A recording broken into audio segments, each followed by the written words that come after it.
All right, there we go, chat. All right, number 8. Fix all that later. All right.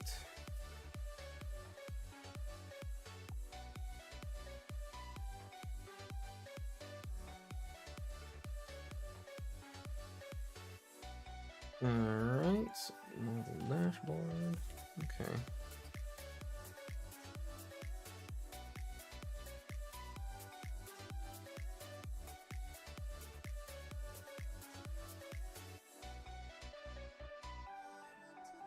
All right.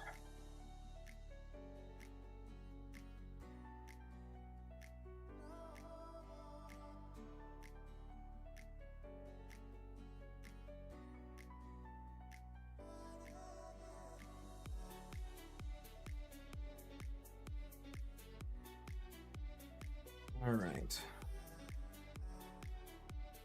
Thank you very much, chat, for coming on back. So let's start going over.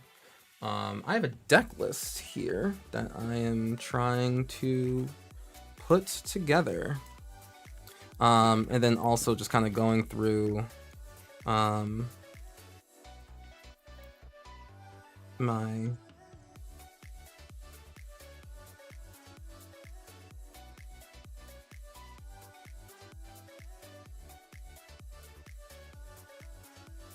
okay, there we go. So these are the lands. Lands are over here. Sounds like Orchard. This guy.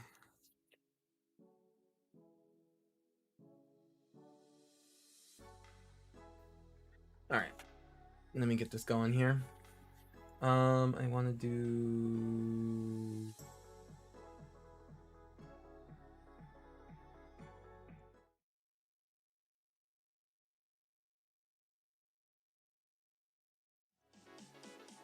Yeah.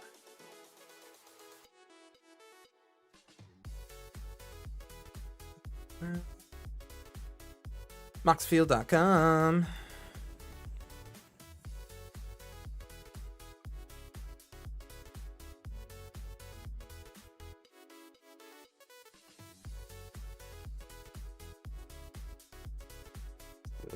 / Kurotsuki.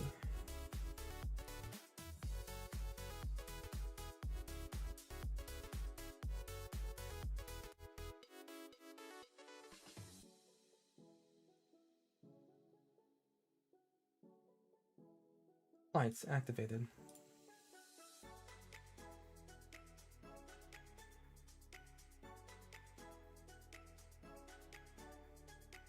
Okay, and then this is.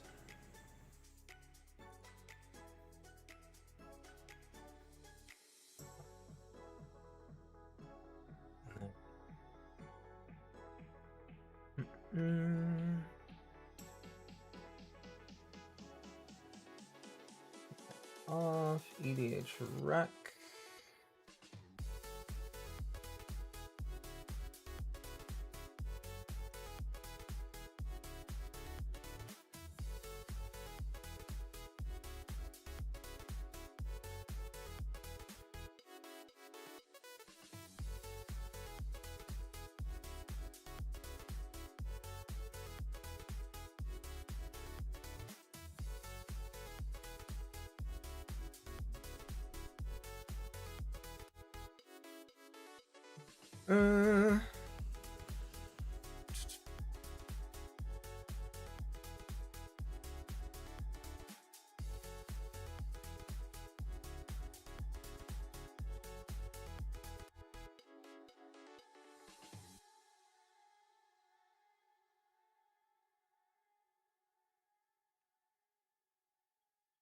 All right. That's EDH track. That's Moxfield. All right. So the real question is, how am I going to position all this? So this is going to go here. This is going to go here. And actually we're going to swap these two positions. This goes here. This goes here.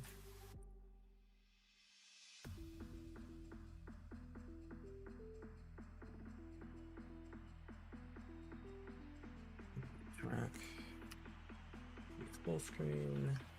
This can be full screen.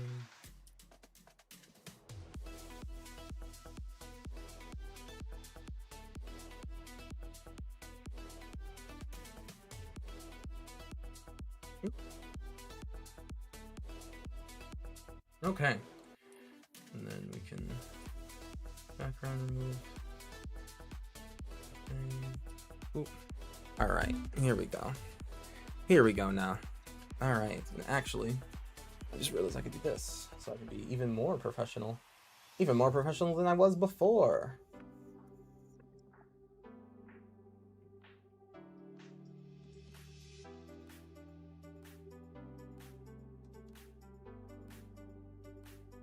It is a process, chat. It is a process to do everything that I do.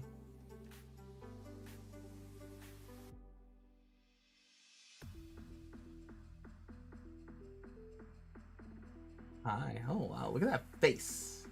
Look at that face. Look at that glorious face. All right. Whoa. Okay. Alrighty. I think we're all set and good to go now. All right. Let's do some deck building. Although, well, let's see. First things first. We need to figure out what we want to do. I have how many decks? Okay, I have 1, 3, 6, 9, 12, 15, 18, 21, 24, 27, 30, 33, 36, 39, 42, 45, 48, 51, 51, 54, 5, 6, yeah. Some of these are not really it. Okay. All right, let's see here. Let's do... Where's the most recent deck I was working on? How are these ordered, by the way? What is even... One, Madison Lee needs a better name. Madison Lee needs a real name. I do my commander names based off My Chemical Romance songs because I like that. I like doing that. I like MCR, they're my favorite band, and they deserve for everything to kind of fit here. Is there a way for me to just see like every single song that they've made? Oh, I guess I could literally just Google that, right? Could literally just go online, literally just type in every single MCR song.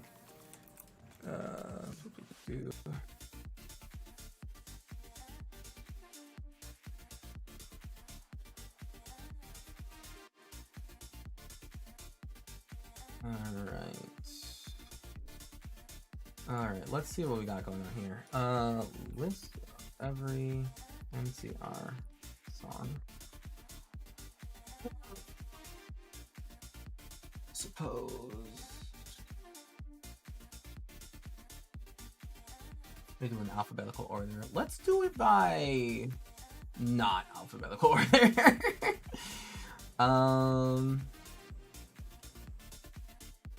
Okay, perfect.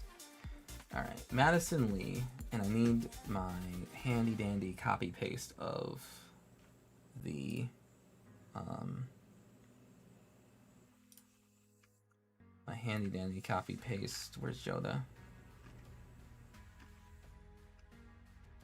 Joda.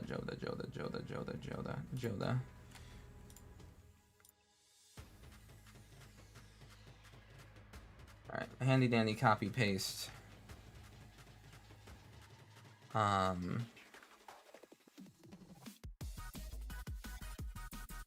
upgrade. Yeah, I need to take this out of precon upgrades because it's strictly better. Madison Lee. Welcome to the Madison Lee is blue, black.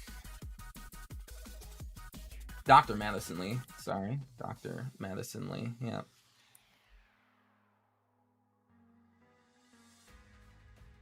Dr. Madison Lit.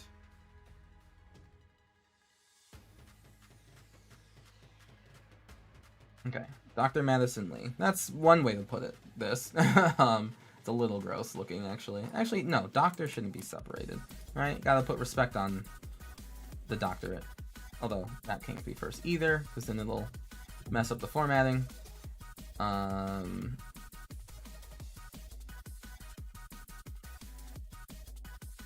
I guess we'll just have to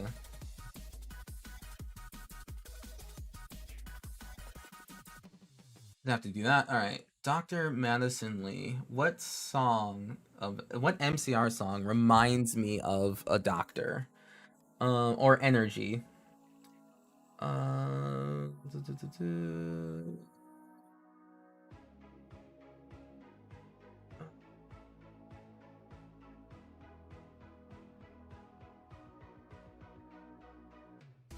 Blood. No. I have blood on a vampire song, a vampire deck, so that makes more sense. Desert Song, Disenchanted, The End, Famous Last Words, Heaven Help Us, House of Wolves, no. Sharpened Wives, Black Parade is Dead, Bulletproof Heart, Goodnight Dr. Death.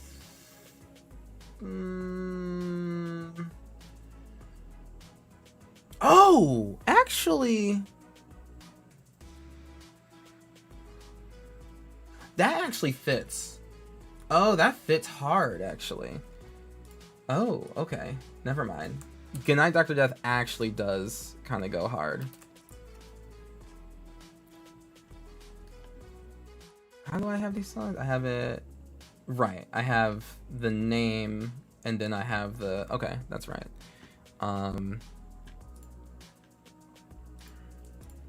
Right. Hello. Hey, Brownie and Buttress. How we doing? Good night, Dr. Death.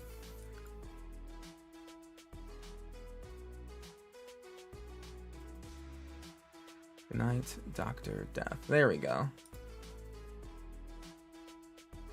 Okay, there we go. All right, we found our preferred MCR song title for Madison Lee.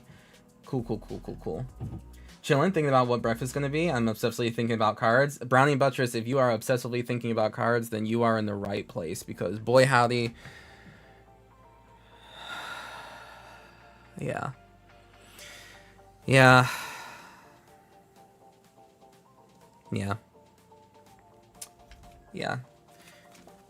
We updating commander decks? Yes, we are. We are updating commander decks, and making sure that they are up to date. Was that too real? Let me get my Madison deck, because of course it's not immediately next to me. It has to be over here. Maybe in this deck box.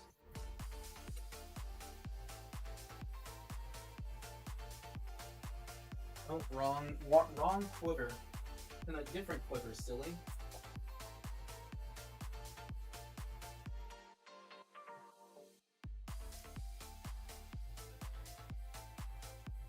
Wrong quiver. Now it's in the right quiver.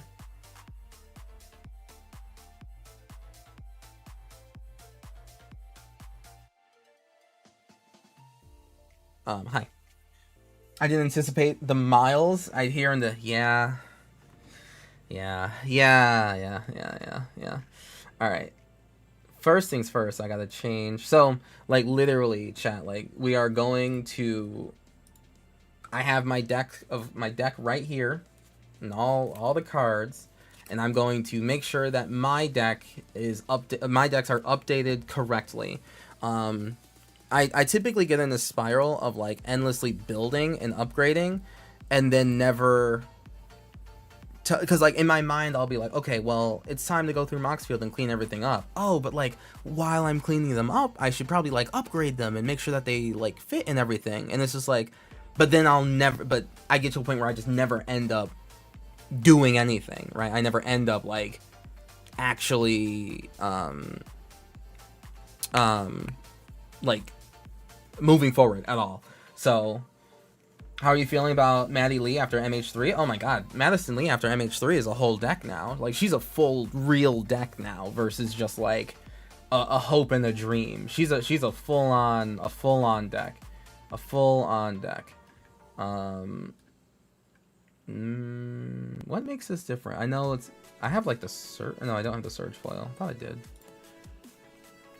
Yeah, Madison Lee is like super. Yeah, a godsend for energy and commander. Not so much modern from what I heard. Oh, it's not a godsend in modern, but like it's playable in modern for sure. It's maybe a little too playable in modern, perhaps. Okay, so what should I do? Should I I mean, I could have 2 cameras on this. I could have like one camera aimed down at the physical cards and then separating them and then making sure that they're updated on the Moxfield. I can do that. Would that kind of like show off the skills of Moxfield a little better? I think I can do that. And then have my side camera on me. Yeah, that's what I'll do. That's what I'll do. Okay, we're gonna move things around a bit. Tell me when I'm amping my Raptors. Who up amping the Raptors, in all honesty? I think I'm still holding out for Teamer Energy Commander. I'm so happy that they didn't, to be completely honest with you. I'm biased because I just don't like green and I don't like Teamer. Or I don't like Teamer and I really don't like green. So I'm happy that I don't have to do Teamer Energy personally, but I do get why people do like that, because Teamer Energy was how you would play Energy back in the day. But no longer. We are free from this. Yeah, I don't know what you guys are seeing, but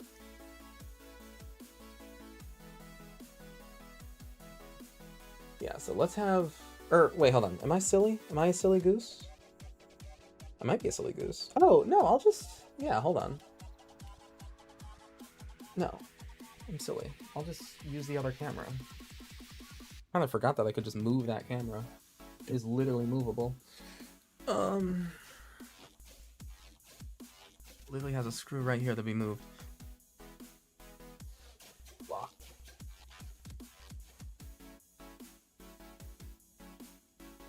It's not that big a deal, just where it's just like rusted. Not rusted, but it's like, okay. That was kind of cool what I just did, chat. You didn't see it, but what I did was actually like kind of super cool.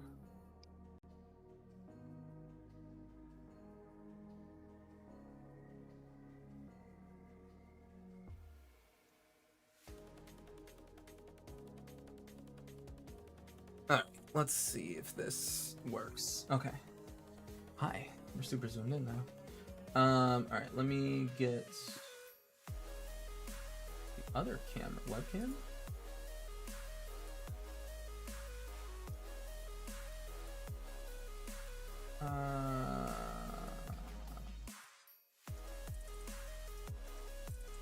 Okay.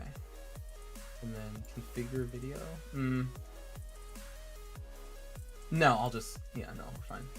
Alright, and then this is... you can't see what I did, but it was really cool. Streamer while fading into the green screen void. Yeah, I know. Too much green on the MH3 precons otherwise. Correct. Also, that's also true. There was like a lot of, I mean, what, you had Disa, you had 6-color Eldrazi, and Umawu, which would have been a lot.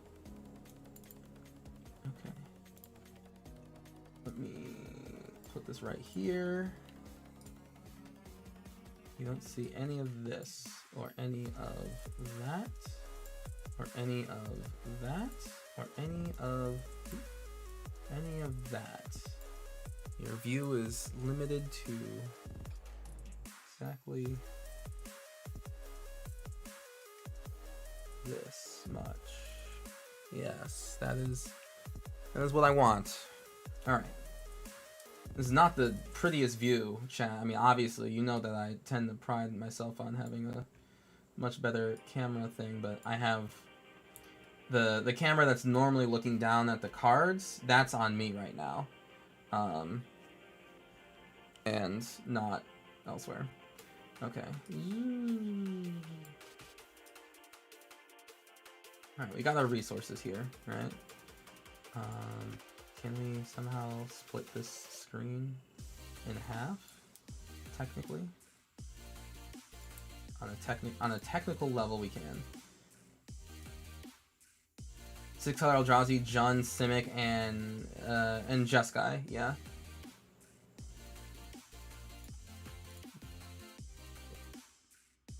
Moxfield. Okay. And how can I split this in two? Like, there's definitely a design way I can split this in two. I'm just not the biggest design guy. Could literally like split it into like a sort of freak.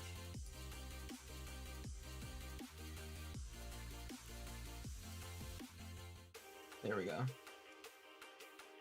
Yeah, this is like ugly, but it's kind of not. Like it kind of does the thing. It's just not what I like. Yeah, I just didn't know how to describe what the Umo. Oh, Umo is Simic. Typal? I mean, arguably it's typal. The argument is it's a hard argument, but it is arguably typal. It is arguably typal. All right, so you can see. All right, it's Boo's head. Boo's head is where the camera is.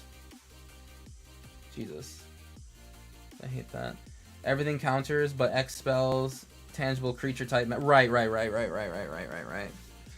Okay. Okay, lands, sorceries, artifacts, instants, artifacts, basic land, instants, creature, artifact, land, instant, sorcery, land, artifact, basic, that's a creature. That's also a creature. Instant, enchantment. There's like 3 of those. Not even.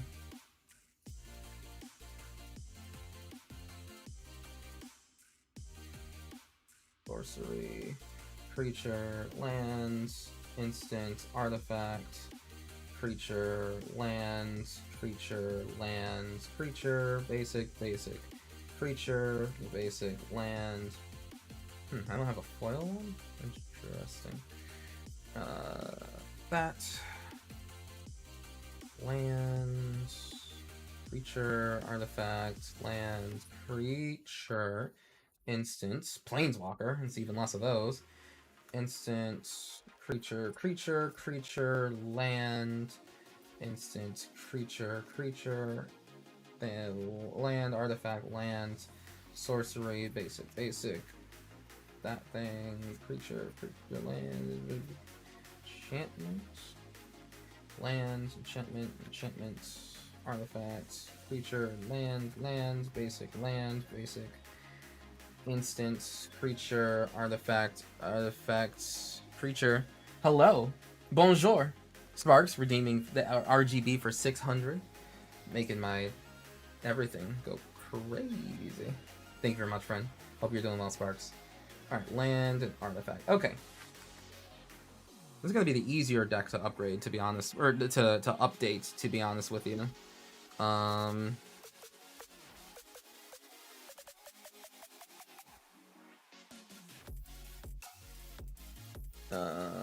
right, and then Broly's chest is where my head stops, or where my head goes. Okay. So Madison Lee, we already know the commander. So artifact or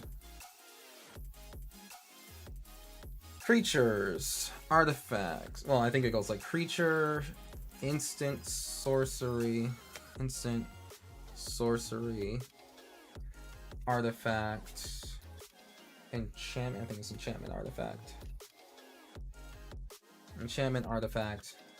and my basic lens, which I will separate out here. Okay. All right. Big upgrade time, and then Planeswalker can go by my goofy little head here. All right. Do I need my fan on right now? God, it looks so gross. I hate this view. I want to switch cameras. I want to switch cameras so badly. You're not used to seeing my cards like look so grody. And honestly, you shouldn't be, because I have better lighting. For real, energy shouldn't be getting that much support with each set relief. Well, it won't, right? The warm embrace of Broly's bosom. True. So true. So true. But no, it won't. It's not going to get a lot of support. It's going to be a very under-supported mechanic. Fuzzy 2006 YouTube video MTG content. Honestly, yeah. But like with my face looking glorious, you know? Like, it's like we're doing... yeah. Don't say that. Now I'm like even more paranoid. Now I'm even more miffed about it. Like, I could turn and do the thing. I could do everything that I'm doing here. I just have to, like, type and move things this way, but it's probably worth it for a better presentation. Because this is gross. This is gross and I hate it. I'm sorry. You should be. You should be. Because now I'm, like, really... Ugh. Ugh. Alright, fine. Fine. Fine. Fine. Fine. Just lower the quality on your webcam so it looks like you're from 2006. Oh my lord. Fine. Fine. Ruin. Ruin.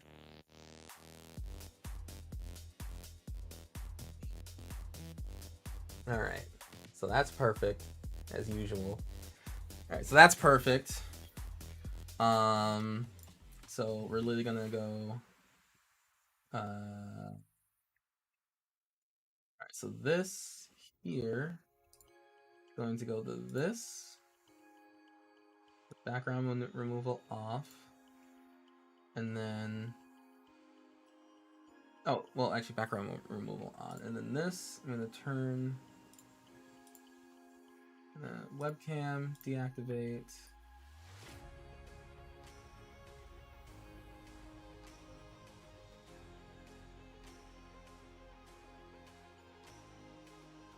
Camera source is using another application. Yeah, this is gonna be a problem.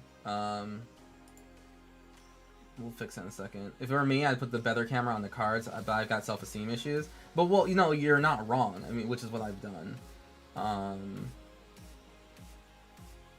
Which is what I've done. Alright, webcam is... oh, it's like literally still on. Okay, well. Deactivate. Let's see.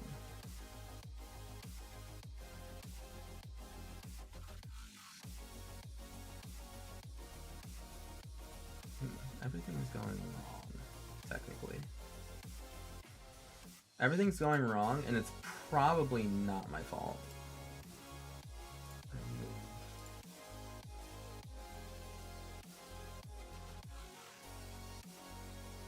Video capture device. Webcam. There we go.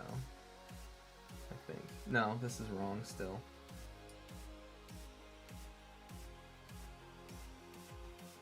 Yeah, look at what you've done to me.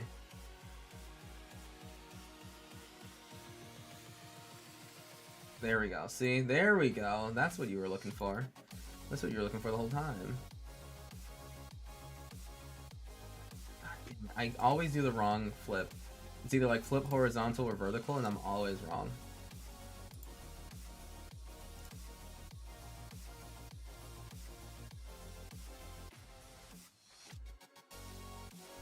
So crisp and clear? I know. I know. I'm somewhat proficient at these things. Surprisingly. I know it does not show all the time. It does not show all the time, but I am actually pretty good at this Wait, is that self-confidence? Hold on. Wait, let me take that back. Sorry. I'm not supposed to have that.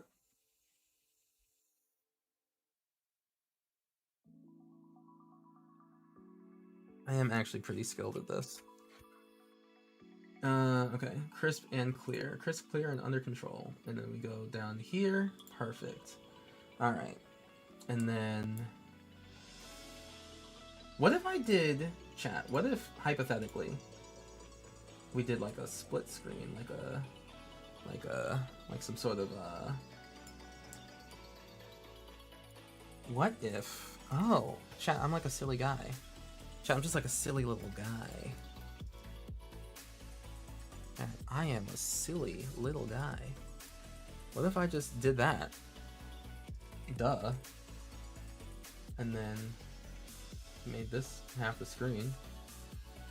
And then made this. Well, just focus on this half of the screen. Okay, easy. Duh. Ugh. Listen, if I'm not overcomplicating a simple answer, then I don't feel like I'm doing anything. So that's why I'm the way I am. Where if I'm not feeling as though I've done the most complicated answer, then clearly I'm not doing enough. I am in therapy for it, yes. Yes. Maybe make the Mox window itself full screen? No, I want you guys to see the cards that I have.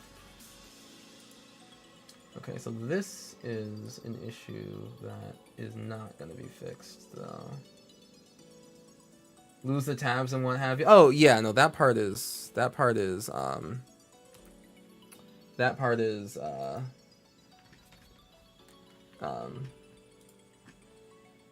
technically, I just do that. Boop.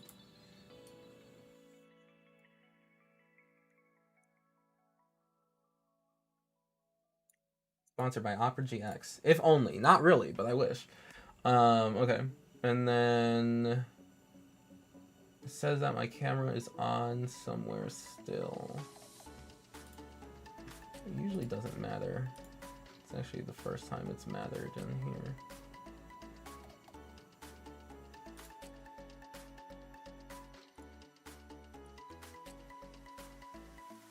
Hi. Eevee Catcher, hello.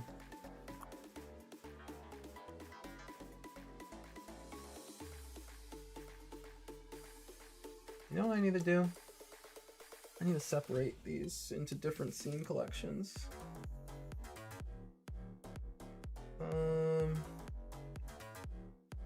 This is the webcam.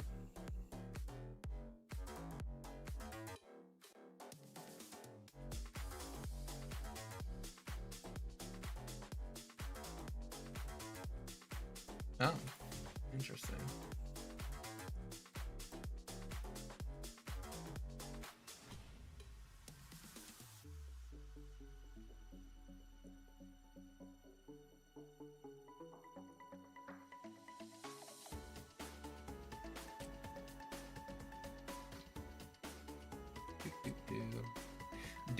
Do.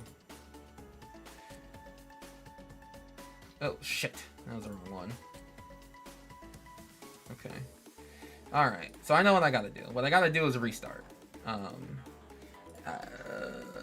my god, I'm ruining everything.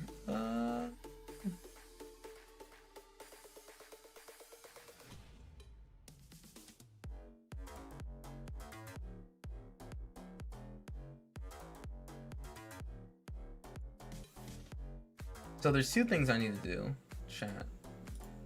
Two things I need to do. One, I need to install, what do you call it? I need to install NDI onto my computer. That's the first thing I need to do. Second thing I need to do is clean all that up. But first thing I actually need to do is restart. How are we doing? We're doing all right, Eevee Catcher. We're doing all right. Maybe a 3-1 split horizontally with your desk at the bottom. I was thinking about that. It's just that you'll see so few cards if I was like kind of doing it the way I did before. The 1-3 split is going to be the EDH rec over here. This is going to be like the smallest portion that I won't really focus too much on.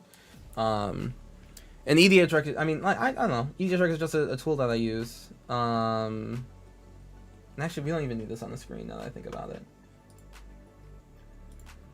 Hey, Dwight, look at you on that streak. Appreciate you, friend. Thank you so much. Thank you for being here to support what I do. I think this is fine. Really, it's just the camera that needs to be fixed. And I think I can just... Yeah, literally, I'm just going to restart really fast. Chat, you literally won't even notice that I'm gone. Alright, so just hold on real fast. Alright, alright, alright. Okay.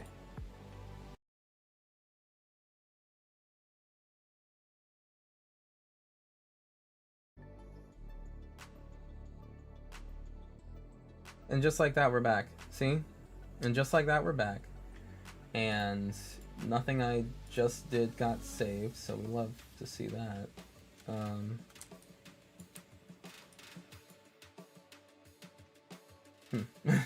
Wait a minute. Nothing I did save. Yeah, we love seeing that nothing that you do gets saved.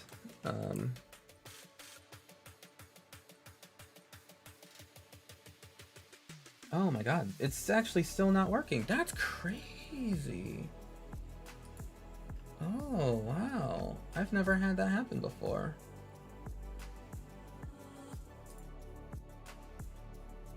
That's actually pretty wild. I've never had this happen before.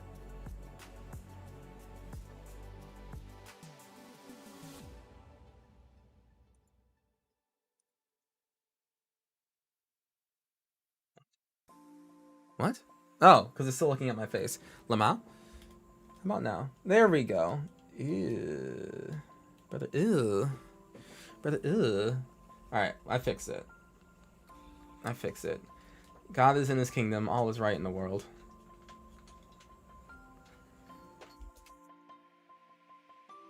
Okay. Lesson learned. Never move this camera ever again. It stays on my face at this angle at all times, and it never changes. Ever, ever, ever. Ever, ever, ever, ever. Ever.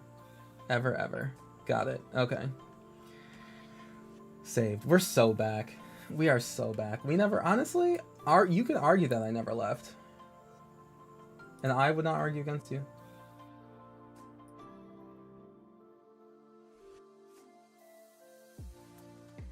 And...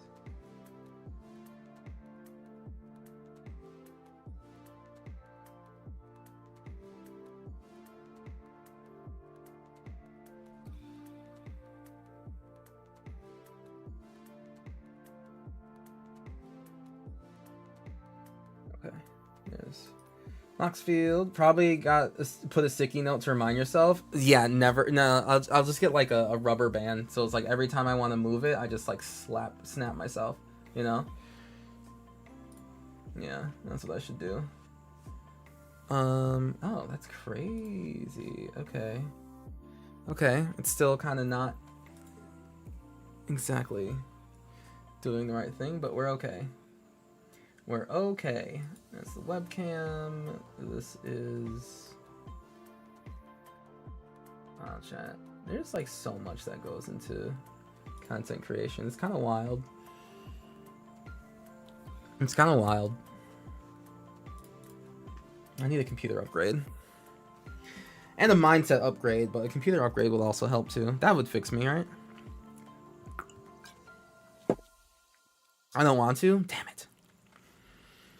Alright. Okay, we're good. We're good. We're jamming here, chat. We're so back. We're so back. Alright. See, chat? Listen. Oh my gosh. And there's people here watching. Chat, you watched all of that? You're crazy. I'm so embarrassed. Alright. We're good. Everyone can see. Everything looks good. Alright. You can see my face. I got the green screen footage thing on. You can see that there's lights going in the background. So if you affect things, it affects things. I can see chat. I can see... What is that?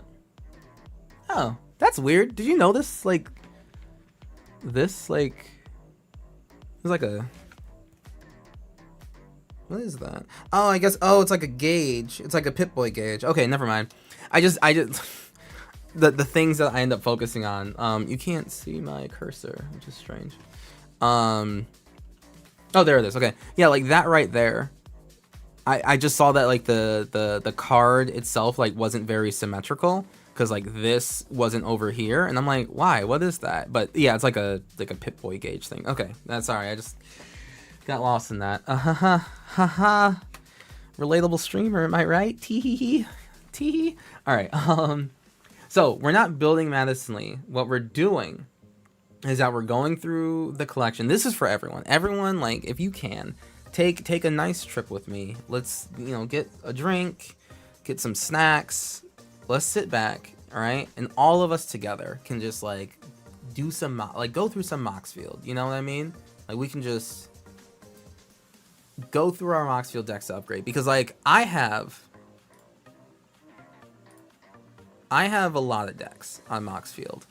I have a lot of decks, not even just on Moxfield. I simply own a lot of Commander decks, and not all of them are accurate to like what I have in person, right? Like I've made some upgrades here and there that are not reflected on Moxfield.com, and I need to do that. I like having decks that people can go back and actually look at. And also when I stream, I require my guests to have a Moxfield list. I don't require them to have it updated or perfect, but I should be better about making sure that my deck lists and everything are correct. So that's just what we're going to do right now. And then also when I make upgrades in the future, hopefully it's a much easier process of making that upgrade than going to Moxfield, switching it out, and then like everything is fine versus what's been happening, which is more just like I make like a billion changes over here. The deck list is almost completely different from what people are seeing. So then when I like hand in a deck list, I gotta go like, oh, I gotta upgrade at the last second and things like that. So I need to figure out the 150 cards to cut from your work in progress Necron deck. What do you want to do with it? Who's the commander of it, Evie? I saw nothing. I just got here. What are you doing today? Camera looking good. Shut up. Oh, too relatable. All right. So yeah, so this is for everyone. Like everyone can kind of just chill with me as we go through upgrades. We got some tunes on, all right? We got some chill music. I would put some if I wasn't streaming on YouTube at the same time, I'd probably put on like community, put whatever song you want up, but we're streaming on YouTube at the same time, and YouTube cracks down in that way harder. So Imhotep the Stormlord. Imhotep is good. If I remember, Imhotep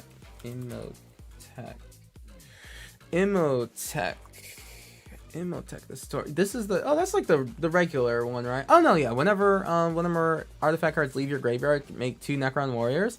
I mean that card's like perfectly fine. I would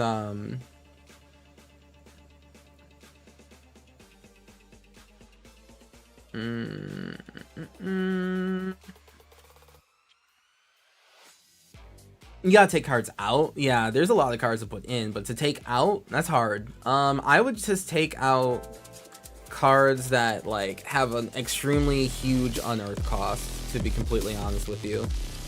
I don't know your deck list obviously, but like that's like the first thing I would suggest is like the unearth cost that costs way too much, like 7 or more mana, is like probably not worth it.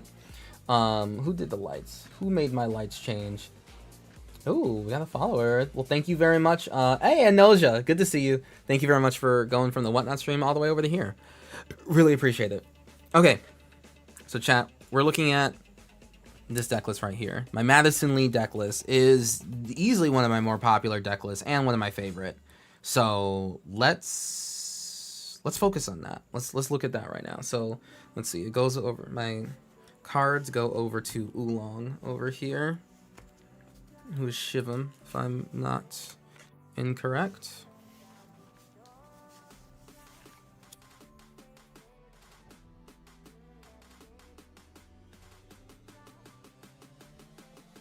All right. You can see what I got working with over here, chat. Let me see what you're working with. How far does it go over here? Pretty far. Not that far, actually. I'm gonna zoom out just the tiniest bit. Okay, there we go. Now you can see more. Okay. All right, here we go.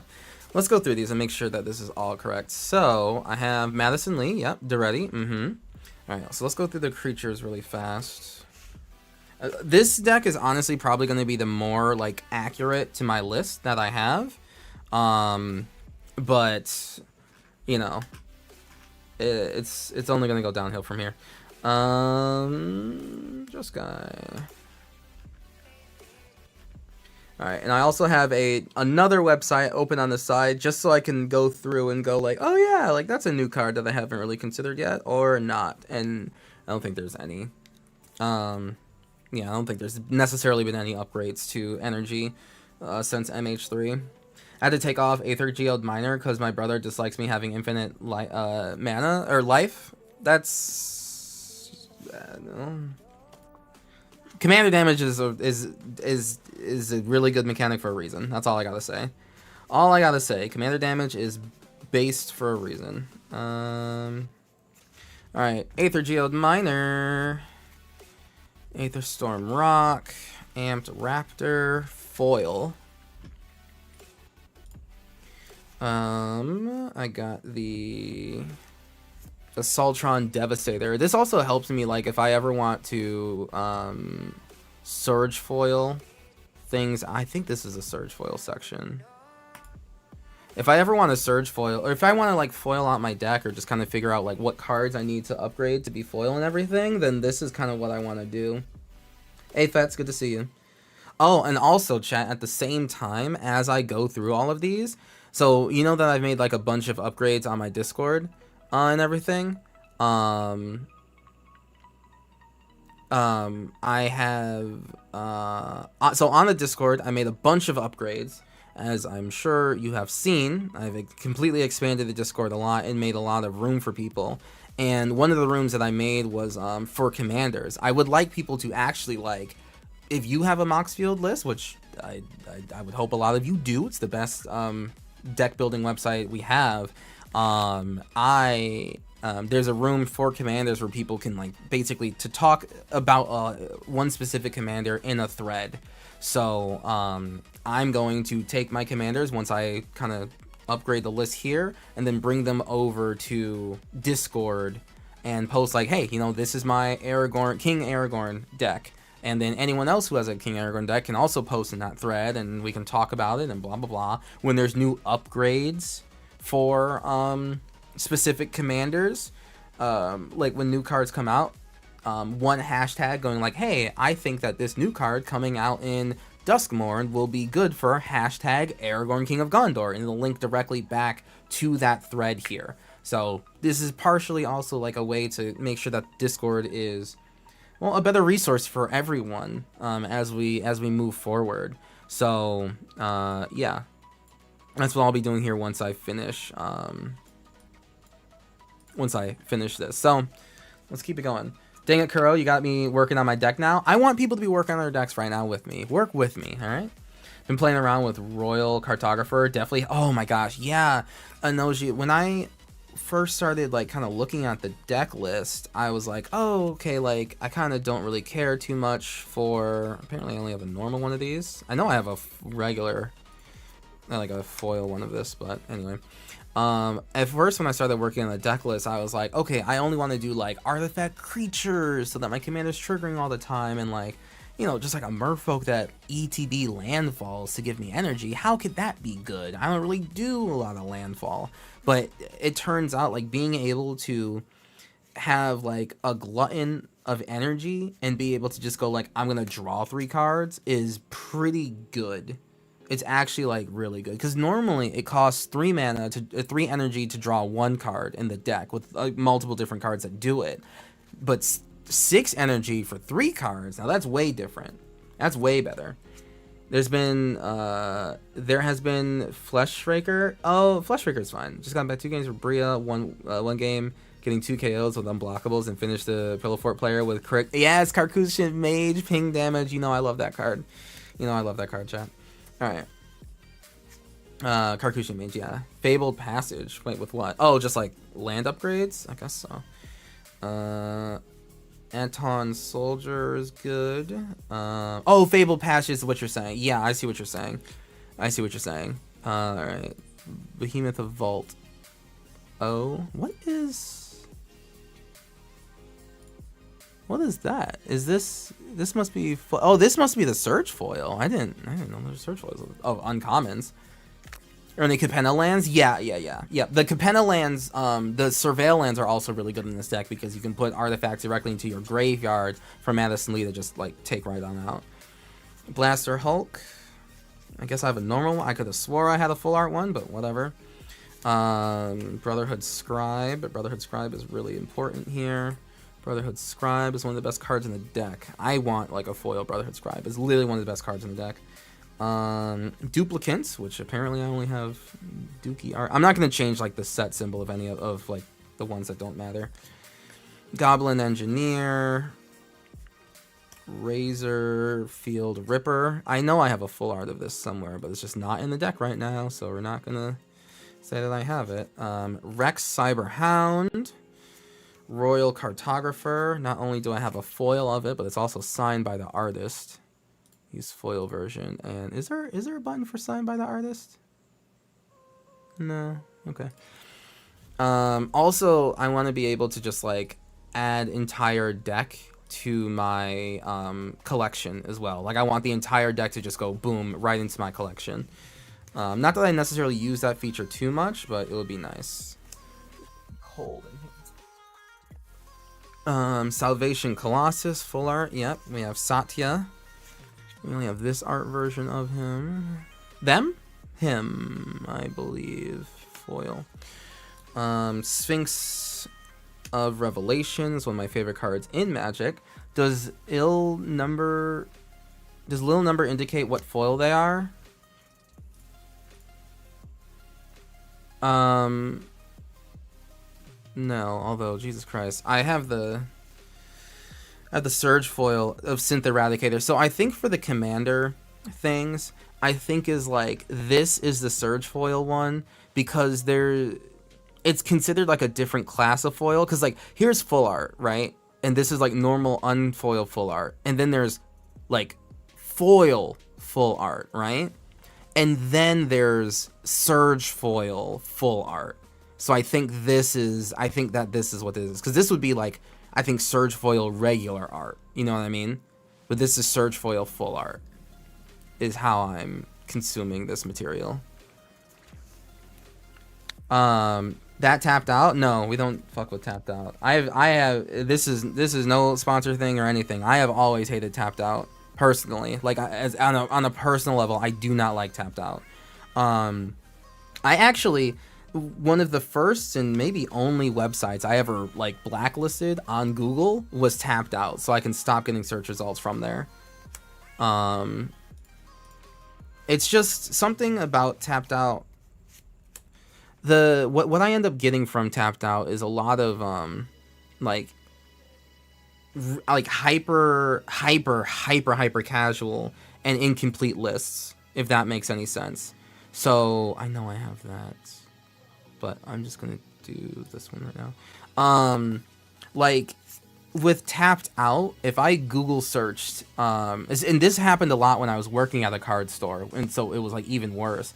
I would go like, okay, like let's look up oh, you want to like build, you know, Abzan enchantments in standard or whatever. Okay, I forgot what like all of the cards in the top list is. Let me like type it in on Google, like okay, Abzan energy or whatever the fuck, right? And I would type that in, and the top results would be tapped out. It would be tapped out deck list before I got to like Goldfish or Star City or any of these other websites. The first three would always be tapped out. And even when I click on them, which I would try not to, but if I did accidentally click on them, it would be like, you know, Jimmy 2 feet, here's my dream Abzan energy list, but I splashed blue for Jace, and it's just like, and it's not even 60 cards, it's like 70 cards.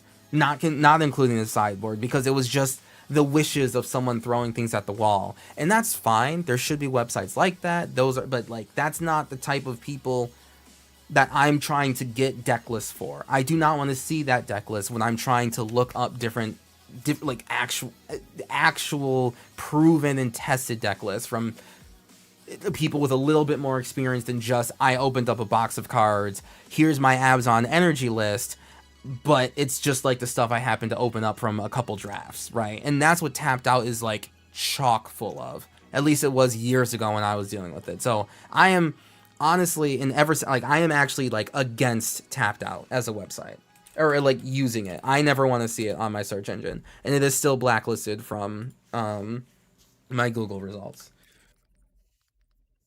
I apparently didn't have Lightning Run. No, okay, Lightning Run is right here. Oh, okay, I just like missed it.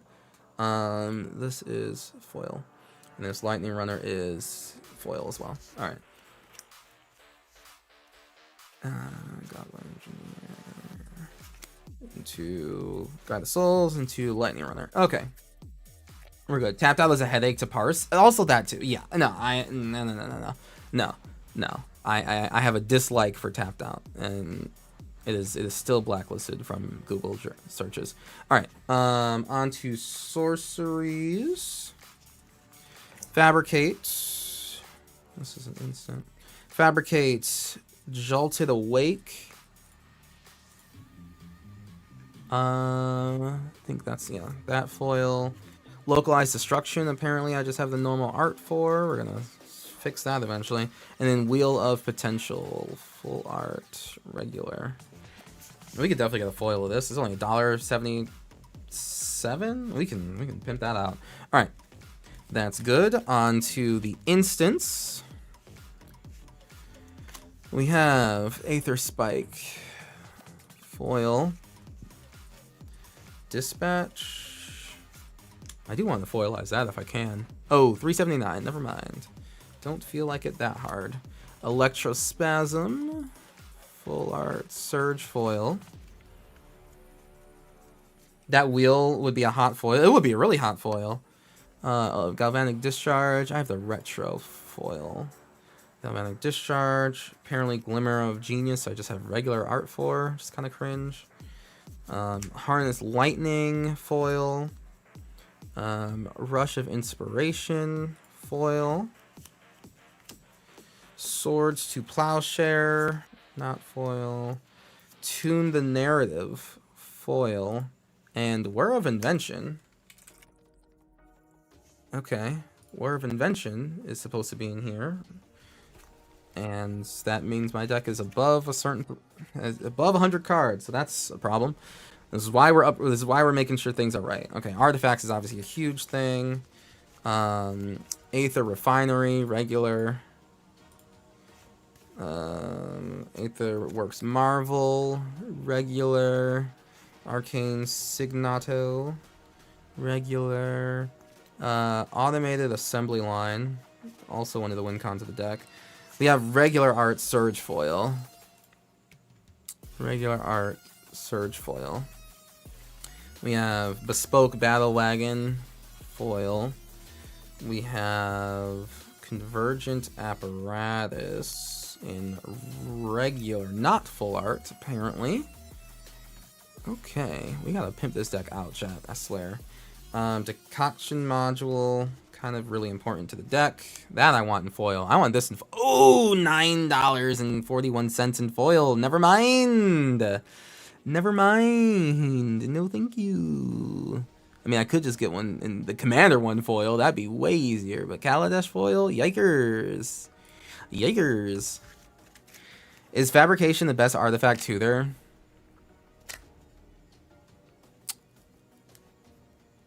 Yes. If you don't care about putting it directly on the field, I think it is. I think it is. I think it is. Sadly. 3 mana to tutor any artifact to your hand, you know. If you're not trying to put it directly on the field. Whir of Invention is the best one, because you put it directly into play. With Improvise. Whir of Invention is the best one. Fabricate just puts into your hands. Which, honestly, it's like, that... Yeah, I don't know. Fabricate's okay. Sometimes I wish I could just draw 3 instead, you know? If there were more blue, like, energy cards that said, like, you know, pump energy into it, draw a bunch of cards, I'd be more willing to play those. Alright, Decoction Module into Encroaching Mycosynth. I could get that in foil easy. I could foilize that easy. I could full art foil that easy. Yeah, we can get that. We'll pick that up eventually. Fabrication Module. How hard is that in foil? Nah.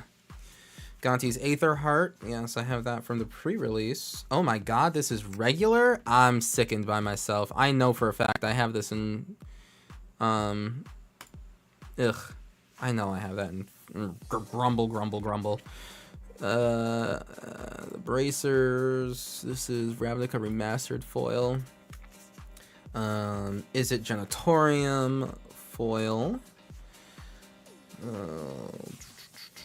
We want the Lightning Greaves regular. We have... Okay, so we have... I have Mox Amber as a proxy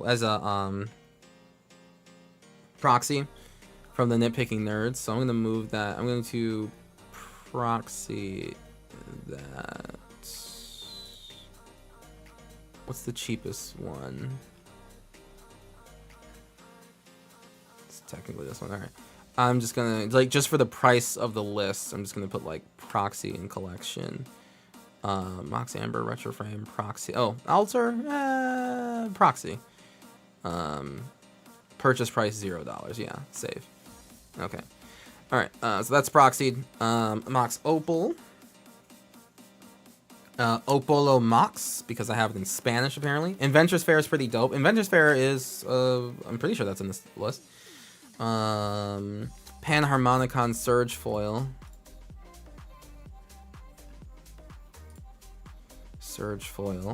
Portal to Phyrexia foil. Wow, the foil and regular are both $22. Crazy. Soul Ring. I know I actually have like the Surge foil version of this Soul Ring. It's just in my collection somewhere that I gotta get, but I'm pretty sure... Oh my god, what have I done? I've done the silliest choice. The Fallout one. Ooh, $8. 8 Smackadoos, nice. Solar Transformer, Talisman of Conviction, Creativity and Progress, and Unstable Amulets. Unstable Amulet has been like... ooh, fuck. What did I just do?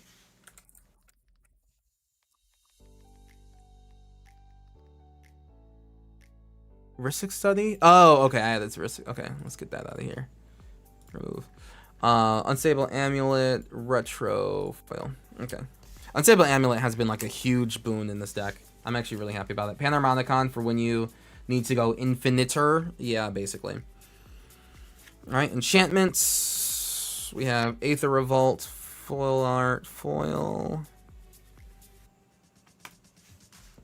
Foil Art, Foil. Consulate Surveillance is a godsend in this deck. Scurry of Gremlins, Foil. And Static Prison, Foil. And then the lands. We got... Did they reprint Aether Hub with this set? I don't think so. Aether Hub. Ash Barrens. Clifftop Retreat. Command Tower. Ooh, Surge Foil Command Tower. Look at me, chat. I'm rich. Is it... Yeah, Surge Foil. Oh, okay, I already have that there. Surge Foil Command Tower. Ooh, be jealous. You're jealous. Elegant Parlor. Foil. Exotic Orchard. Damn, the Surge Foil. Lucky. 38. I'm so jealous. I know.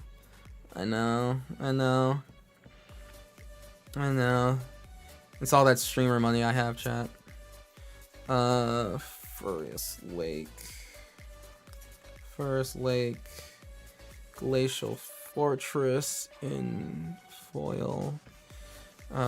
Helios 1 in Surge foil.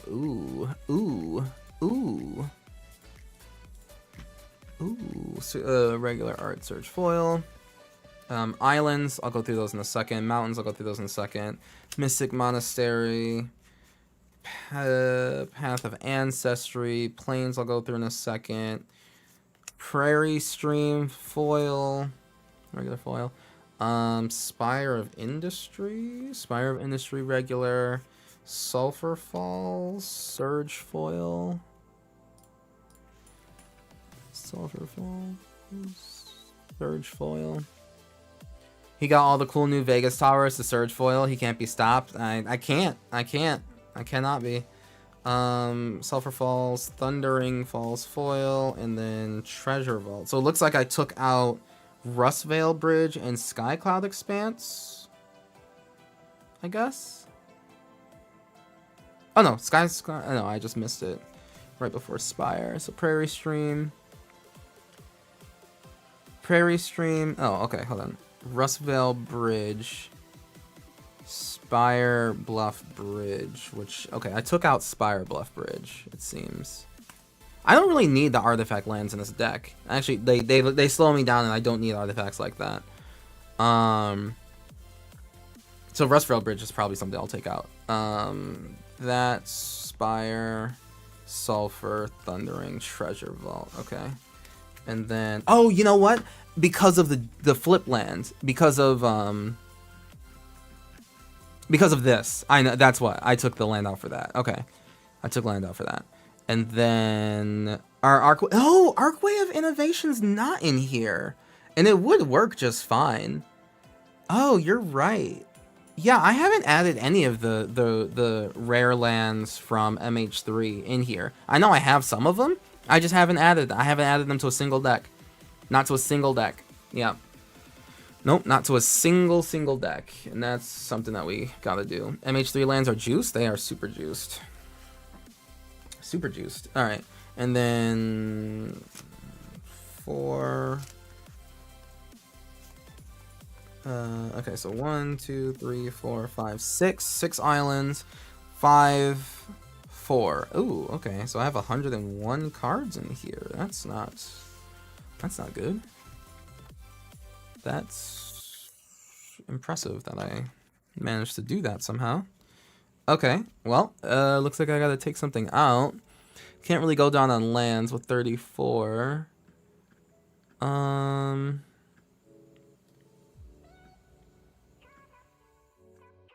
didn't double up on any cards, did I?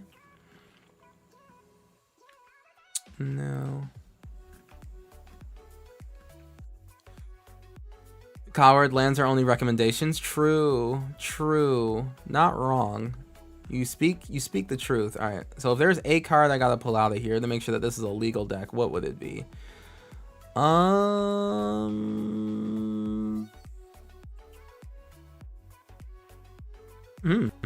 This is actually kind of a hard one. Wow. Yeah, I wasn't expecting to be at over on cards here.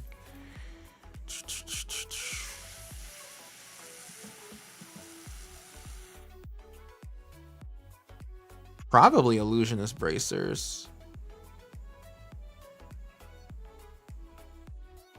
I mean, it's good, don't get me wrong. It's a good card, but it is a little bit more. It's a little win more. It's a little win more. Let me just make sure I have all the right lands. So 1, 2, 3, 4, 5, 6, 7, 8, 9, 10, 11, 12, 13, 14, 15, 16, 17, 18, 19, 20, 21, 22, 23, 24, 25, 26, 27, 28, 29, 30, 31, 32, 33. Okay, so I am up on land somewhere.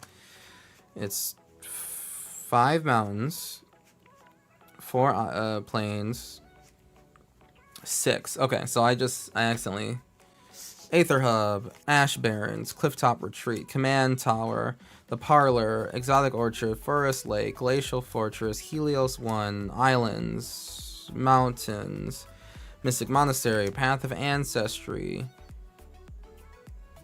Plains, Prairie Stream, Razor Tide Ridge. That's what I took. Okay, yeah, I took out both of those ridges. Yeah, because I literally don't need... I don't need the tap artifact lands. They do not help me.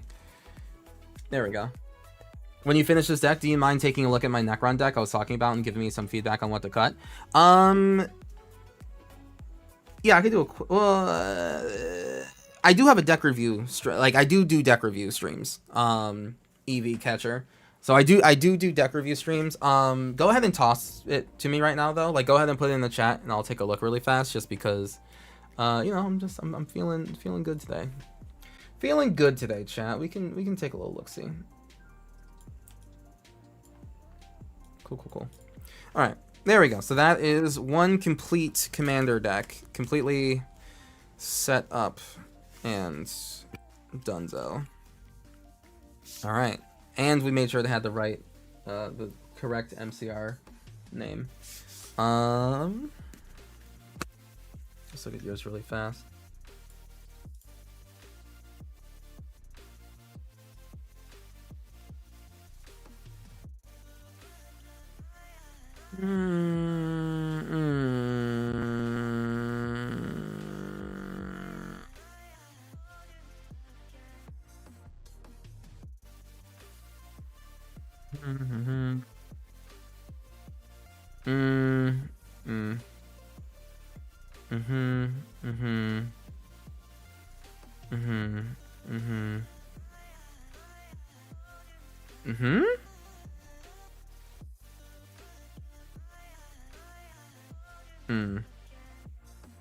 Okay.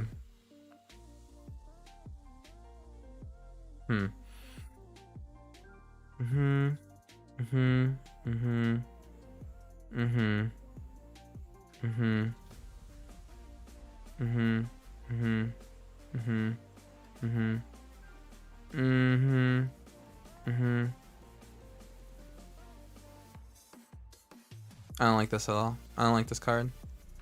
I don't think it's very good.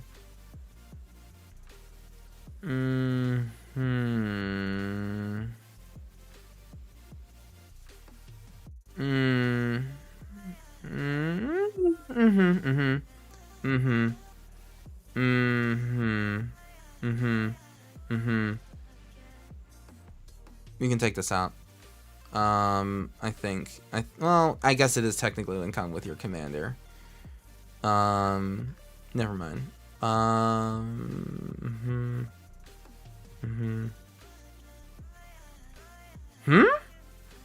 Oh, get the fuck out of this. This is what? This sucks. Get this out of here. Get this out.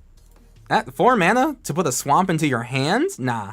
I was looking ravenously at your list because the first real commander deck built was Liberty Prime Voltron. Oh, very nice.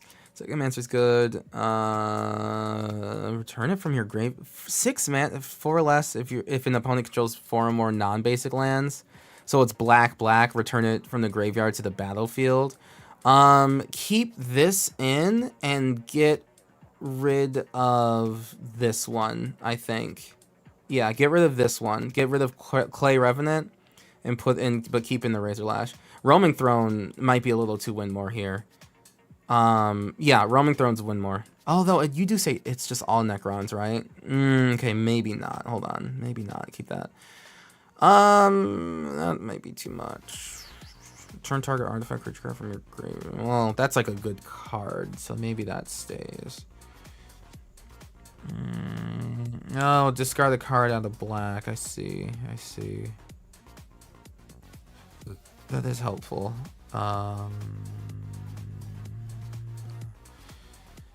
Other artifact creatures control get 1/1 menace. I don't know if you need that at this point. Sad Robot, Seal Overseer. I don't think, I'll be completely honest with you, I don't even think you need Seal Overseer to be like completely sure. Like you're all like the Necrons already are doing so much. They're already doing so much. +1/+1 counters are probably just going to become more irritating to keep track of than it's worth everything else. Sir Conrad works. That's fine. Mill 3, return any number of artifact cards, creature cards from your graveyard. So yeah, this is fine. Tombblade. This card sucks ass. This card's bad. Get rid of the Tombblade. Trizin is fine.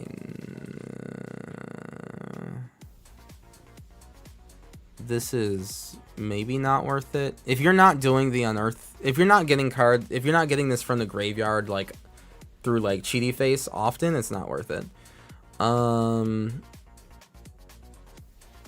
Sure. Wormcoil engine. I mean, I don't think you need a Wormcoil engine. Again, considering that, so you're with this deck, you're either making a giant mountain of 2/2 Necron warriors that will eventually murder everyone. So you're either doing that, or you're pinging everyone because you're making a giant mountain of creatures that will deal damage on ETB, right?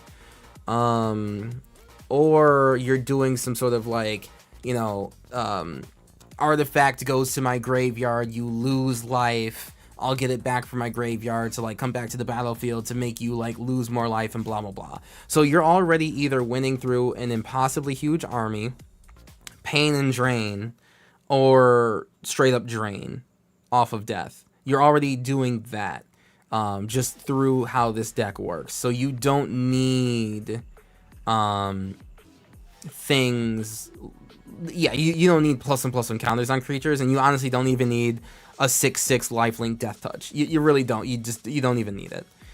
Aghaden's Awakening, Beseech the Mirror, Buried Alive, Grim Tutor, Damnation Tutor, Diabolic Intent. Okay, so because you have like 1, 2, 3 tutors already, like because you already have a bunch of mono black tutors, that actually reduces the amount of like redundancies that you need, that like and stuff that will straight up like get you the win that you're looking for, right? So like Circuit Mender is honestly not necessary.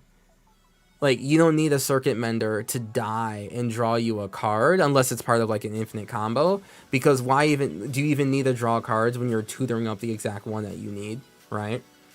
So with all these tutors, you don't need a goofy little guy that just so happens to draw you a card, right? Unless he's part of an infinite combo. Feed the Swarm, more Living Death obviously is like a huge thing. All creatures get --. I don't know if you need Mutilate per se. Like it doesn't dodge you. It doesn't dodge your creatures, you know? It does just hurt everyone. Reanimate's fine. Their Name is Death is fine, right? Like their Name is Death is doing more work than Mutilate, and it's only 2 more mana, you know. In black, you can do it. Their number is Legion.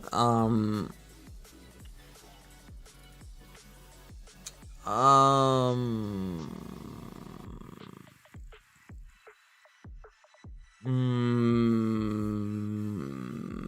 don't think it matters, if that makes sense. I don't think you need this because it probably won't matter. That you could, the thing, like you can to especially to like keep this on the Necron theme. Their number is Legion is fine. I still need to just like confirm that you can make a bunch of mana to make this worthwhile. You know, I just don't know yet. So like this is like a big maybe. Torment of Hellfire. This is another one where it's just like, you know, if you can make a butt ton of mana, that's fine. But I don't even know if you even need to win this way. There's actually a lot of infinite mana combos, which is great and that's awesome. Is that infinite mana combo needed to like win with Torment of Hailfire, or like is their number Legion with infinite mana and then just like something that says, you know, every time an artifact enters the battlefield, you know, Ayara, right? Is Ayara not just like enough to do everything that you're already doing? Then you have Ayara, then you have their Name is Legion, and then everyone just dies. Do you really need the Torment of Hellfire? You know, that's all I mean. Unearth is fine. Unmarked Grave is fine. I mean, like, you know, these are fine. And when I'm saying these cards are fine, or it's just like, you know, if they're too redundant, then you don't need them. You can kind of cut like half of them. But yeah, Bitter Triumph, fine. Dark Ritual, Deadly Dispute, Deadly Relic, Defile. I mean, at a certain point, I think you have enough single target removal where you don't. You can get rid of one of these, right? You can get rid of Bitter Triumph, because the Planeswalkers are probably not going to be that big of an issue. You don't even need, and sometimes you want to discard an artifact, but if you don't have to, like a Defile will just do it, and there's a Necron on the art. Entomb is fine. Go for the throat. Malakir, I don't think you need Malakir Rebirth. What creatures are gonna like die that you can't just get back? I don't think you necessarily need Malakir Rebirth. Tragic Slip is also like just another removal spell you might not need. Altar of Dementia, again, if you have infinite Necrons, you just mill everyone out. Okay, fine. Arcane Signet, Ashnod's Altar, sacrifice these Necrons, get mana for it. You're good. Blasting Station, sacrifice Necrons. Yeah, if you're able to,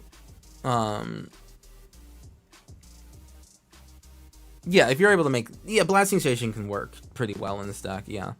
Bolas's Citadel, that's a lot. Bantu's Monument. See, I like this. Whenever you cast a creature spell, you like pain and drain everyone. All your stuff costs less. I like the Bantu's Monument idea personally. The thing is, if depending on how you cut this down, and obviously it needs to be cut down, it's either gonna be Bantu's Monument, and it does the pain and drain that you're looking for, and because most all of your creatures are. Also, yeah, no. Bantu's Monument triggers the pain and drain just because you're casting a creature spell. So even if you're casting colorless creatures, it still triggers. It's just if you're casting a creature spell. So Bantu's Monument does like pretty good duty in this deck. Cage Sun might be a little too... We need to be careful. Cage Sun does work, and it obviously does well in a monocolor deck. Let's just make sure that we don't have too many artifacts that cost 6, right? Like, let's not, you already have Bolas's Citadel, which is a good endgame card. Cage Sun is also a really good endgame card. One of those goes a little bit more to, like, your theme. Slightly more than the other, Clock of Omens is obviously, like, a combo piece. I guess just determine if you really need it or not. I didn't necessarily see too many tap, untap uses in the deck so far, so just determine if you really need a Clock of Omens.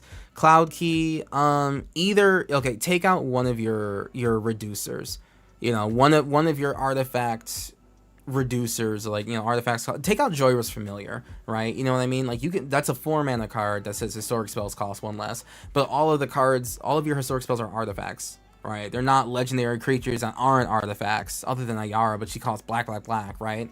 So if you're gonna, yeah, you get it. Cranial Plating. If you already have infinite 2/2s that you can attack with, if one of those 2/2s is an infinite 2, does it really matter? So I don't think you necessarily need Cranial Plating. Darksteel Forge. This seems a little bit more win-more to me personally.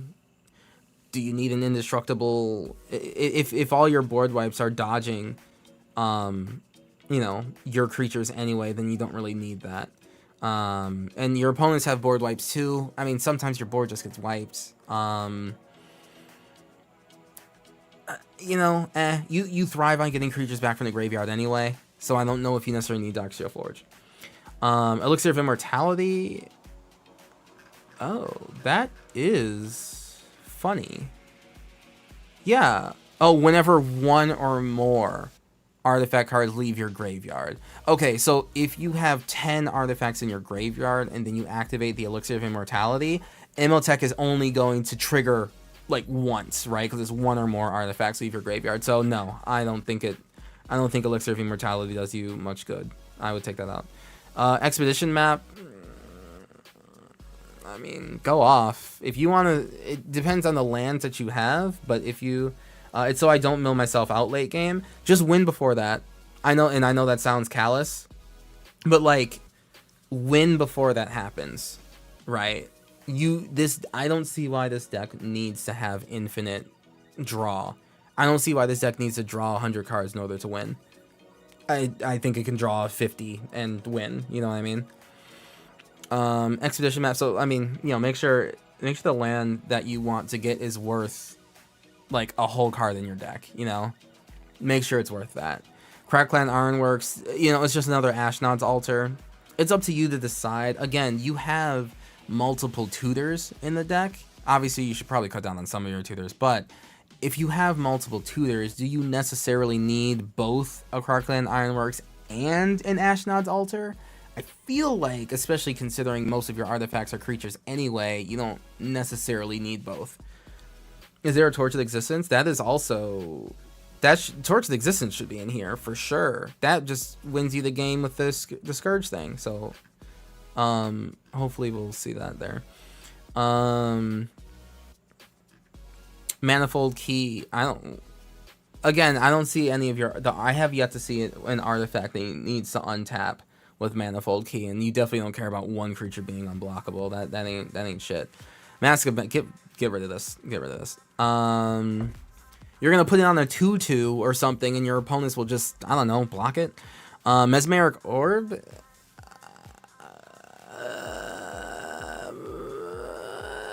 I mean, you're not really a mill deck per se. So here's my issue. Here's my issue with Mesmeric Orb. One, I'm not really a big fan of it outside of decks that are trying to make their opponents mill, right? Like, if your goal is to mill someone out, then, like, sure, Mesmeric Orb. If you're a self-mill deck, obviously Mesmeric Orb is pretty good, but, like, you're not entirely a self-mill deck. You want artifacts to leave your graveyard, but you, again, especially with enough tutors, there's only so many cards that you need that will, like, kind of just turn into an infinite loop anyway, right? And you have Buried Alive, you have Entomb. Just do that, right? Just Entomb and Buried Alive the cards that you need into the graveyard, and then just go infinite. But Mesmeric Orb will end up helping your opponent's, like, graveyard decks more, and it also makes people hate you, right? Like, your opponents who just aren't doing dick all with their graveyards don't want to be milled for playing the game, and that will make them hit you more, and you don't even win off Mesmeric Orb, right? Like, you don't even win off of it, so it's just not worth it. Mind Stone, fine. Mishra's Bauble, I don't know what you need this for. Like, as a whole ass card in your deck, I don't know what you need it for. To draw a card? Man, whatever. Mycosynth Lattice, I don't know. If you don't need Mycosynth Lattice for, like, some sort of combo piece that makes you win as soon as you play it, I don't think you need this. I don't even know what you would need this for. 90% of your permanents in this deck are already artifacts. You don't run a Mycosynth Lattice just to make the last 10%, not even 10%, 10 cards, right? 10%, like, artifacts. You don't need this. Mystic Forge is fine. You know, do you need both? Like, but, you know, I don't know. It's like, whatever. It's fine. Nim Deathmantle, I know you have Ashnod's Altar, and I know you have Krarkland Ironworks, and you can, you know, turn this into some sort of infinite with those. You can. That's right. A creature leaves the graveyard. You get 2 guys, and then you so I mean, yeah, this is part of an infinite that literally fits with your deck pretty straight up. So Nim Deathmantle, I can see you keeping. Yeah, I see you keeping this. Perpetual Timepiece. Again, you don't need a self-mill. You don't need a self-mill. You can Entomb, right? When in mono black, you have the ability to just put the cards you need in your graveyard. Phyrexian Altar, yeah. I don't know if you need all 4 of the altars, including Krarkland. I feel that you probably get just as much as you need out of the double colorless, and maybe just, like, milling your opponents out more than you need the colored mana. So I don't know if you necessarily need this one. Resurrection Orb, I don't know if you need that. Like, I mean, they can kill your commander, like, I guess, but I don't know, just put boots on them. Scepter of Eternity, that's great. Sculpting Steel is fine. As you go through the deck, you need to determine if you necessarily need an extra copy of any particular artifact. And ideally more than one particular artifact, right? Like, not just like, oh, it would be really cool to have, you know, 2 Scepter of Eternal Glory. It's like, yeah, sure. I mean, it's a legendary, but sure. But, like, if that's the only other card in the deck that you want a second one of, it's probably not worth a Sculpting Skill. Oh, that's fine. I mean, Return target artifact creature card from your graveyard to your hand. It does the thing that you want your commander to do. It's also just like a full card that costs 3 mana to play and then a swamp in order to activate. And it's only artifact creature, not artifact. So if it's that important to you. Skull Clamp is I don't recall a lot of 1 toughness creatures that you have, if I'm being honest with you. So I don't know about the Skull Clamp. That's a huge maybe for me. It's a huge maybe on the Skull Clamp for me. Soul Ring, Spine of Ishot. This is probably too much mana just to destroy 1 permanent. That's going to be a question for you if you really like feel that. You have so many alternate ways of winning that just kind of like go infinite. You probably like destroying 1 permanent is maybe like a risk that you just have to take to just not be able to do that.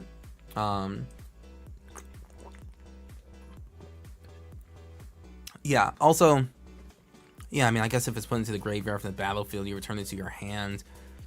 I mean, you could play it again and then sacrifice it and it goes to your hand and like, oh, you got some like guys out of it, but it still costs 7 mana. Yeah. Staff of Domination. If you can go infinite with this, sure. If you're not going infinite with this often, and you don't need to like do some weird untap shenanigans, which I don't recall creatures in your deck needing to do, then it's also yeah. Swifty Boots. You don't need haste on like any of your creatures. Your creatures don't target themselves, and you don't really target your own creatures with anything. So do Swiftfoot Boots instead. Voltaic Key, again, if we're not untapping a bunch of artifacts, like Whip of Erebos is not worth 3 to 4 different cards in your deck saying I get to untap an artifact, right? It's not worth it. Thought Vessel is fine. Thran Dynamo is good. Trading Post is good with the discard and sack artifacts. That's actually really good. This is fine. 4 mana is a bit. 4 mana is a bit, but it's worth it. Unwinding Clock will keep you vigilant and going. This is kind of the same thing with the Voltaic Keys, where if your deck is not chock full of artifacts that like are tapping, untapping to do like a billion different things, if your deck isn't doing that, then you don't need the Unwinding Clock. One, Unwinding Clock does put a target on your head because your opponents will see it and be like, hey, that's a problem. But like they'll perceive it as a problem. But if you're not literally being a problem with the Unwinding Clock, then it's not worth running. I mean, not every deck needs an Unwinding Clock. Like, what do you want? Like Vigilant 2/2 Necrons? You made 50 of them. I don't know, swing with half of them. Wayfarer's Bauble is pretty generous on trying to find lands in here. You probably do need a Wayfarer's Bauble, but just note that it takes a whole, like, that's a whole land. That's a whole card in your deck to get a land. Whip of Erebos is probably too slow. The creatures that you have coming from the graveyard are arguably not that worth it. Like, Technomancer is cool and all, but, like, probably not that worth it. Michael the Golem is cute, but it already has affinity for artifacts. Like, I don't know, just cast them for free. You know what I mean? Just cast them. Yeah, Whip of Erebos, I'm not the biggest fan of. Then Wishclaw Talisman, you literally have 4 tutors right over here. Just tutor your own spell. Don't give someone else the chance that maybe they also get to tutor or something. Just do it yourself. Agent of the Iron Throne. Commander creatures you control have whenever an artifact or creature is put into your graveyard from the battlefield, each opponent loses 1 life. That tracks with kind of just like what you're doing here. Biotransference. Creatures you control are artifacts in addition to their other types, and whenever you cast an artifact spell, you may lose 1 life and make a Necron. It pains me for you to run a card where the first half of the ability means nothing to 90% of your creatures, right? Because they're already artifact creatures. But so you know, it just kind of feels a little bad. You're tutoring up cards directly. You're not tutoring on artifacts, but you're tutoring them up directly with tutors. So it's like the first half of the biotransference is kind of just like pointless. And then casting artifact spells, you lose a life and make a Necron. And now again, that fits. That definitely fits. If you were doing a Cheerios deck, that would be different, right? If you're doing Cheerios to like cast a bunch of things for 0 and just kind of like go infinite with your casting and all that, yeah, sure. But if you're not, if you're not going infinite artifact casts, then biotransference is not necessary. Obviously, it can make you a bunch of Necrons that you can, pain and drain with and everything, but if you're not casting artifacts for 0 like all the time, then biotransference isn't much better for you than every other card in your deck. Dictate of Erebos is probably... Dictate and Grave Pact are probably not worth it. Again, you probably are just going infinite on Necrons. They're both good cards, obviously. Obviously, they're both good cards. You probably just don't need them for what you're doing. You have single target removal. You have a couple one-sided board wipes. I would maybe only run one of them, just to show your opponents that you have the ability. Like, you get to end the games early with Dictate by saying like, "Hey guys, listen, I have 10 Necrons out. You all have 5 creatures. I have a sack outlet, and I have Grave Pact in my hand." Right, it's going to my turn. I have Grave Pact. You're all tapped out. I can do this. I just sacrifice 5. I still have 5 left. It'll be a long game, but like I'll probably be able to just like keep on generating Necrons and keep on killing off your things. It's probably not even worth it for you to play. Like I have you in a headlock. Do you want to keep on going? That's how I approach Grave Pact personally. I never play Grave Pact on turn 4, and on like a naked board or anything, just to like make my opponents have to like suffer playing around it forever.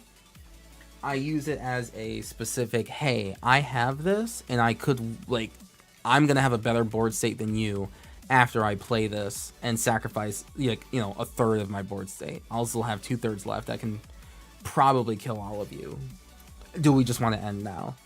That's how I use Dictate and Grave Pact. Out of the tombs, no. Mill cards, no. You don't need this. You don't need this at all. You don't need it.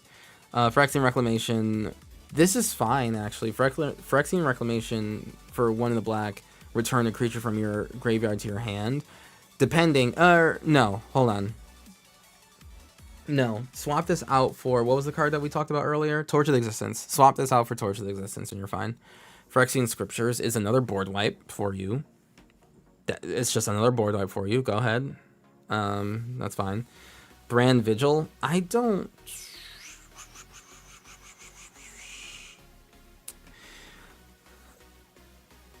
If you are doing infinite 2/2s, does it matter if your infinite 2/2s are also infinite like 50/50s, right? What's the difference between the two with Thran Vigil or not? I don't think Thran Vigil's a bad card. I think it's great actually.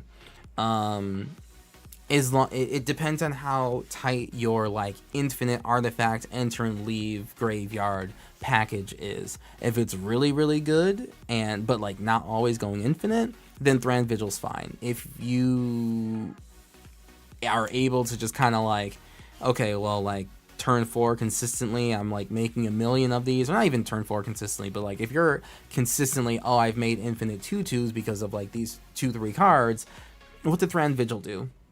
Really, not much. Not much. So this is a huge maybe is all I'm saying. It's only during your turn, so... Oh, Torch of Existence is right there. Duh, I didn't see it. Vampiric Rites, get this out of here. You sacrifice a creature, gain a life, draw a card. I don't know. You're already, like, doing that? You know what I mean? You're already doing other things. Sorry, get this out of here might have been too aggressive, but, like... Ooh, good stretch. It might just be too many cards, It's just one of the 167 to cut, maybe. It might be too much. You might not have enough creatures, considering, like, you're sacrificing so many just to, get, like, infinite mana, And then Virtue of Persistence. You don't need this. You don't need this at all. Lands 36. I don't really have too much to talk about like on the lands. I would just say don't have your lands come to play tapped. In mono black, you're a monocolor deck.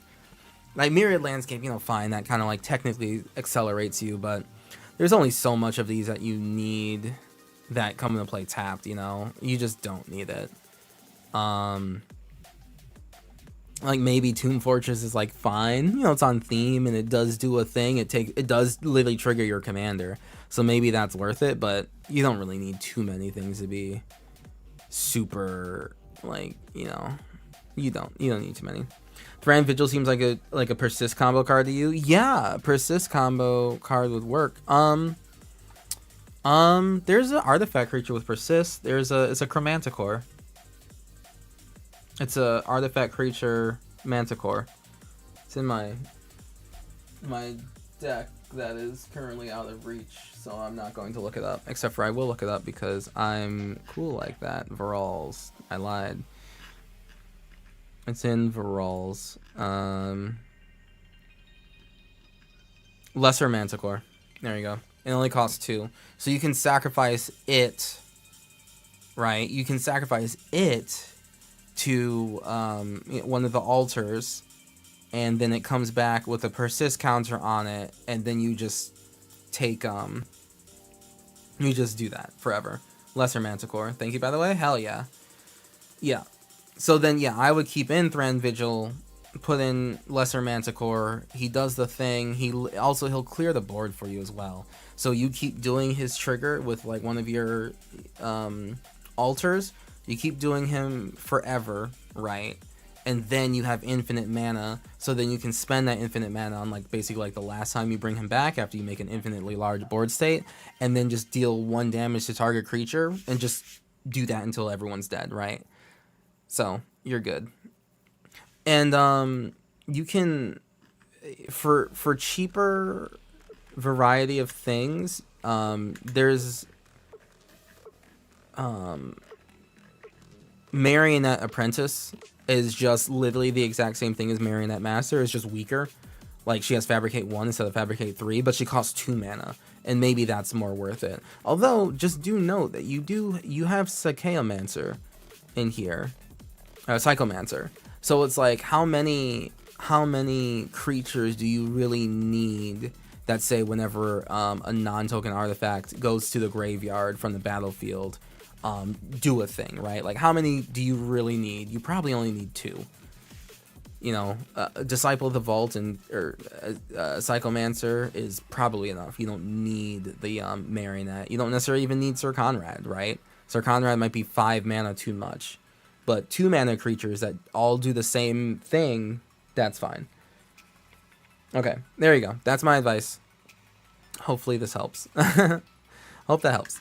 All right, back to what I was doing because I do need to go through these things. All right. Let's get this out of precon upgrades and into the main. Move to.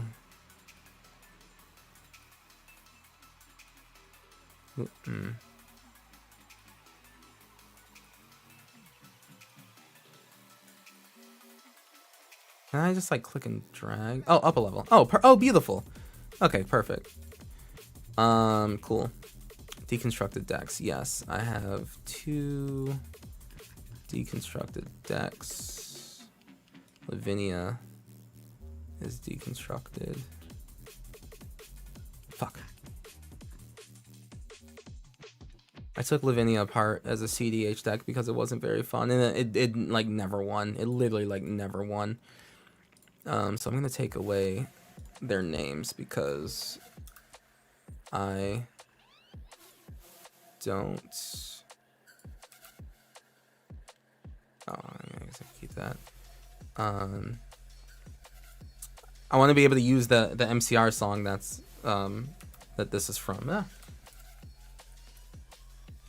Lavinia.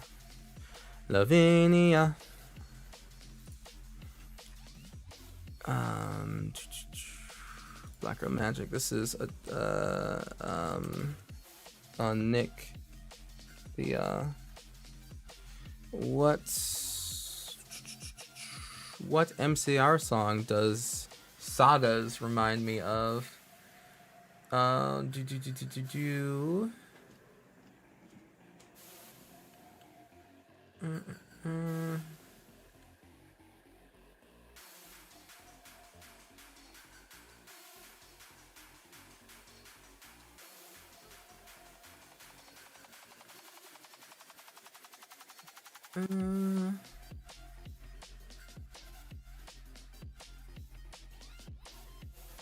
Foundations of the Cave is a good song.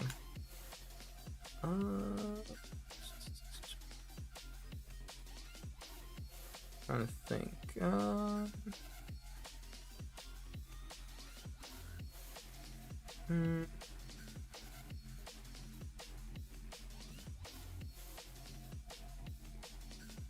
Interlude? Oh, Astro Zombies, duh. Astro Zombies.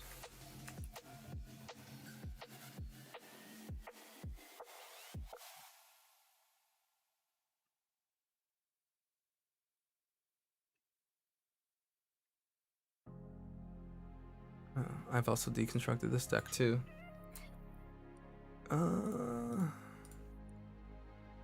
Anixia. She is.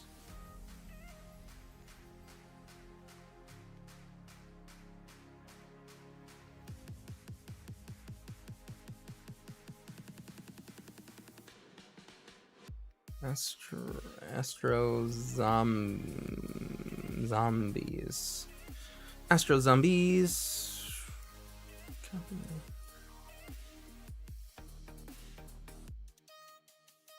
Astro Zombies. Anixia. Perfect. All right, there we go. Anixia has upgrades to go through, and Anixia is going to be a bit of a slog. Desolation Row. I have Desolation Row on someone else. Nahiri. Oh, Nahiri's Desolation Row. Nah. Nah. Mono White Nahiri. This is Desolation Row right here. Her?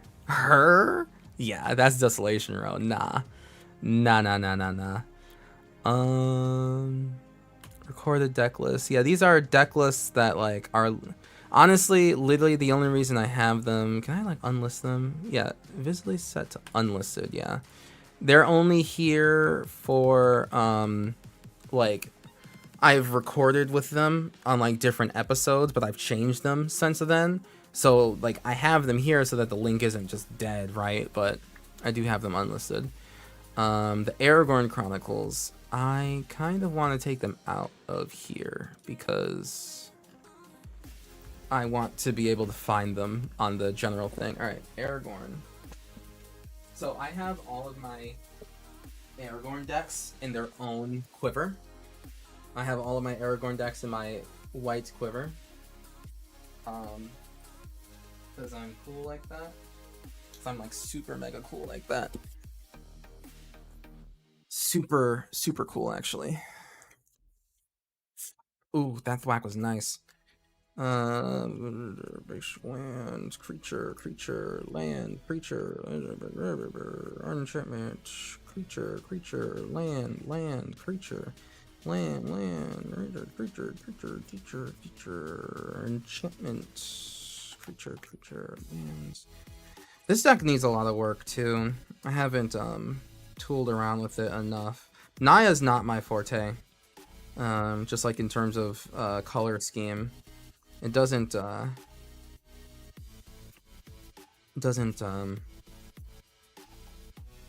it's not the easiest deck for me to play. Although, I mean, no, the deck itself is fine. Sorry, it's not the easiest cards for me to like remember exists, and I can go like, oh yeah, like this deck is this is what this deck has been looking for. Clearly, this just like goes right in here. There's a lot of cards about Naya that I miss in these sort of things.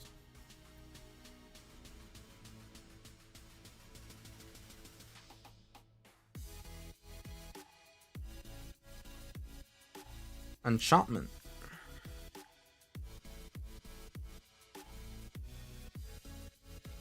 I wish we could listen to some MCR right now.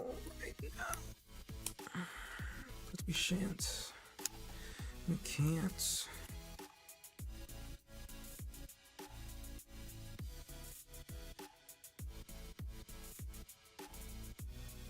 Ba ba ba ba. Ba ba ba ba ba ba. All right, so okay. What name did you go with for Hilda? Disenchanted. Because I was thinking of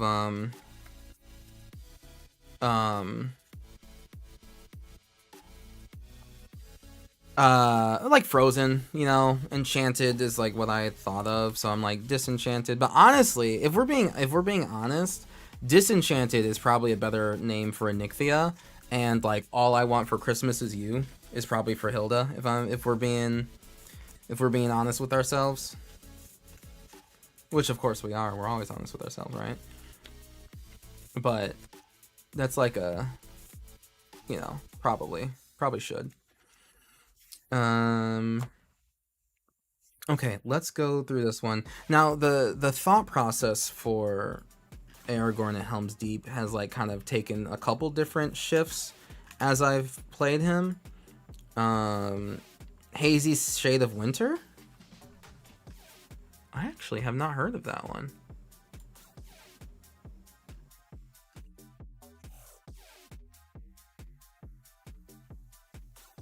Wait, what? That's not an MCR song. You've thrown me off. You've thrown me off. That's not an MCR song. Yeah, they're all MCR songs because I like MCR. So that's why. This is not just any songs that I can think of and kind of throw them in here. This is specifically I really like MCR, so I want to put them in here. That's silly. Oh. Why not just do that? Why not make it weird?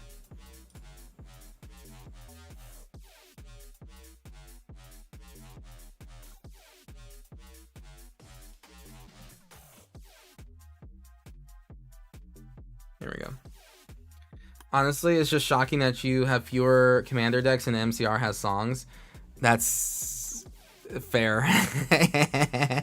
That's fair.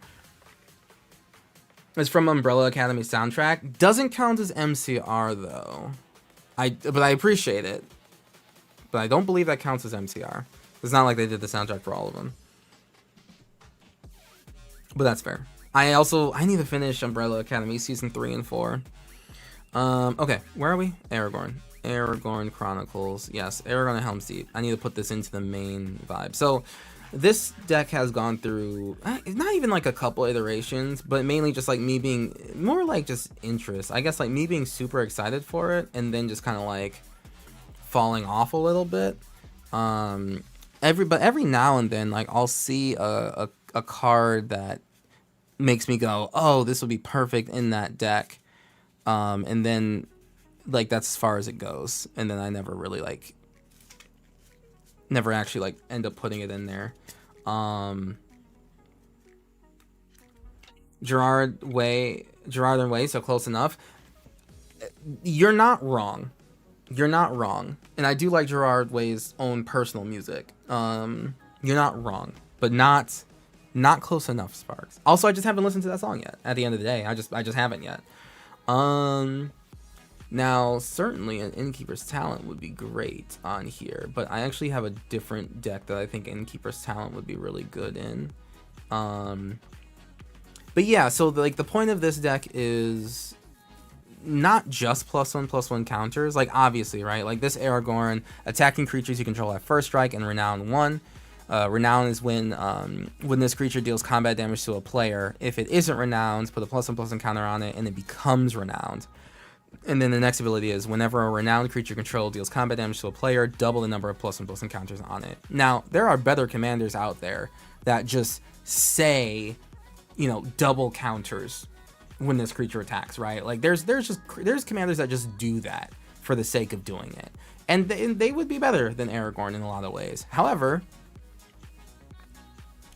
this is Aragorn, and I don't really care if they're better. I'm gonna play Aragorn, so you know, like I don't really care. So, so what I made this deck into one creatures that want to attack, but also like a pseudo modified list too. And actually, there is a modified card that I know I pulled out to the side specifically to replace Abzan Battle Priest with.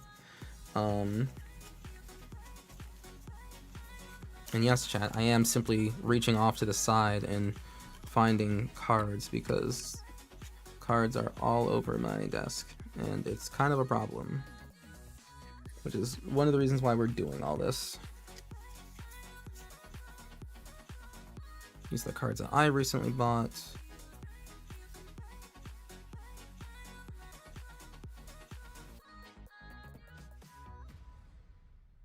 I don't think I got... No, hold on, where?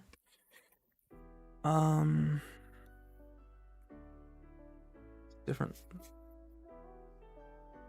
pile of cards. Different pile of cards. Completely different pile of cards.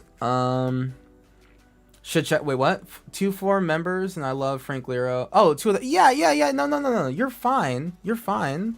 It's just that I also haven't listened to the song yet, right? So I'm not gonna have a favorite song that I haven't listened to on here. Yeah, that's all. I mean, and yeah, and also MCR itself has more than enough songs in its own repertoire where I'm not really like grasping for other sources of them making of different members making music in order for me to find songs, you know what I mean? I got more than enough here. Where is the card that I pulled aside for this deck?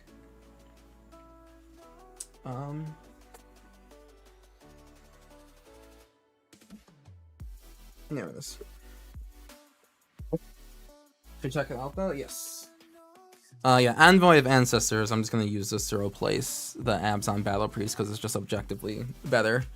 We're not gonna do like full upgrades now, but this one is just like one I've been kind of fiending to do that I just haven't done. Envoy of the Ancestors. Okay. All right. So yeah, the point of this deck is +1/+1 counters and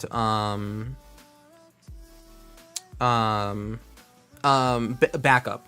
I like the backup mechanic. Well, I think the backup mechanic's cute, so I wanted a deck where I can kind of like heavily use it. Yeah, whenever this creature attacks, double the number of +1/+1 counters on the target creature can't be blocked. Yeah, it's just like I'll just put a bunch of these in an actual deck. Right, and it works a lot better with Aragorn. Not a lot better, but like a lot more on theme with Aragorn. So that's the point of this deck. You'll kind of see it.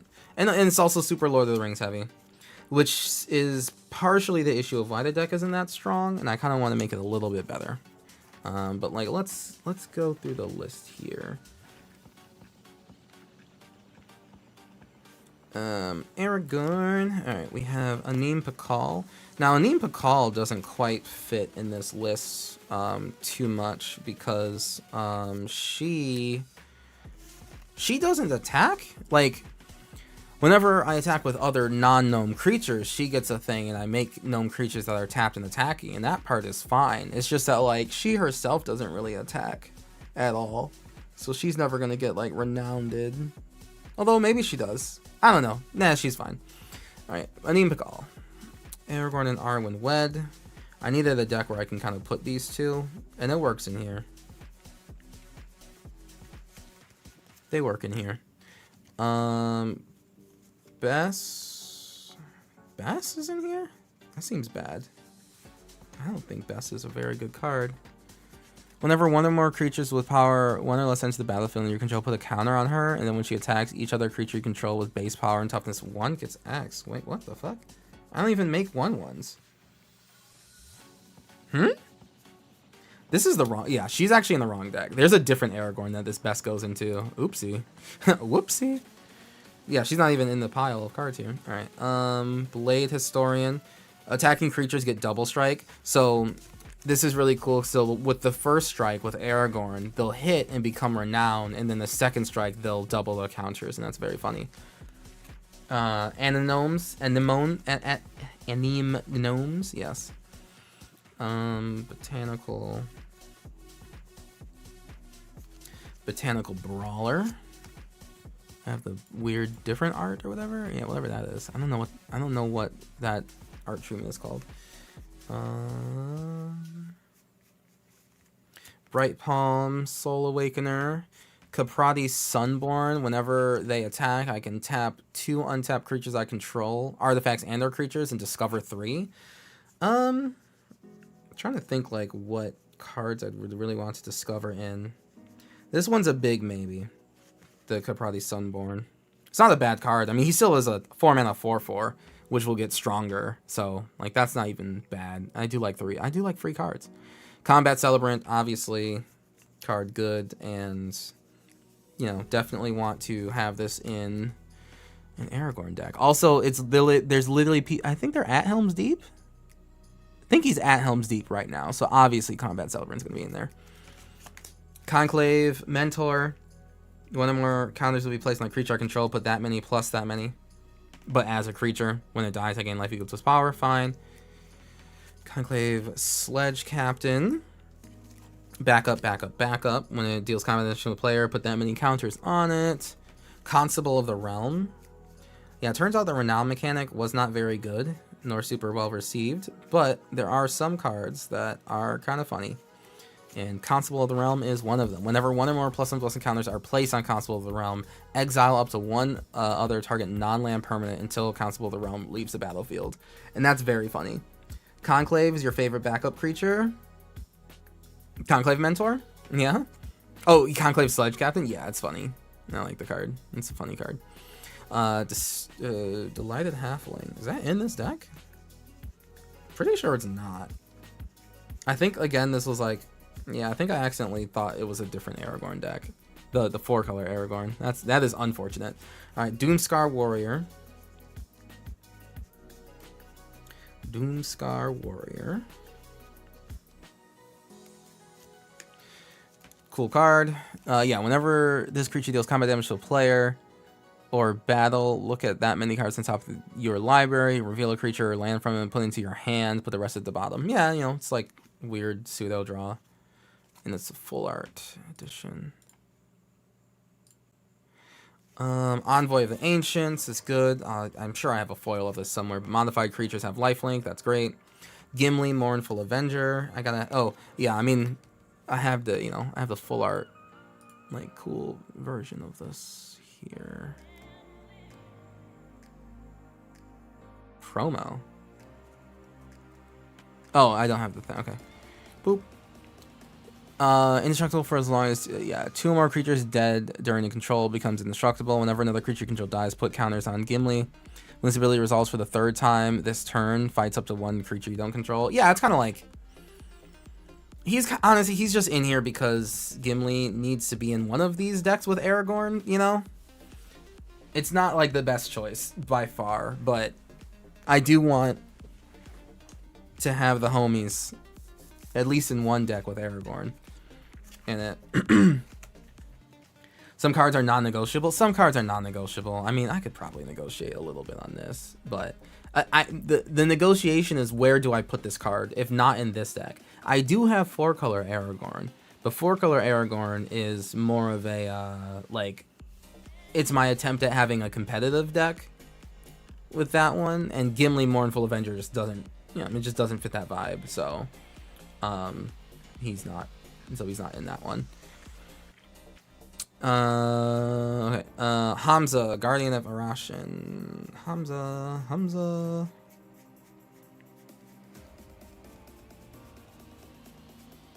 Hamza is great. Hamza is fantastic. Spell costs less for each creature with a +1/+1 counter on it, and then creatures in general I cast have cost less for the counters on them. Hamza is fantastic. Colonian Hydra. When it attacks, double the number of +1/+1 counters on each creature you control. Again, like, he kind of does the job of Aragorn, but at least this means that like when they hit with Aragorn, they get even more +1/+1 counters, which I find very funny. But I could definitely like negotiate taking out the Hydra. Cutzel, Malmed Exemplar actually goes super well with this deck because obviously my creatures are going to have greater power than their base because that's what Aragorn does. And they can't cast spells on my turn, which is good.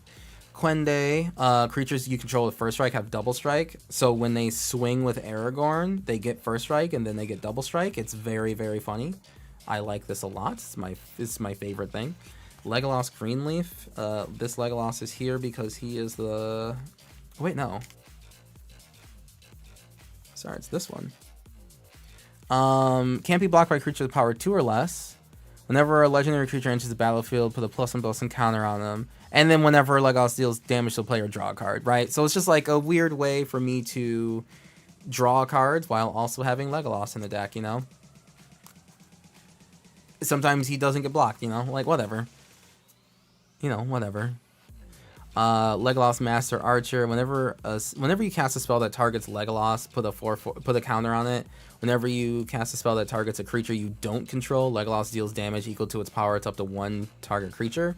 This card's like really strong, actually. I think I've seen him as a commander, and it's I mean, cast a spell that targets a creature you don't control, and then Legolas just gets to like deal its damage to something. It's actually really strong. Yeah, seems like a fun commander. Oh yeah, no, this Legolas is like honestly kind of scary. Yeah, it's actually kind of scary. All right, so yeah, Legolas Master Archer in there. Again, he's just like a 3-drop that gets bigger with Aragorn, maybe, hopefully, perhaps. Like he's just the... I mean, where else am I gonna put him? Where else am I gonna put him? Rohirrim oh no, sorry. My mono green deck is Master Archer. It's fighting that. Yo, Fets, yeah, the deck is real strong. That gets real powerful. All right, Mirror Style Master.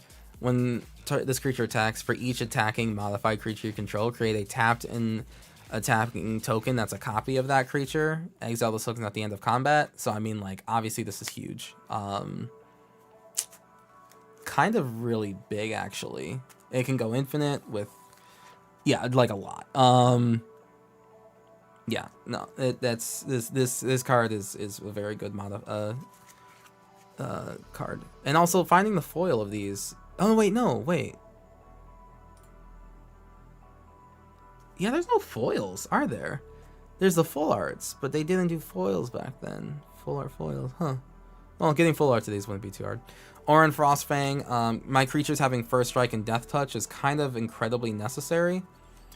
So Orin Frostfang kind of has to go in this deck because first strike, death touch is kind of hog champ there. Fabine Boss's Confidant. Again, I think this was a different. This was the 4-color Aragorn deck, not this. Reclamation Sage. I think I also don't have that in here. Oh no, I do. Rec Sage, when it enters the battlefield, you may destroy target artifact or enchantment. I think it's just like a Lord of the Rings. It's just like a good elf that lets you destroy something. I don't obviously like have any flicker things are in here or whatever, but you know, this is probably a card I can take out if I'm being completely honest with you, which I am. Rishkar, Prima, Renegade. Oh, did I take out Rishkar? Probably because I don't really need my creatures tapping for mana, if I'm being for serious. Rohirrim Chargers. Whenever you exert a creature, reveal cards from the top of your library until you reveal an equipment card. Put that card onto the battlefield, attach to that creature, then put the rest on the bottom of your library in a random order. Yeah, it's literally part of the art that goes with the commander. So I'm not gonna not put this in. Or actually, it goes... Yeah, here. Yeah, I'm gonna put in Rohirrim Chargers, obviously. And there's equipment in this deck, so, you know, of course. And I do actually exert creatures in this deck, shockingly enough. Scab Clan Berserker, one of the only good, probably, I mean, certainly one of the only good Renown cards that they made originally. But yeah, Renown, whenever an opponent casts a non-creature spell, if this card is Renown, it deals 2 damage to that player. And turns out in Commander, there's a lot of times that happens. Shadowfax, Lord of Horses. So being able to have Shadowfax and then swing and then put into play a backup card that's usually too expensive that will still like put the backup on things is kind of cool.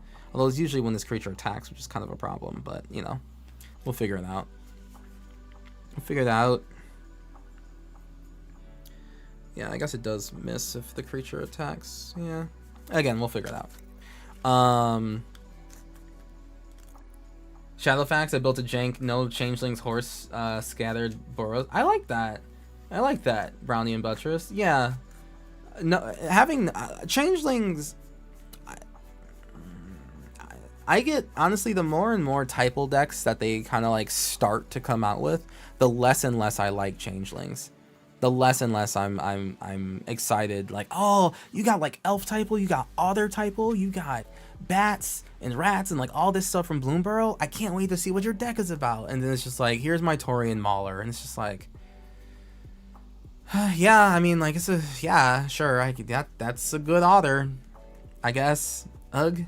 Yeah, typal of changelings feels deflating. It does feel deflating. I completely agree. All right, Shadowfax, Lord of Horses, Shalayan Halar. Also, yeah.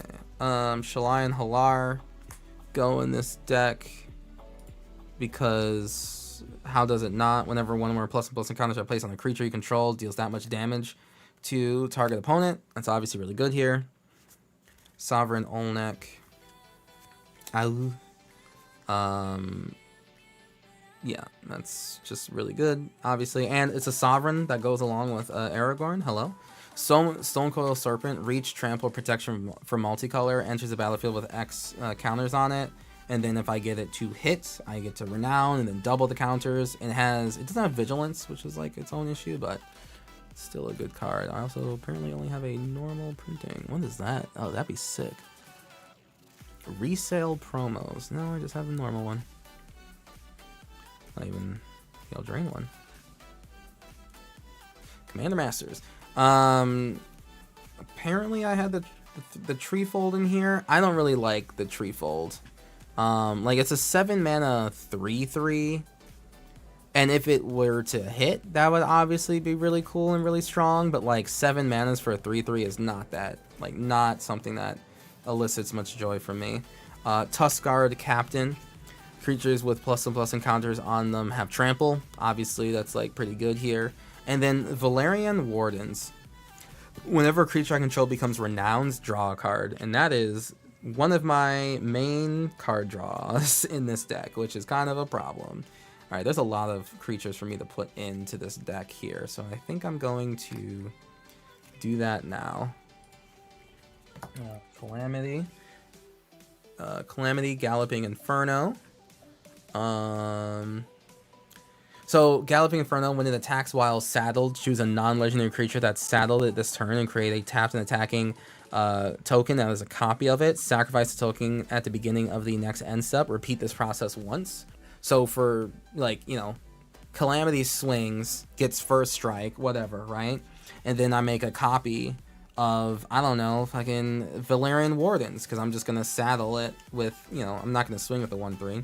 But I'm going to saddle it, and then I get 2 more copies of the Valerian Wardens. What if 5-color Changeling Lord decks, creatures are nothing but Changelings and Lords? Is it? Well, it would just be like a Morphon deck, right? I mean, like, they could, I'm pretty sure they'll make that one day. When I feel this deck would still be good. Well, yeah, I mean, they just put like every Lord in a singular deck. I mean, I could see that happening, and it would just be what it be. But I think, well, I mean, they'll make whatever card they want. I can only imagine that the only reason they haven't made a card like that specifically is because it would introduce too many changelings to the game, right?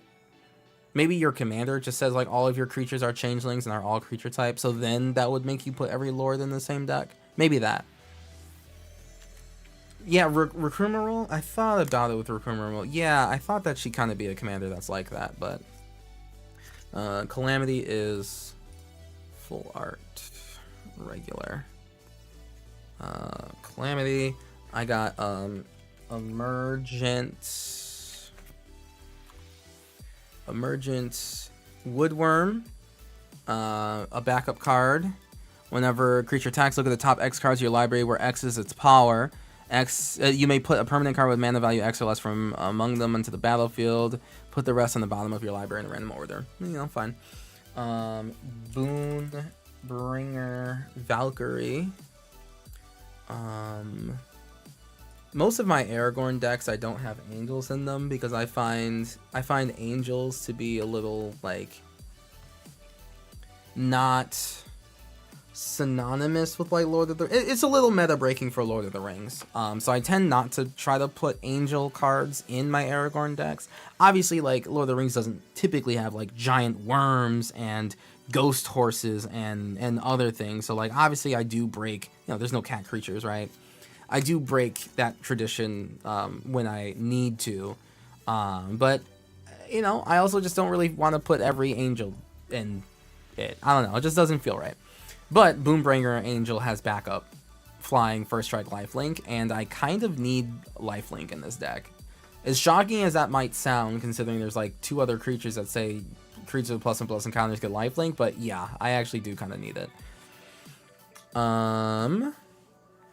Next is Atalan Jackal. Oh fuck, I did that other one.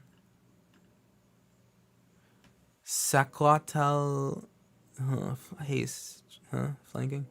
Atalan Jackal. This is from the Tyrannid, human Tyrannid scout here. It's just like a 3-mana 2/2 trample haster. And Aragorn will give a first strike, but when it deals combat damage to a player, I search my library for a basic land and put into the battlefield tap. That's kind of like the only reason it's in here. Just to like be a creature that kind of swings immediately and ideally hits and gets me a land. Part of the reasons I find this deck to be lacking is because I don't have a lot of like things that put lands into play. So I find myself with like a lot of cards in hand and not enough like mana rocks. But I'm green, so I don't really like tend to go for mana rocks that often. I don't actually have any mana. I don't have any land searchers in this deck, so other than this Jackal, so that might be something to think about.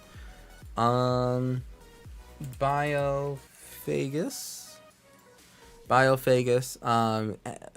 Add 1 mana of any color. If this mana is spent to cast a creature spell, that creature enters the battlefield with an additional +1/+1 encounter on it.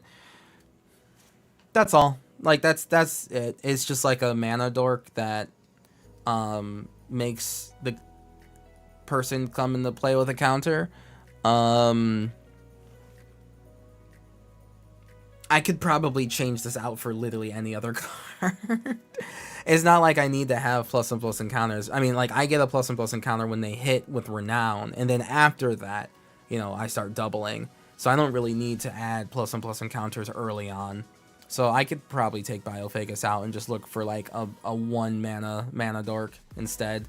Birds of Paradise would be just as good. Yeah, I'll probably take this out. Sun Titan. This is a really good Sun Titan deck because a lot of creatures in this deck are mana value 3 or less. Like a lot. A significant amount.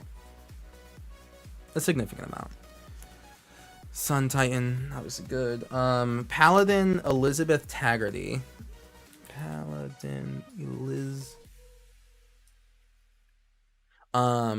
When she and at least 2 other creatures attack, draw a card, then I may put a creature with mana value X or less from my hand onto the battlefield tapped and attacking. Which, again, I think that's kind of what this deck wants to do a little bit theme-wise.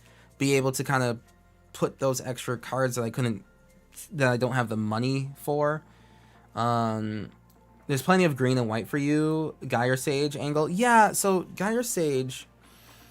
So here's where we come to a little bit of a downfall with how your boy Kuro Hitsuki makes decks.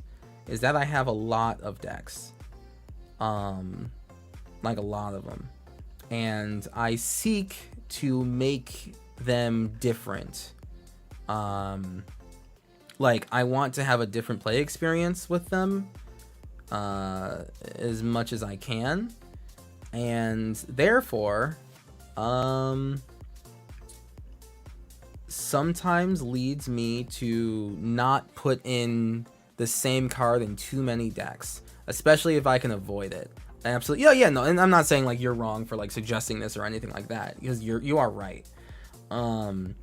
It's just that like, yeah, I just tend not to when I can.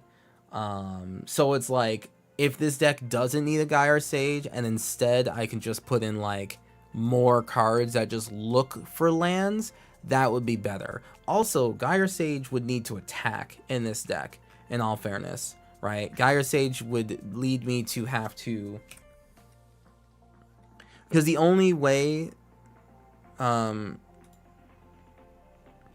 it does evolve, and that's fine. Like, it does evolve to a certain point, but like the main way in this deck for people to get +1/+1 counters is to hit my opponent with Renown, and then they get stronger after that because it makes my commander more special, quite frankly. Or, you know, like backup, other people come through to help and all that sort of things. So that's like the main reason why I don't have some cards that would be like clear slam dunks in here, you know. Yeah, that's about it. Gimli of the Glittering Caves would be kind of good in here. That would be one. That would be another Gimli I could put in here. Same with like Aki Battle Squad, right? Like Aki Battle Squad, whenever one or more modified creatures you control attack, untap all modified creatures I control, and then there's another combat phase. Activate only once a turn. It's like Aki Battle Squad, I think I have in other decks. I kind of forgot which ones, but I have them in other decks. And I just don't want to see them again. Oh my god, Adeline, Resplendent Cathar. She's too good. She's too universally good. So there's like 50 million different decks that she could go in, which makes me only put her in like 3, like 2 or 3. I only put Adeline in decks that are like extra spicy with her, not just like decks where she would just be good in general in, but specifically decks where she is like extra spicy being in. Like I have her in my Rafine deck because she like does something unique and special with Rafine specifically. That's why she's in that deck, but not in just like every single white deck I control, because like I don't know, that's kind of boring.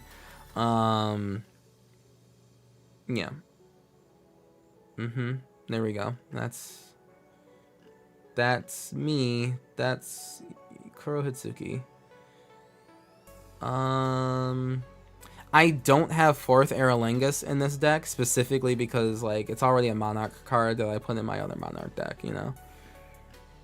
Although last March of the Ents would be kind of funny in this deck. Is Mary Esquire of Rohan in here? You mentioned card draw. Mary Esquire of Rohan is in my King of Gondor deck instead, because it's a little more fitting. Actually, yeah.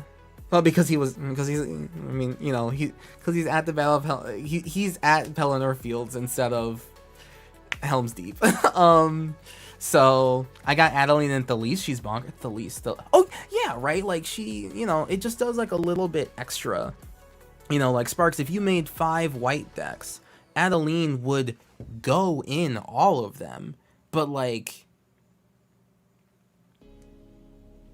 she does a little bit extra in Thalise, right? Like not only does she make tokens, which are good, but like she makes tokens that specifically apply to your commander, right? Like that's more of a unique situation for Adeline than just simply going, yeah, you know, like it's a white deck, so I throw Adeline in here. That's just how I go about it. I'm just anal that way. It's not even like a good anal, it's just kind of annoying, but we out here. Yeah, the king gets all the good shit. Oh, the king gets all the good shit. Like, no. King of Gondor gets all the good stuff, alright? All the good stuff. He gets the best I can give. And I am aiming to make him even better because, like, there's a bunch of... well, the thing is, King of Gondor does get good stuff. Why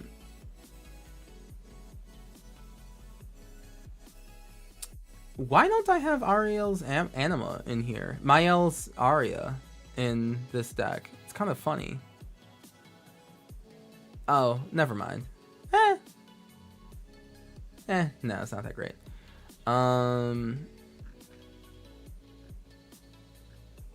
It's kind of like looking at other recommendations. That would be kind of cool. Another theme of this deck, and you know, chat, I hope this, like, now maybe you get a little bit more of a glimpse into why when I do deck reviews, I'm always asking for people to tell me what they want the deck to do, not just say like, hey, like, you know, let me just tell you the cards to make a powerful deck, but specifically like what you want the deck to do, and then I can help with that, because one, I find that more interesting, of course, and then two, it's like I mean, it's how I build decks. I specifically build decks with the intention of, hey, you're going to, like, I'm going to build this deck with a specific goal and theme in mind, and I will choose to put less good cards in this deck so that I can fit that theme harder, you know, to a certain extent. Like, to a certain point, I do have a limit of, like, you know, being unreasonable, because I still want to win. That's my thing. Like, I still want to win with these decks, so I'm not going to never put in something good, but I will reject some good things. You gotta have a strong reason to be there. Right, exactly. I don't typically tuck with good stuff strats. Right, you gotta have a strong reason to be there. Exactly. That is exactly it. You get me. And also, that's one of the reasons why I have 52 commander decks, right? Because I am a fiend that wants to play with as many of these cards that I have as possible. And one of the ways to do that is to not use the same Adeline in every single white deck I own, right? Or deck with white in it, not even just like mono white, but just deck with white in it. You know, I'm not going to be able to use all of half of these cards if I just went to EDH Rec and just pulled all the recommended cards and put them in the deck. I'd have Smothering Tithe all over the place. I don't want Smothering Tithe everywhere. You know? I don't. That's so boring. I just liked the commander format initially when my brother was pushing me into it, and then I heard Rachel Weeks on the Command Zone tell me to take out all my tutors because making the deck more consistent isn't the goal. I immediately liked the format after that. Hey, there you go, Brownie Buttress. You get it. Yeah, 100%. I only put tutors in my decks specifically when it's decks that won't really be able to get there unless I do that. So for example, like my number one example is Chun-Li. My Chun-Li deck, like Chun-Li as a commander, there's only like 2 cards that give her +1/+1 counters that are instants and like are like usable over and over again. Like she'll get like a glut, like a big glut of +1/+1 counters all at once with basically a storm. And she's in there, like, in order to get to that card, because I really can't win without that card. So I have tutors, for instance, in the deck for Chun-Li, more specifically for that, because she just can't really get there without it. But like other decks, like, you know, like, I mean, for fucking, for Aragorn, for King Aragorn, right? Like, I don't have Rhystic Study in there for him. If I want to win more games, I probably could/should, but I want to mess around with the Monarch mechanic more, right? I want to guarantee draw myself another card, like a card at the beginning of every of my end steps instead, because that's more exciting for Aragorn, King of Gondor, versus just, okay, Rhystic Study. You know, like I'm thinking maybe I put Smothering Tithe in the deck, because if someone takes a crown from me, they draw an extra card, that means I get more money, blah blah blah. Or I could just not. You know, I could just like not. I could play Rhystic Studies. I could just put those in other decks that like it means a little bit more. You know, when you have a secret commander card. I mean, yeah, basically. I think ultimately my goal is to have all of my decks have a different overall strategy or theme, because I feel like trying them will help me round out my skill set. Big reason I only have one creature type deck, and that's fair. And as you explore it more, right? Like maybe you know, there's other ways, and there's multiple ways to do creature typal, right? Like there's not just one way to do creature typal. Roaming Throne doesn't go in every creature typal deck. Roaming Throne doesn't really, well, not really that much in Merfolk, to be honest with you. You know, because he doubles triggered abilities, right? Not activated. If it's activated, then maybe. But like Roaming Throne doesn't go in every single typal deck, and there's definitely typal decks that can just do without it. You know, there's different type. There's like Magic is just big. Magic is big, and the idea that I would like deny that, and just kind of like reduce all of Commander, especially as a format, into just like the top 100 cards is just like that does not jive with me at all, at all, at all, at all. I'm gonna run Armorcraft Judge in this deck, right? Enters the battlefield, draw a card for each creature you control with a +1/+1 counter on it. I'm gonna run that in this deck, you know? I'm gonna run that. And I don't have what's the instant where like all your creatures with Inspiring Call. I don't have Inspiring Call on here, right? Although I probably should. Inspiring Call is kind of good. I don't think I have it in that many other decks either, but you know, and it does draw me cards, which is pretty important. Roaming Throne is far better in Hackball than... Oh, yes, in Hackball, yes, but not Kamena. Exactly, which is why I probably don't have it. But yeah, Armorcraft Judge, a goober that enters the battlefield and lets me draw for cards that have +1/+1 counters on it. I mean, damn, this costs 4. This card's really not that great. I should just run Lurking Predators instead. I just don't feel like it. I don't feel like it, and Aragorn doesn't mess with Lurking Predators, right? But maybe with an elf on a Rhino. He'd fuck around with that. Alright, Relic Seeker. But also at the same time, I do acknowledge that this deck... Did I not have Relic Seeker here to begin with? That's crazy. It's the only other good Renown card. That's honestly pretty wild that I didn't have this in to begin with. Yeah, Relic Seeker was like, yeah, the only Renown card that people ever even fucking talked about. When it becomes Renowned, I may search my library for an equipment card and put it into my hands. Which, I mean, obviously this goes great with Aragorn. Gotta play Golem Typal with Roaming Throne and really throw him off. That'd be kind of funny, actually. Meta. That's funny. I mean, I'd do that. I'd fuck around with that. That's funny. You know, that's like legitimately funny. Relic Seeker, okay, and then Guardian Scale Lord. Yeah, when I guess I haven't touched this deck list except for like when I first started building this deck, and there's obviously like a lot of cards I added to this. Guardian Scale Lord. Like for the longest time, I didn't want to have like dragons in here because like Lord of the Rings doesn't really fuck with dragons in a good way. But at a certain point, it's just like, no, this card is a really good backup card, and I should just run it. And it's a really good card. And now I have a deck that has like every backup card, you know? Cool. That's more exciting. I have a deck with Mirror Shield Hoplite.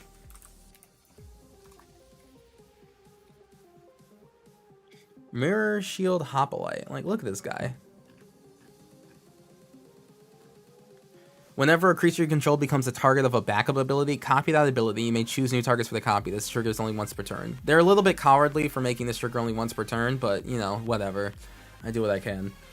But, you know, like, what a goofy deck to have Mirror Shield Hoplite in here, you know? Like, what's this guy doing? But it's cute. Actually, hold on. Activated. What does Enrajo?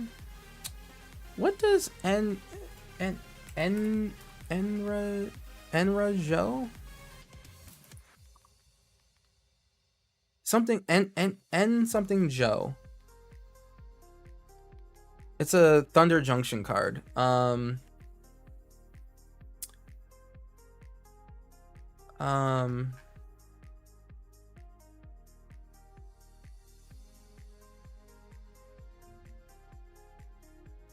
It's a white-red card.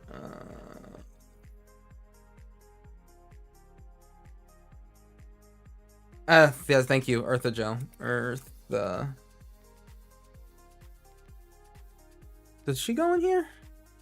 No, right. Why would I think she go? No, wait, does she? Yeah, does she work?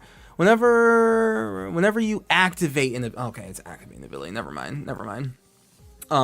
If it was like triggered ability, that would be, you know, then I could like copy backups, but it's activated ability, so that doesn't work here. All right, yeah, Earthagel, thank you. Thank you. I like her. I want to kind of put her in the deck, but oh, and here Evolution Witness also kind of goes in this deck too. Evolution Witness is quickly becoming like, I mean, it's just as good as like Ewit in a lot of ways, where, you know, like enter the battlefield, get a permanent back to your hand and everything. I might try to find like a different card than Evolution Witness, if I'm being honest with you, to kind of swap out and maybe not have it in too many of my decks. There's certain decks that Evolution Witness goes in that's like more iconic. Evolution Witness gross, I know. There's certain decks that she goes in that are more like kind of do plus and plus encounters cooler, and that means like she needs to attack with, you know, she has first strike, but she needs to attack and get in there, which is a little bit harder in than just like a single ETB get a permanent back. So I'm actually gonna take this out. I'm gonna take this out. She's also in another Aragorn deck anyway. All right. Yeah, there's not like a lot of cards that, or at least there's very specific cards that go in this type of Aragorn deck. Okay, so that's the creatures. We did the creatures. Creatures are cool. We like them. We took out all the creatures that were in here that weren't supposed to be in here. Okay.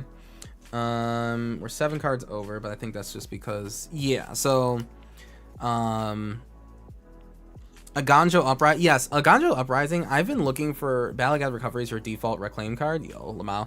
Aganjo Uprising is actually a card that can be used in this deck, which is very funny. X red white. Create X 2/2 samurai creature tokens with vigilance. They gain menace and haste until end of turn, and then each opponent makes X -1. Right. So like I arm my whole, like all of my opponents with a bunch of samurai. Right. But mine have menace and haste, and with my commander, when they attack, they'll have first strike, and when they hit, they'll become renowned and they'll get a +1/+1 counter. So my creatures will fake fourth Aerolangus. Yes, my creatures will have +1/+1 counters. They'll be untapped, and they'll be able to block my opponents. So then my opponents will be like, okay, well, we have all these samurai. I guess we'll attack each other and not Kuro, because Kuro's samurai are better. And that's funny. That's funny to me. I like this. So I finally found a deck for Aganjo Uprising. We did it. We did it, Reddit. So yeah, I guess Explorer? That's no. Sylvan Offering. You choose an opponent. You know opponent make a what? I think this is when I would try to make this like a little bit more Lord of the Rings centric, and I like only had like elves and stuff, but that quickly got tossed to the side. And then Taunt from the Ramparts. I wish I had this version of it, but oh wow, it's cheaper in foil for this version. That's crazy. Taunt from the Ramparts is really good, but I have just the regular version. I took Taunt from the Ramparts out of King of Gondor, because, you know, like, this is literally him at Helm's Deep taunting from the ramparts. So, you know, I couldn't not put him in the same deck. I mean, come on, what are we doing here? What are we doing? What are we doing if not doing?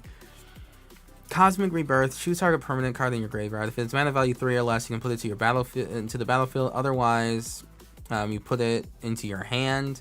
See, like, I wanted to kind of like put this in this deck. I don't have it in here anymore, I don't think, because I stopped thinking it was really good. Yeah, I don't know. Cosmic Rebirth has been a card that I've wanted to put in for a while. I just never know if it's really worth it, you know? I think I'm too combo pilled when it comes to resurrection spells. I'm too used to like, oh, like I brought this card back and now I do like this infinite combo and blah, blah, blah. Like, I think I'm too used to that.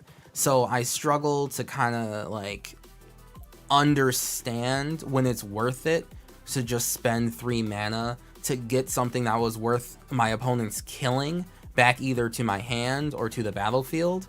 I struggle with that, which is why I build as many decks as I do. I try to actually build decks that, one, they interest me, right? They get the juices flowing, but also to challenge me in aspects of Magic that I just don't really do very well. I know for a fact that Cosmic Rebirth is probably a good card, but I just can't, like, imagine the moments when it's, like,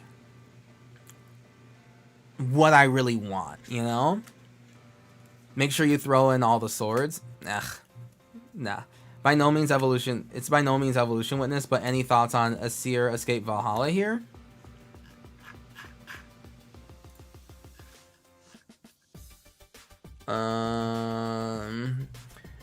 Three mana. So 2 and a green. Exile a permanent card from your graveyard. You gain life equal to its mana value. Put a number of +1/+1 counters on target creature you control equal to the mana value of the exiled card. Return from the Azir Escapes. Return the Azir Escape Valhalla and the exiled card to their owner's hand. Why would I want to do that? Okay, so 3 mana, I exile something from my graveyard and gain life. It's like, okay, I put +1/+1 counters on one creature I control equal to the cost, and then after 3 turns, I eventually get 2 cards back to my hand.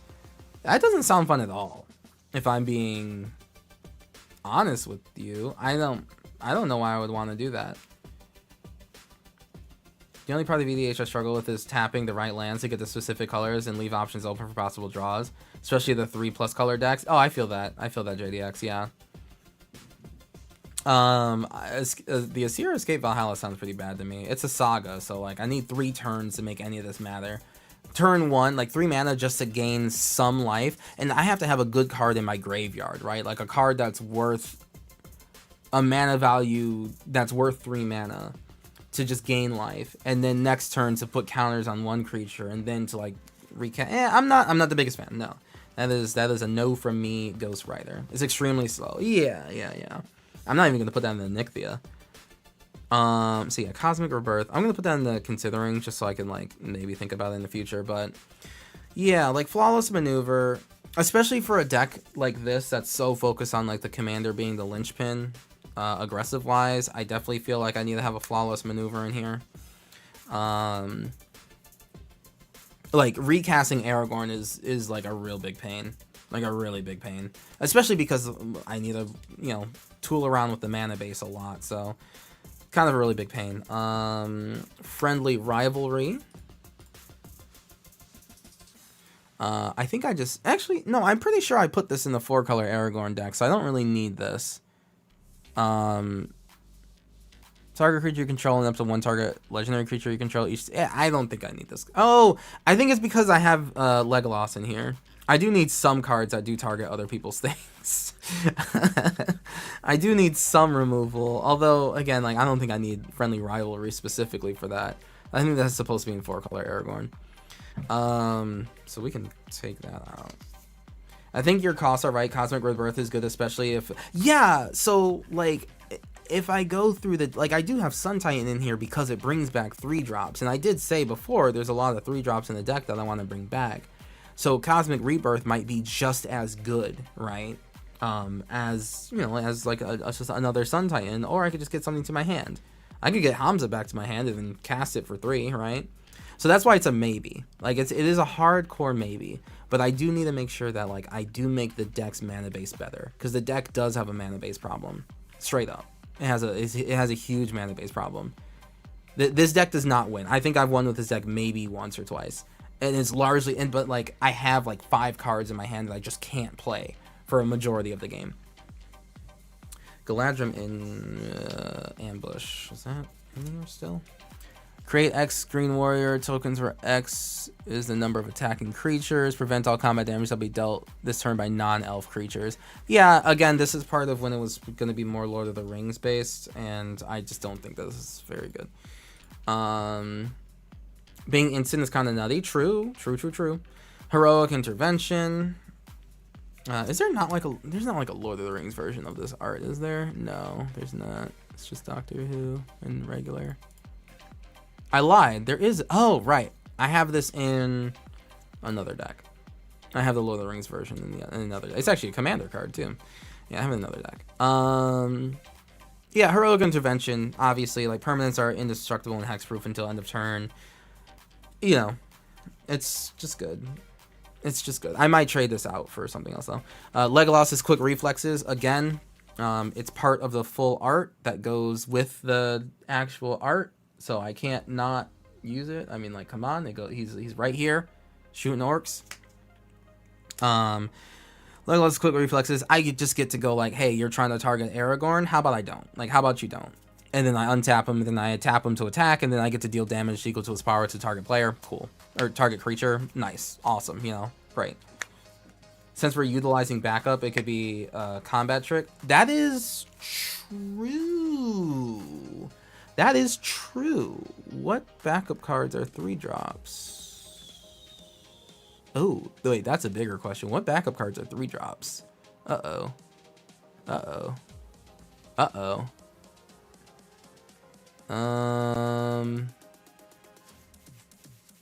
That's a problem. There are not a lot of 3-drop cards.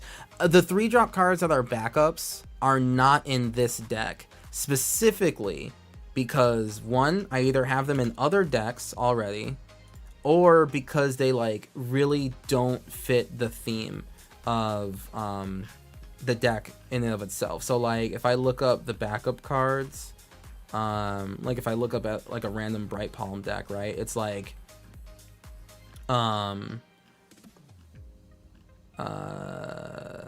you have, Jesus Christ, there's not a lot. Oh yeah, like Death Breather Champion, you know, like backup 1, give double strike. Actually, that's not like the worst. It has dash for 4. It's not the worst I've ever seen. Backup, give something double strike. They do get to trigger my commander's thing twice. Videl. Oh yeah, so yeah, Voldaren Thrill Seeker, right? It's just like Voldaren Thrill Seeker. That's a no because it's like a weird vampire. So 2 reasons why it's a no. 1, I have it in my Marchesa the Black Rose deck, which literally just like fits better with this card. Like it like kind of does like a weird kind of like near infinite thing. And it's a weird vampire. End sentence. That's all. That's it. That was it. That was the whole thing. It's just a weird vampire. And I have it in another deck where it does a little bit more, you know? It does a little bit more with the commander's specific abilities that make me have it in that deck versus this deck. Death Breather's Champion is 2 in a red with dash of 3 in a red with backup double strike, which is not the worst thing I've ever seen, but still not necessarily what I'm looking for.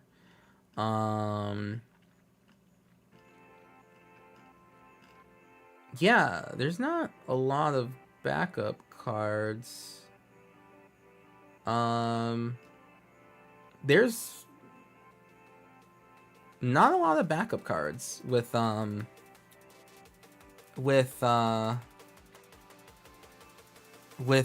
what we're doing here. Damn, there's just not a lot of backup cards in the first place. Oh. Ooh. That's kind of funny. You know?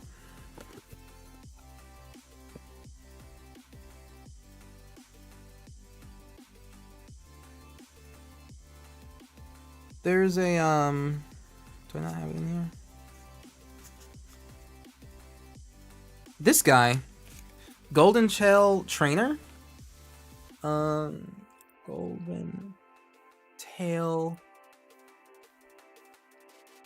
Tail Trainer. It's kind of funny.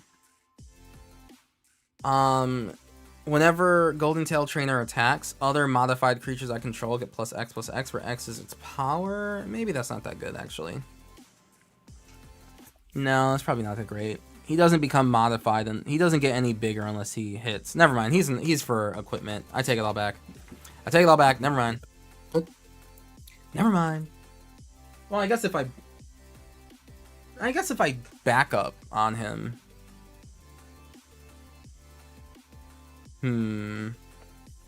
It's a big thinky. It's a big thinky. Oh.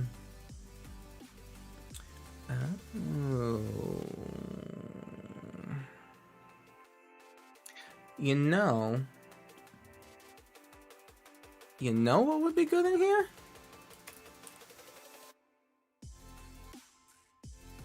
One thing that goes costs. Oh, Agris costs what?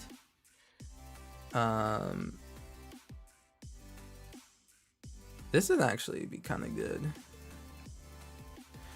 I actually never really considered this one. So one of the benefits of having like a specific kind of deck that's still kind of similar to other decks is like I can look up deck lists. So like Bright Palm, obviously being like a backup commander, is very similar to these decks. To a backup deck, and actually Argus cost, being able to play a spell, do the backup on Argus, pay 2, and then all of my creatures now have a +1/+1 counter, and this ability that says when I attack or when I hit, do X, Y, and Z is actually kind of huge. That's actually super huge. I don't own an Argus cost Eternal Soldier because it's from Jumpstart, but I want to own that, actually. Okay, that's going to be a hard consider. That's going to be a hard consider and a hard add to my deck. Yeah, it's actually kind of hot. It's actually super cool.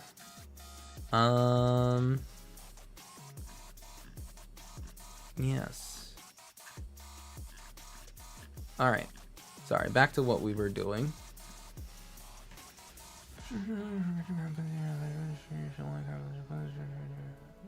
Oh, Archmage's Archdruid's Charm is pretty good. Argus' abilities only though, isn't he? Yeah. But backup is an ability. Backup is an ability of the card. So yes. So yes, it is. Yes, it is. Oh, I could play Damning Verdict in this deck, technically. On the most technical level, I could put Damning Verdict in this deck.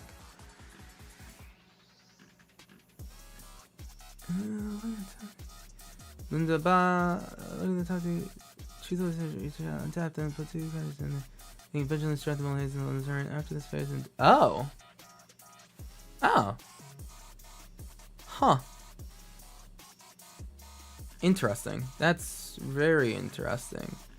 I never really looked at that card. Man, I love looking at Magic cards. It's kind of so gross. Oh, Agatha's Soul Cauldron would be very funny in this deck. Although none of my creatures tap to do anything. But it would be funny. Yeah, and this is why I like looking at decks. Because it's just, Magic is just a really good fucking game, turns out.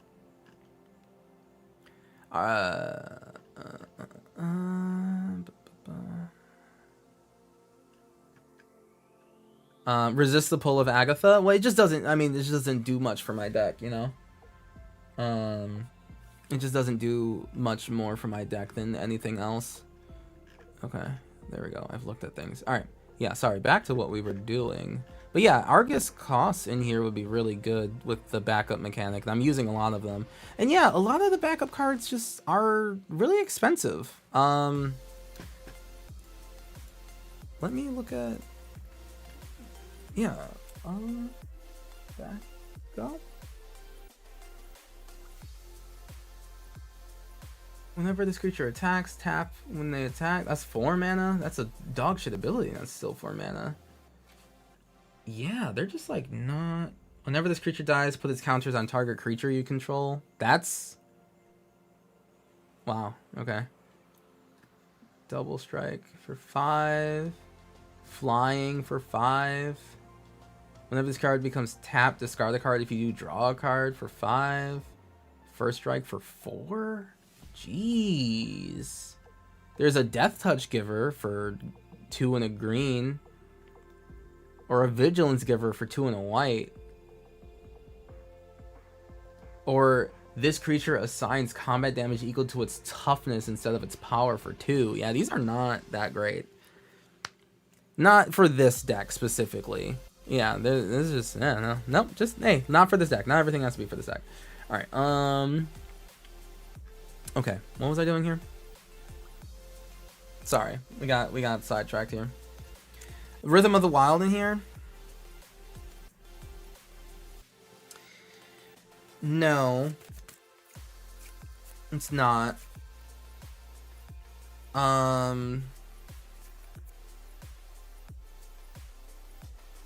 It's not.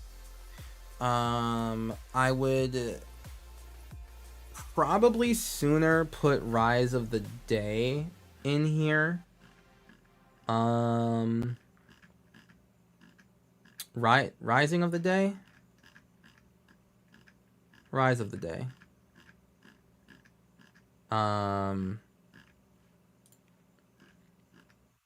Rising of the Day. I'd sooner put Rising of the Day in here. I would sooner put this in here for creatures I can draw off haste, and legendary creatures get 1L. Well, the legendary part's not the best thing in the world, but I mean, because I only need haste. I don't really need my. I don't need my creatures. Don't need to have +1/+1 counters on them. Hitting my opponent once will give them +1/+1 counters, and then after that they double and double and double. I only need my creatures to get +1/+1 counters like one time. Uncivil Unrest is 5 mana, a bit too much. Like it's a bit too much. Riot and double damage, right? So I do have Uncivil Unrest in Marchesa the Black Rose. Do you want the Lunarch? Ooh, Mikaeus the Lunarch would be kind of funny. Well, okay. The issue with Mikaeus is that Mikaeus needs to attack in order to get more +1/+1 counters is the thing. Do you mean Mikaeus the Lunarch or the one that just gives a +1/+1 counter at the beginning of combat? Lunarch something. Aspirant? The way people in this deck get +1/+1 counters is either by attacking or by backup, which are both fine and cool. But Mikaeus would give my creatures +1/+1 counters, right? But there's a limit to how often he can do it. Eventually he'll run out because he's not going to attack and deal damage and get more +1/+1 counters because he'd be too weak. And I'm not going to put backup on him because backup should be on better cards. So Mikaeus doesn't quite fit here. And I don't necessarily go wide enough for Mikaeus. This is a very, very, very, very mid-range Naya deck of people like going tall with a couple creatures. Like very, very, very, very mid-rangey. The most mid-rangiest mid-range you can mid-range, quite frankly. Which, like, you know, it kind of has its downsides. Which is why we have to make sure creatures are kind of, like, really doing a lot of work here. Riot and double damage for Uncivil Unrest is 5 mana. And doesn't necessarily do enough for this deck. Also, I don't need my creatures to necessarily get +1/+1 counters outside of dealing combat damage to people. It's not like the most important thing in the world that they have +1/+1 counters on them. It just makes these creatures that are already perfectly decent that much better. Unbreakable Formation, that costs 3 mana, and everyone, like, there's nothing wrong with Unbreakable Formation. If I have a better mana base, I'm more willing to play Unbreakable Formation. But literally right now, it's 36 lands and nothing that puts lands into play, and 2 mana rocks. And that is, I will not have 3 mana for Unbreakable Formation and creatures at the same time. So once I improve my mana base, then I can think of Unbreakable Formation. But for right now, my mana base is dog shit. Like, it's actually trash. So I can't do that. Like, that's why I have Flawless Maneuver instead right now.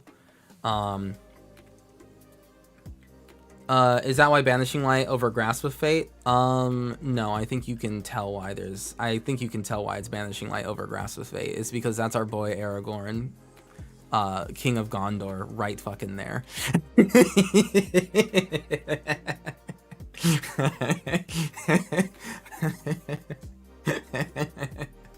There is no other reason.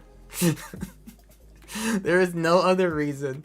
It's just that Aragorn is right there. There's literally no other reason. There's no other reason for the Banishing Light over literally every other good card. Sometimes you just gotta do what you gotta do. Where else am I gonna put Banishing Light? Every other deck deserves better. Every other deck deserves better, man. I don't know what to tell you.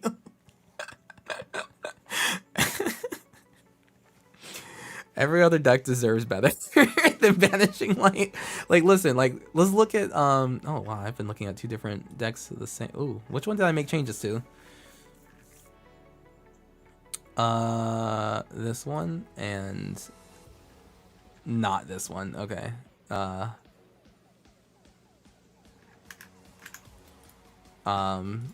Yikes. Like, if you look at the other Aragorn... Listen, I have 4 Aragorn decks, okay? Helm's Deep, the 4-color one that just tries to be... The 4-color one, sadly, is the competitive one. Like, this is the one that I try to make high power, so it just has, like, you know, like, infinite combos and everything in there. So this one, like, Aragorn the Uniter is not my theme one, where I just, like, oh, here's, like, Lord of the Rings themed, and, like, here's Gimli, and blah, blah, blah, blah, blah, blah, blah. Not Aragorn the Uniter. So that means that, like, the theme stuff needs to be diverted to the other 3 Aragorn decks. Aragorn at Helm's Deep is the only Nile one, so there's, like, a lot of cards there. Aragorn King of Gondor is just, like, he's perfect and great and wonderful. And then Aragorn and Arwen is a Rule 0 commander deck, and this is one of my favorite decks I've ever made. And this also has Lord of the Rings themes in it, but also not. So, you know, this one requires a lot to look at. It's a very delicate deck. Cathar's Crusade is not the right fit for this deck. Correct. Cathar's Crusade is no longer the right fit for most all decks. The mental load it takes for people to keep track of plus encounters with Cathar's Crusade makes Cathar's Crusade not a deck that anyone really, like, wants, a card that most people want to use. And that's okay, honestly. That's fine by me. We can live without Cathar's Crusade. However, it does... Cathar's Crusade, if the word Cathar wasn't in it, it would have had a Lord of the Rings art of it. Just saying. Right? Like, it's a bunch of horsemen riding from the dawn. Like, it would literally have, you know, like, Gandalf charging with the Rohirrim, doing things, but unfortunately, no. That's not what we have.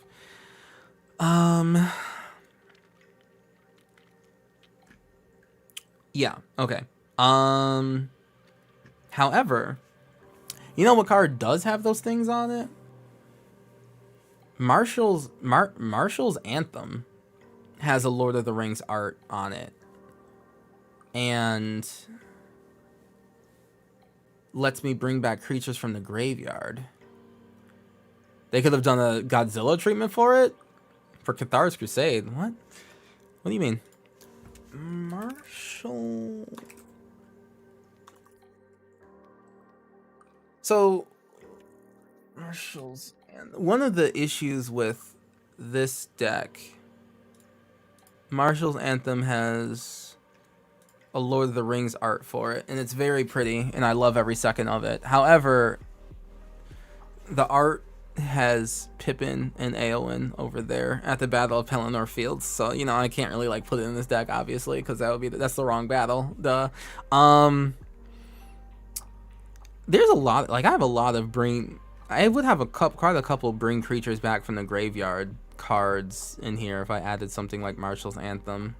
Like, I got Guardian Scale Lord and Sun Titan. There's a lot of, like, resurrection stuff in here. And that's not, like, a bad thing either. Non-canonical? I know. I know. Listen, the struggles of... They made the set too good, chat. The set's too good. The set's too thematic, so it makes it really difficult to, like, go outside the themes, because it's just, like, I don't have to. You know? Like, I could just not ever leave the confines of Lord of the Rings, and my deck would still be pretty fucking decent. Alright, whatever. We've lived. March of the Multitudes? Do I put March of the Multitudes in this deck? I don't think I do. Yeah, I don't think March of the Multitudes goes in here. That seems a little... win more. Like, I make a bunch of soldier tokens. Yeah, I think this is also supposed to be in the 4-color Aragorn deck. Yeah.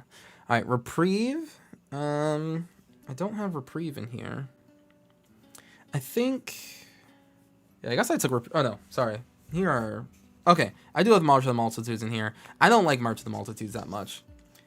In the hopes of getting Aragorn's sword. Relic Seeker? Oh, of course. Of course. Relic Seeker right here. He's right here. Of course. This is like the only good renown card. Yeah, of course. Okay, so I'm going to take out March of the Multitudes because I don't think I'm going to have enough creatures on the battlefield to ever really, like, convoke a lot. And a bunch of 1/1 soldier tokens with lifelink and first strike when they attack with Aragorn is not going to put the fear of God into my opponents. So, and you got the promo art. God damn right. God damn right. Absolutely, AMC. All right, we do have Reprieve in here. Reprieve is not a bad card. Is Reprieve better? Like, I know white as a color needs Reprieve to bounce, like, spells back to the owner's hand and you know, like, avoid being comboed out. But, like, does Naya need that? You know? Dawn Charm? Dawn Charm.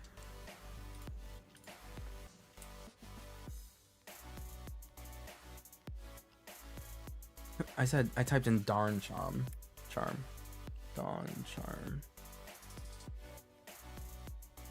Dawn Charm. Prevent all combat damage. Regenerate target creature. Counter target spell that targets me. No, that's not gonna be. That's not as good as Reprieve. Reprieve says, "Hey opponent, you're about to combo out," and I say no. My Naya deck says no. You know, that's I think a bit more on it. Your favorite Riders of Rohan Precon is strictly Lord of the Rings upgrade, and it slaps. I know, Feds, it's good. Yeah, Reprieve is. I just don't know if Naya has better answers than than Reprieve. That's more what I'm asking. Does it? Like, it has Heroic Intervention, obviously. It has Generous Gift, Beast Within. It's probably just, like, better removal. Boros Charm I have access to. I do have access to Boros Charm. Yeah. I do have access to Boros Charm. These are all true things. Galadriel's Dismissal I have in a different deck, so I can't use it. I have access to Naya Charm. Naya Charm is funny. Naya Charm is very funny. Naya Charm does tap down all of my opponent's creatures so that everyone can just rip and tear into them like animals. Just but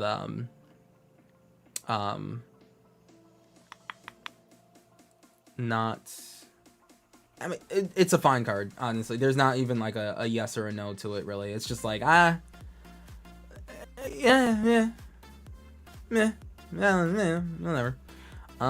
Nature. Yeah, there's not a lot of instants in like Naya that I particularly care too much for. Okay, I'll keep Reprieve in, I guess. Maybe I probably just want a Boros Charm instead, but we'll keep Reprieve right now. At least it's Lord of the Rings. Target creature control deals damage equal to its power to target creature you don't control. Create a number of green okay, this is also supposed to be in 4-color Aragorn. Which is why it's not here. But I do have a Path to Exile in here, which is probably probably good because I don't have a lot of removal in this deck, which is definitely a problem. I do wish I had cooler art for it. Where's the Lord of the Rings art for it? Yeah, I need more of these. I need more of these. We'll pretend I have that one. Okay. Yeah, we can work on the instance, the Naya instance that like would do a lot better. I need like permanent removal in here. My creatures are fine, right? Like my creatures are decent. They're gonna keep on like the pressure and all of that. But I need to keep my creatures alive. I need to prevent my opponents from winning. I probably need something. I'm sorry, I keep like fluctuating in volume. I need creatures that like destroy artifacts and enchantments on hit. That would be really good. I have Rex Sage in here, but on hit would be maybe a little better. Okay, the artifacts I have in here. Okay, we have quite a couple artifacts that we need to go over. So, Anduril, Flame of the West. Now, I know this is hard for you to read, so we're going to switch over to this one. All right, now, the art for both of these is super cool. This is like the Secret Lair promo sexy art, but then also the art that you see on the Moxfield screen is like, you know, that Anduril Flame of the West is the first image we saw from the Lord of the Rings set, right? And that's the first time we see Black Aragorn. That's like the best art for Anduril itself and everything. So it's kind of a struggle to like not have that art in a deck, but I mean this art's also really good. It's a struggle. It's a struggle. Soltari Visionary? What's that one?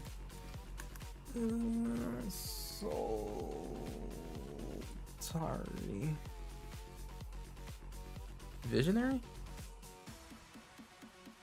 Damage. Oh, damages any player, destroy target. Oh, that's actually 3 mana. Not bad though. Thank you. We're gonna put that in the consideration pile. Thank you on that one. But yeah, so Anduril Flame of the West. Equipped a creature gets +3/+1. Whenever equipped a creature attacks, create 2 tapped 1/1 spirits, and then if it's a legendary creature, makes 2 of those spirits. Now, obviously, I want to have one of my Aragorn decks have Anduril, but like, I mean, this one does mean that the spirits will get like, you know, first strike and renowned, because they will hit, and then they'll, you know, get renowned and all that sort of stuff. So it's not like it doesn't work. It's just kind of like a weird. None of the Aragorns necessarily like want equipment, you know. And I wish this gave trample, right? If this gave trample, it would make, you know, the whole Aragorn renown mechanic like a lot better. But I think Anduril works in this deck. It does work in the deck. It's just like I wish it worked more, you know. I wish it worked with one of the Aragorns a lot more. It also gives Relic Seeker another target. That's true if I have one of these in my hand. Narsilver Forge is synergistic. Yes, it is, and it's right next to it. Also, when I have Rohirrim Chargers, whenever I exert a creature, so that could be either Rohirrim Chargers or more combat guy, reveal cards from the top of my library until I reveal an equipment card, put it into the battlefield, right, attached to a creature. So like I do get to like actually do this stuff. Like I do get my artifacts pretty easily actually. So yeah, this is one of the cards that you definitely just go like, it's probably not the best in the deck, but Aragorn has a sword, so he deserves his sword, and that's what's gonna happen. And it also doesn't really work in the other Aragorn decks. The other Aragorn decks kind of like do even less with it. Technically, maybe Aragorn, King of Gondor, wants it because he just hits harder and he's like unblockable and everything, but that's a maybe. That's a consideration for maybe switching up stuff in this deck, but we're not on that deck yet. Hopeful Initiate. Oh, Hopeful Initiate won't...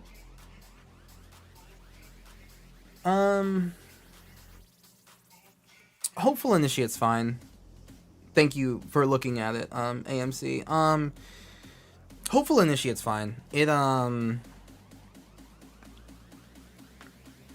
don't know if it will do more destruction of artifacts or enchantments versus, like, other things.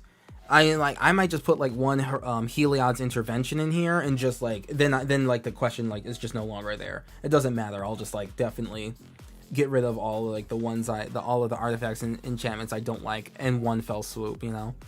Or I could just put, like, Farewell in here, you know, and just kind of get rid of other things.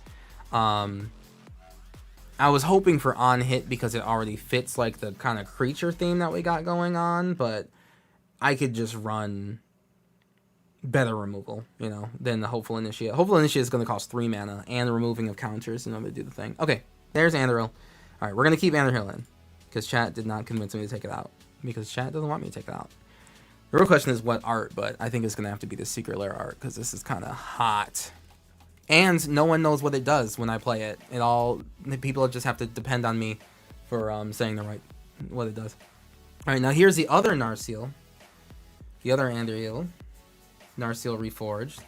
And, you know, it goes literally with Aragorn. So obviously it's going to go in this deck. There's no way I was going to take it out.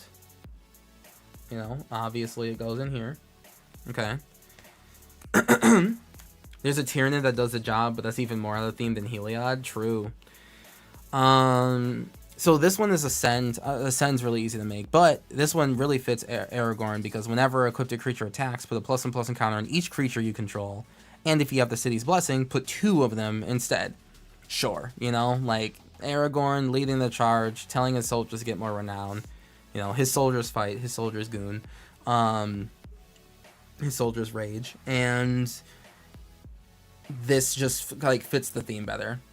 I should hate this card, but it's just so cool. His soldiers what? Huh? His soldiers rage, obviously. Yeah.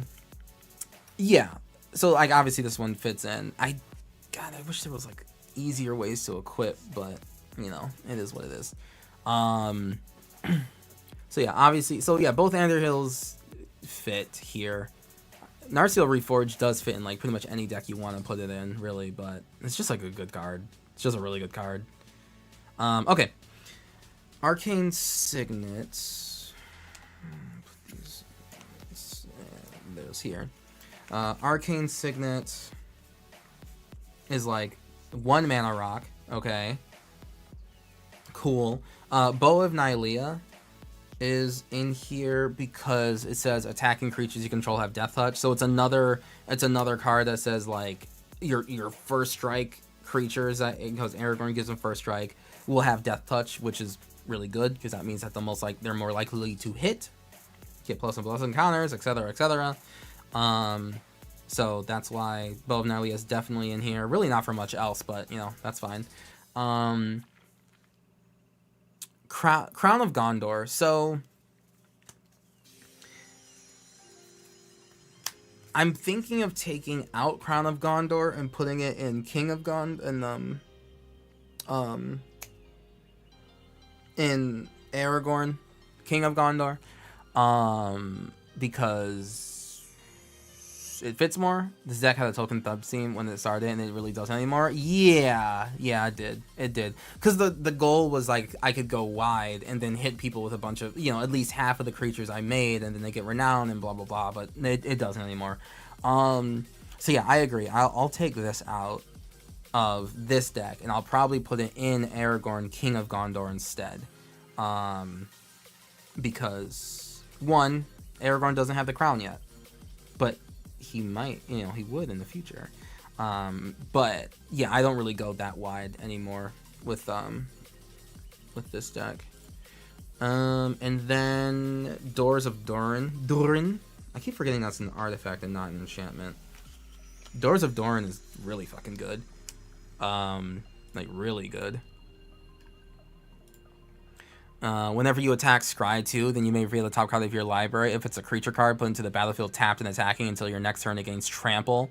If you control a dwarf, and hexproof if you control an elf. You know, that part won't always happen, but I mean, scry 2 and put a creature into play tapped and attacking is really good. Like, that's a large part general theme of this deck in the first place.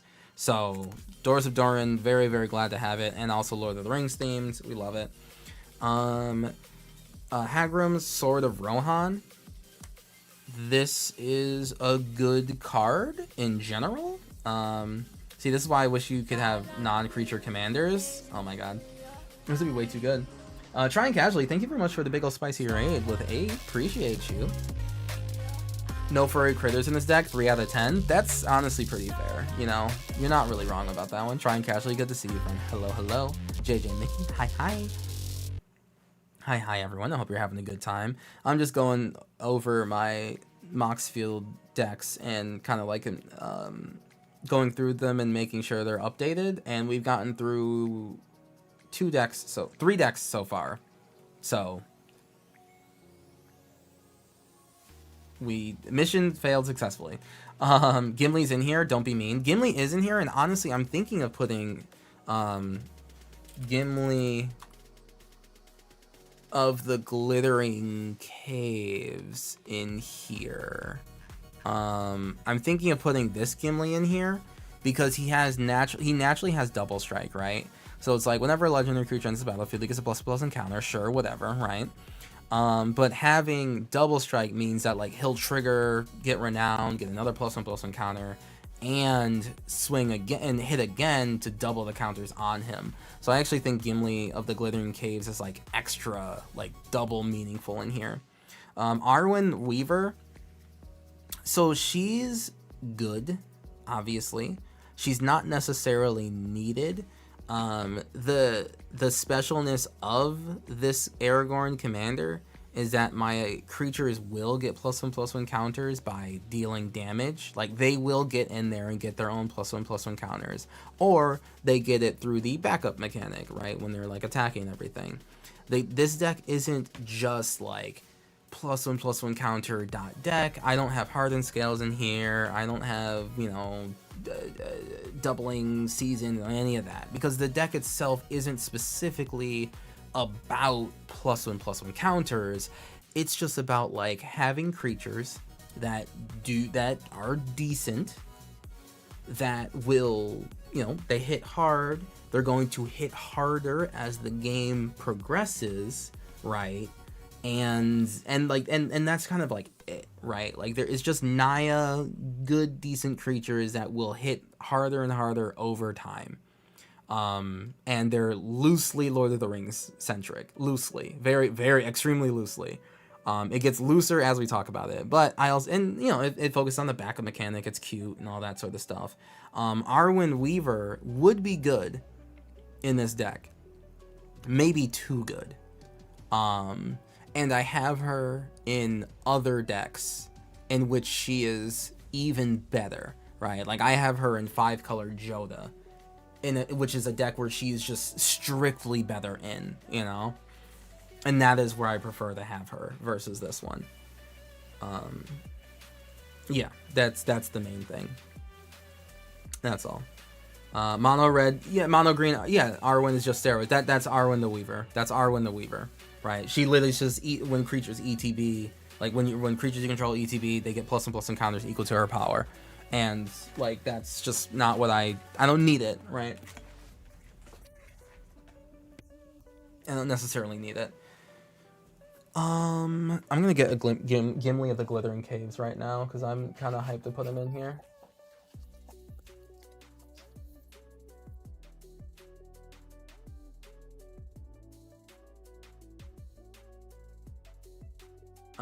Because I like the double strike idea of him having double strike and getting double the counters and all that cool stuff.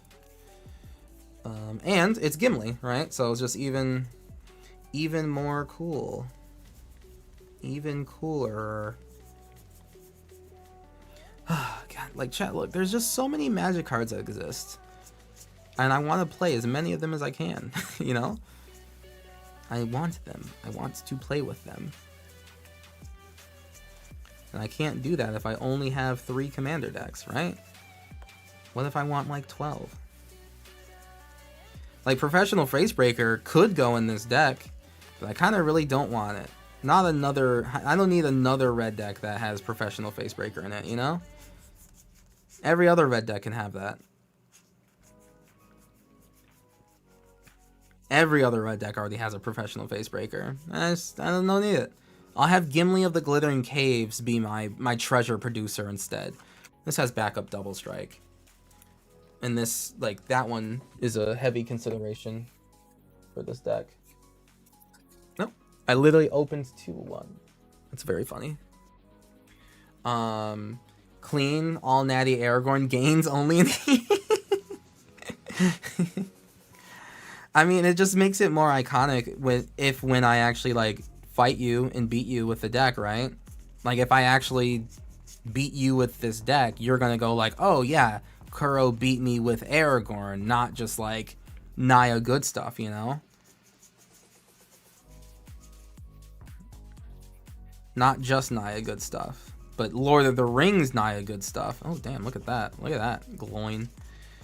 Hey look, a Tauren Mauler. Haha.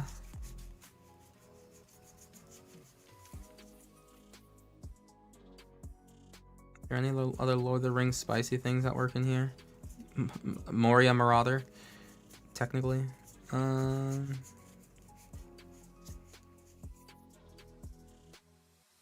Yeah, I think that's about it. You know, like, I just passed by a bunch of good cards. You know what? Hey, Urabrask would be great in this deck, right? Why not, you know? Haste and other abilities? Why not? Well, I'll tell you why not. He ain't from Lord of the Rings. Fuck him. I love him. He ain't from Lord of the Rings. I don't need that. MTG is good. MTG is so good that the Fallout set made me in a Zorius deck. And I'm successfully doing that for 20 years. Really? What Zorius deck did you make from the Fallout stuff? I know I have better versions of this art, but I'm just going to grab the first one I see. Urabrask, notable player at the Battle of Helm's Deep. True! True, you get it. Listen, Urabrask would have been at Helm's Deep. Urabrask totally would have been at Helm's Deep. Oh my god, imagine just those claws just slicing up orcs. That'd be sick.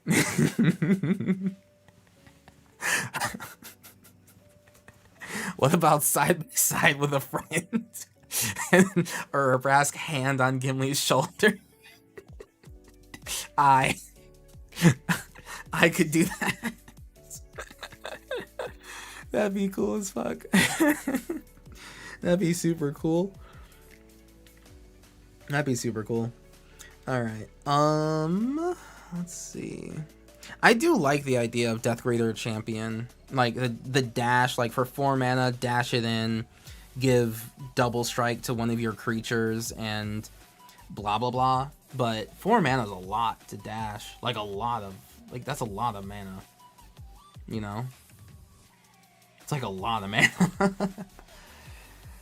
Bro, the unbreakable bond between Phyrexian and the realms of mortal men were forged that day. So true! Listen, Urabrask they would give Urabrask Moria. You know what I'm saying?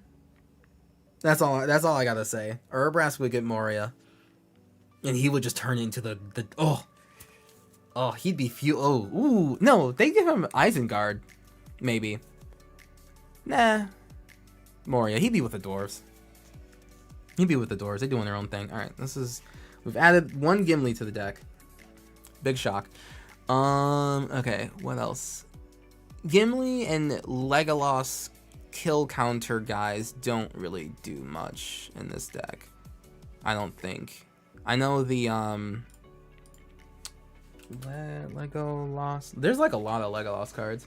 Counter of kills is blue-green, I think. Yeah, counter of kills is blue-green. And the mono red Gimli just says, like, when a creature dies, Gimli deals damage to your opponent, which isn't bad because, like, obviously board wipes happen in Magic and that would be pretty good. But, like, you know, that's like a very specific sort of card, you know, that doesn't always kind of like go off. I mean, Scabcrown Berserker is also a very specific kind of card, but it has renown, so it fits. Urabrask would do crimes on Isengard's land that would immediately cause Fangorn Forest to go to war with. True.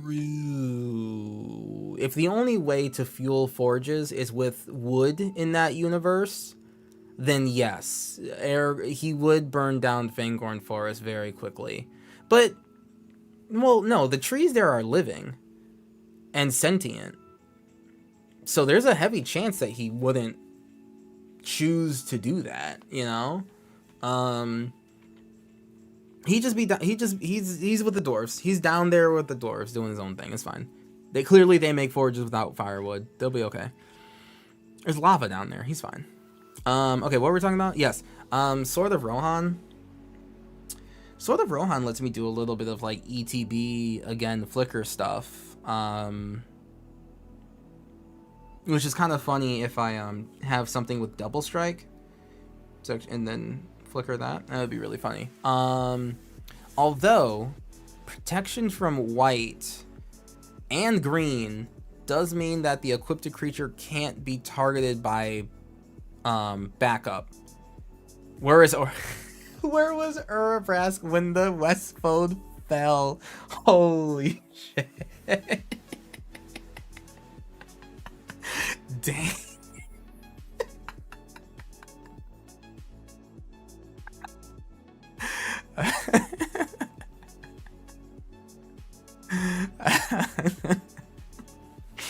God damn. Damn, that's good. Wow, that's really good. So I'm thinking that this sword, I know it's like the Sword of Rohan and everything, might not quite fit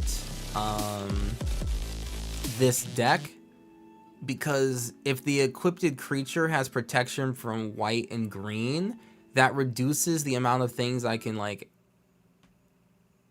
target creature. Yeah, I can't target that creature with backup stuff, which is pretty bad. Like that's not a good thing.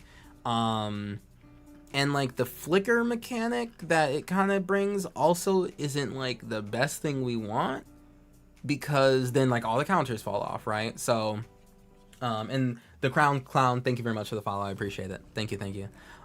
So I'm thinking that we take this out. Now, not saying that we have to flicker, of course, and getting a land is obviously really good, but 3 mana to play it and 2 to equip. In this situation, I actually think that Sword of the Animus is actually like a strictly better card. So we're actually going to take this out. Okay. And then we have Soul Ring, which is a mana rock, you know, okay. And then that is all the mana rocks we have, and that's a problem. We also have the Great Henge in here, which is pretty cool. This is like a way for me to keep on drawing cards. They do come to play with a +1/+1 counter, which, you know, it is what it is. It's definitely, again, not the focus of the deck, but if it's late enough a game where the Great Henge is coming out for, like, you know, green, I probably do want my creatures to have at least one +1/+1 counter on themselves, so that they can be able to swing and maybe actually hit and then trigger Renown and do all this other wacky stuff. Hey Tribs, I'm doing pretty well. I'm having a lot of fun. I've been literally yapping about one Aragorn deck for the past like hour and a half, and honestly, I'm about it. But yeah, the Great Henge is a good card. I don't know if there's better. The Great Henge is in the maybe pile. Isn't? Oh, there is a Lord of the Rings Great Henge. That's true. That's so true. You are so real for that. And yeah, it's the party tree. I mean, I'm literally never gonna get my hands on this at all because it's $60 and I can't trade the Eldraine version of it. Yeah. But you know, it's there. Me spending an hour deciding on cutting one card. Yeah, I feel you. Yeah, the party tree. Yeah, that is true. There is the Lord of the Rings version of it. I mean, you ain't wrong. I just don't know if it's necessarily that good in this deck. I wonder if like Tribute to the World Tree is maybe like a strictly better card. Although it wouldn't. I mean, it would trigger a couple times where I have like a creature that's like greater power than 3 and would draw me a card. Tribute to the World Tree might just be like something that I want a little bit more than Party Tree, or maybe in like as like with it as well, you know. Well, it's here, you know, it's here. So I have it in the pile of cards here. So the right hand is pretty cool. All right, next, All Will Be One. I have never actually been able to get my hands on an All Will Be One, chat. Not once. I need it. I need this card, and I have never been able to get one. My cards, so like even I know it's like $13. Even it's elite. 7331. Even my card store, my both like all my LGSs just don't have a copy of All Will Be One, so I've never been able to actually like put it in. But it would be really good in this deck, even though it's like not the most thematic thing in the world. It would be pretty good because like my creatures, they hit, they get +1/+1 encounters, I deal a bunch of damage, you know. Shalai and Halar are in here, so like yes, it could be infinite that way, but that's obviously not like the goal. I got the Oil Slick, All Will Be One. It looks dope. Oh, that's sick. That's sick as hell. Okay, so we're on to the enchantments now.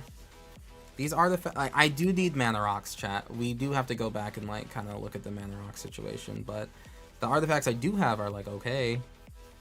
And I took out 2 of them, but the mana rock situation is a travesty. Okay.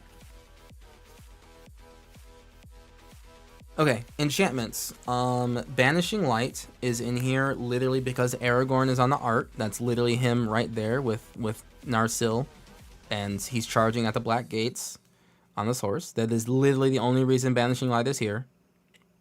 Alter Proxy of All Will Be One, but it's Sauron and Isildur. Sauron and Isildur, that would be... Well, it would just be like... Oh, yeah, that'd be cool. That'd be cool.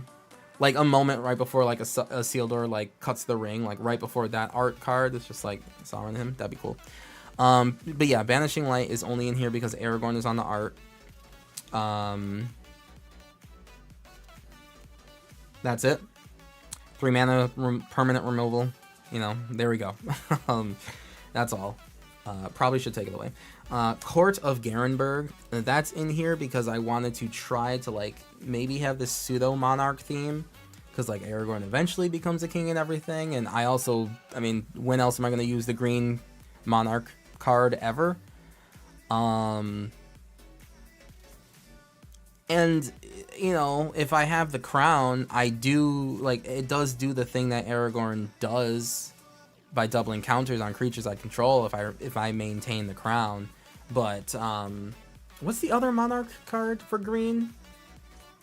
Court of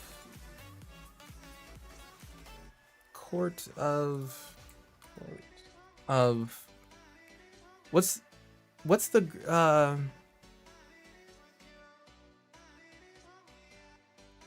no, that's the green one. What is the what's the new green one that does monarch, right? No, this is the new green one. What's the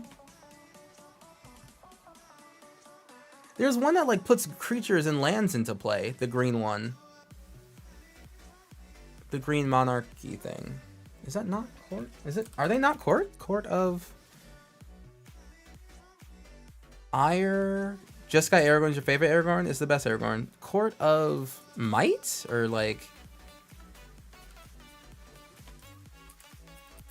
Court of Bounty. Court of Bounty. Enter the battlefield, you become the monarch. At the beginning of your upkeep, you may put a land card into the battlefield. If you are the monarch, you may put a creature card from your hand into the battlefield. Now that is pretty good. I mean, that's pretty good, right? Court of Bounty. Yeah, I might. Oh, wow, I've never seen this. Yeah, because no green, there's, well... yeah, yes. Yes, there, yeah, correct. Most people haven't. I mean, I think that kind of fits the pseudo theme of this deck. I mean, Aragorn does eventually become the king. Okay, slander averted. It wasn't slander. It was me saying and like being wrong, which is worse than slander, obviously. But yeah, Court of the Bounty does give me the Monarch, and I am Aragorn Hornburg hero. You know, have a little couple glimpses of the king that he'll become. I'm kind of about it, and being able to put in creatures into play is kind of like the theme of the deck. I don't know if you've noticed, but the theme of the deck is creatures and lands, but mainly creatures.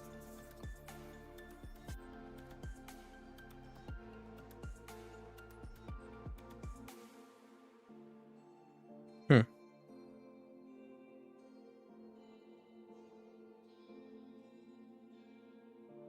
Hmm. You know, Quest Teacher is kind of a good card. Um, just kind of stop and stare to that for real fast.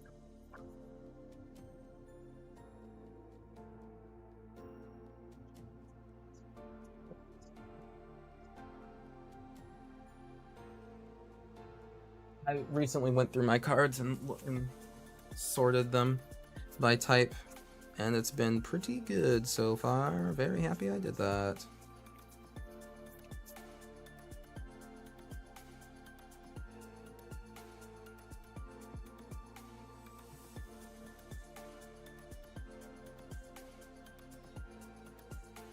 Guardian, ooh, look at that Guardian project, eh? It's hot. Concordant Crossroads, below me. I hate that card. Carpet of Flowers, Surge Foil is also cool. I've only seen people play the blue cards. Only the blue one? Not like all of the other ones? Court of the Bounty, there we go. And Tribute to the World Tree, just in case.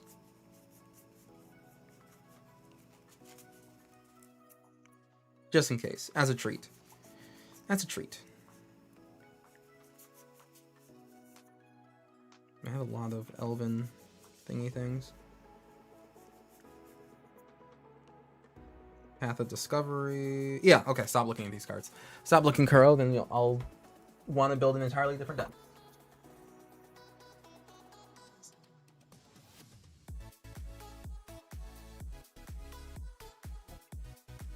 I'm looking at for dinner tonight. I'll figure it out. All right.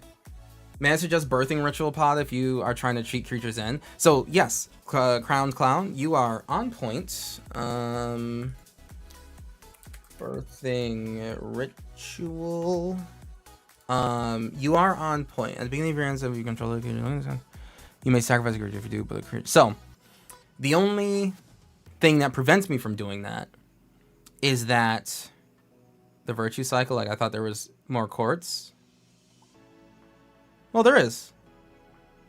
There's more. They had the courts, the virtues, and more courts. There's 2 court cycles and 1 virtue cycle.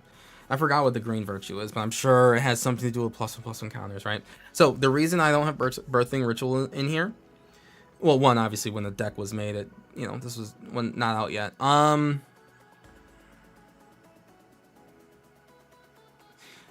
So it's a value card.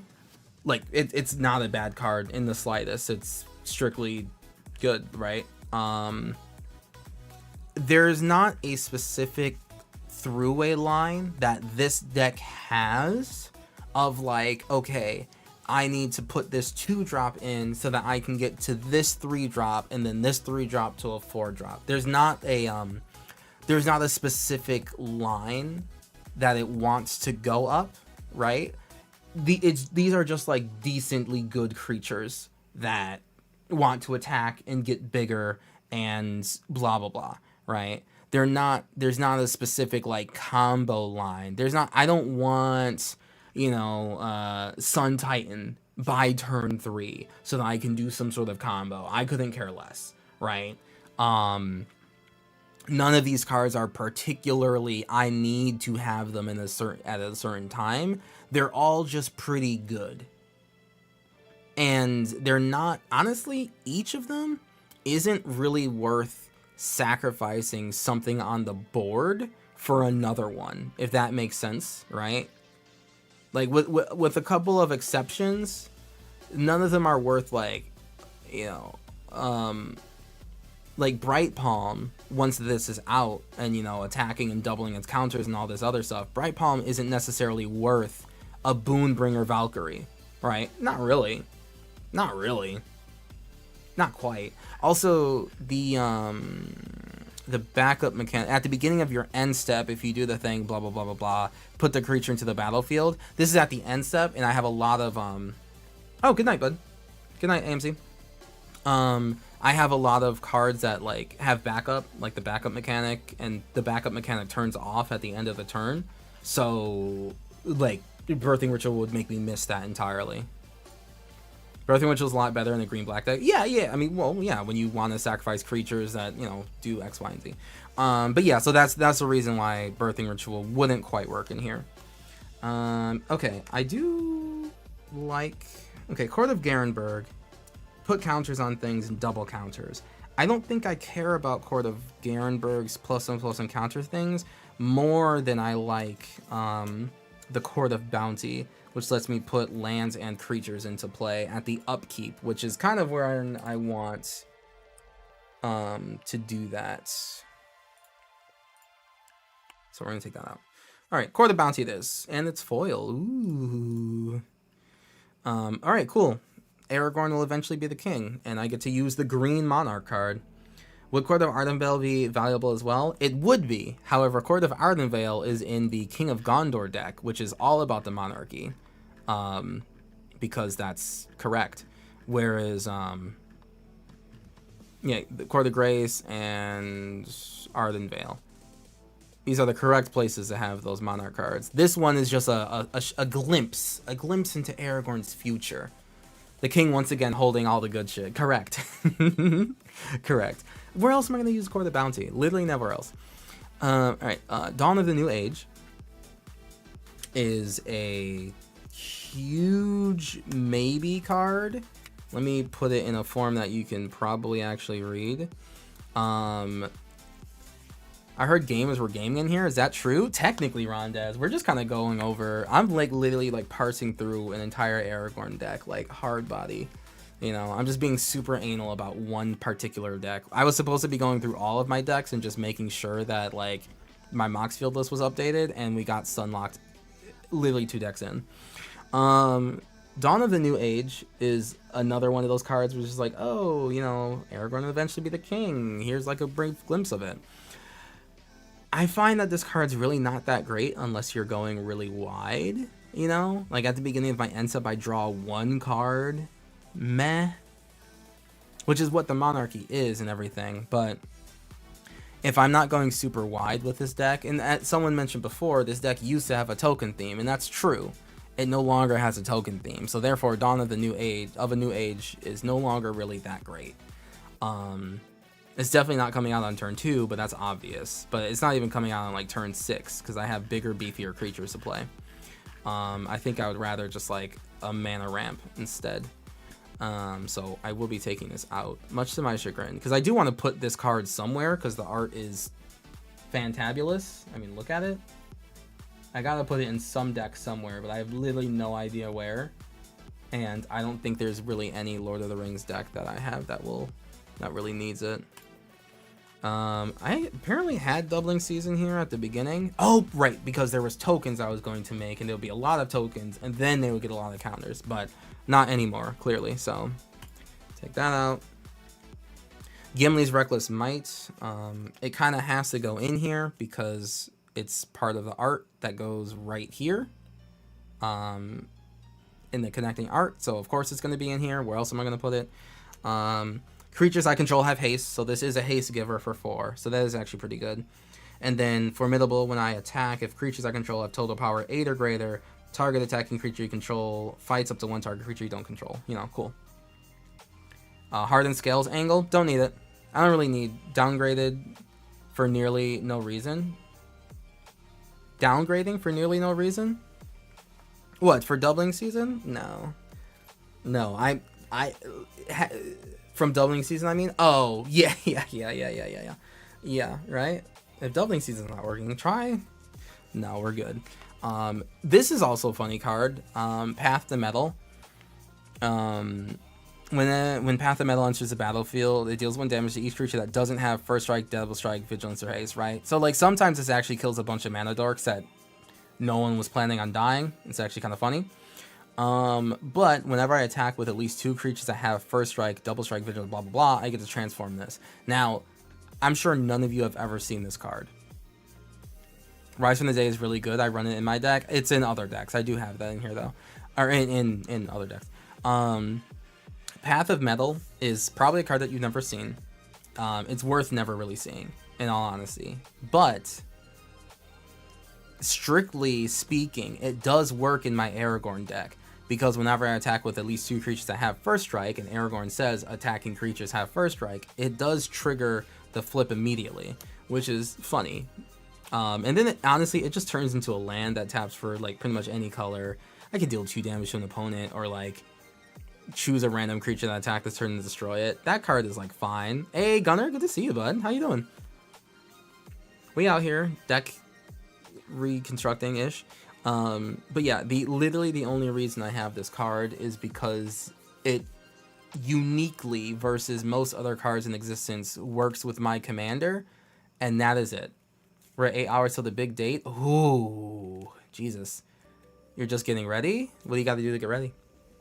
But that's all. I think I can actually probably take out 1 land, because this will just become a land, is my thought process, and I might be wrong. I'm probably wrong, but, like, it is what it is. But where else am I going to put this card?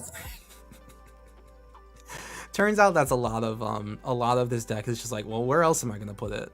You know? The whole regimen to take care of today. Last bit of that is antimicrobial bath. Oh my lord. Packing your bag for the room. Yeah, please have all of the electronics.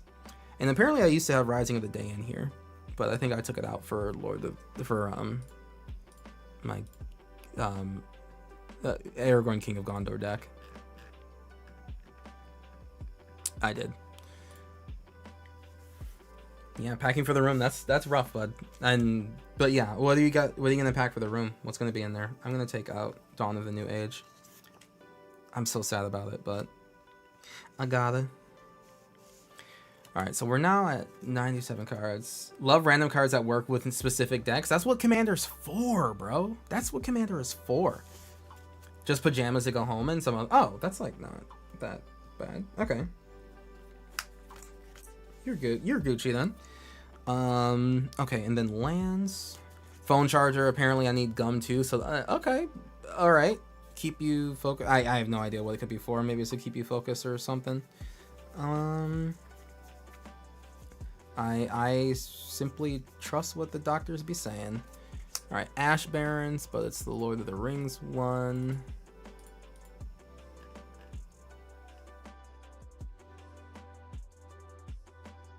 Out of Commander games, I just want to cast big dumb sorceries with a grip of full green cards. It's to restart your tubes. Oh, okay. Okay, I never considered that the slow digestion process of gum might be used to restart the whole damn thing. That's kind of funny when you think about it. That's actually kind of funny. Canopy Vista. There's a Lord of the Rings art for this that I don't have in here. I'm trying to get my tubes restarted, goddamn. Hey, yo. Ixalan. Makes me think I'm eating. Yeah, that's... Oh, okay, interesting. The human body do be wildin'. Maybe a little too much. Cinderglade, Cinderglade, Cinderglade, Cinderglade, Cinderglade, Cinderglade. It's the full art Doctor Who, apparently.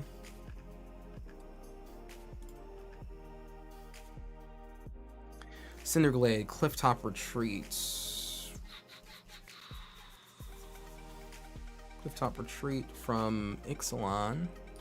Not from Lord of the Rings, because that went to the Aragorn deck. No, that's the King of Gondor deck, of course. Of course. Command Tower, at least this one's Lord of the Rings. And Lord of the Rings is still semi-recent enough for it to be in the first-ish group. Never mind, they keep printing different... No, never mind, they keep on printing... Okay. LTC, it's so strange that I can't just type in LOTR, you know? I'm trying to get my tubes restored, god damn. Exotic Orchard... Exotic Orchard, Forests, I have 2 forests over here, interesting. Switch printing, oh, cool, I guess that's all the way at the top, perfect. Remove 1, because apparently I only have 2 in here. Fury, Calm, Snarl. That's the Doctor Who one, because I gotta get more of the Lord of the Rings ones, because I took all of the Lord of the Rings ones out and put it in King of Gondor, because I play favorites. Gavany, man, chat, question for you. When was the last time you've seen someone activate Gavany Township? Gavany Township used to be the pinnacle of counters, and I don't see this card used anymore at all. Next to never? Yeah, man, that's crazy. That's wild. I never see this card anymore, including right now. Isn't that fucked up? Horizon Canopy.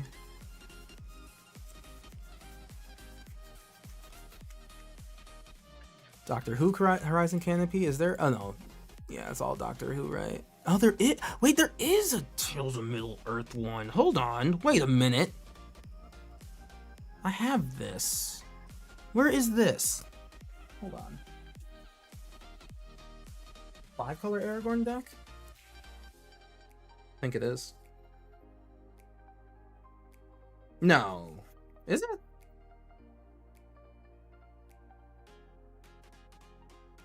I think I would have put it in here. These sleeves are kind of fucking gross, actually. Like it's these sleeves, so like, you know, it's 4-color Aragorn. It's hard not to use the sleeves, but like, man, shuffling through this it feels fucking awful. Oh my lord. Ugh.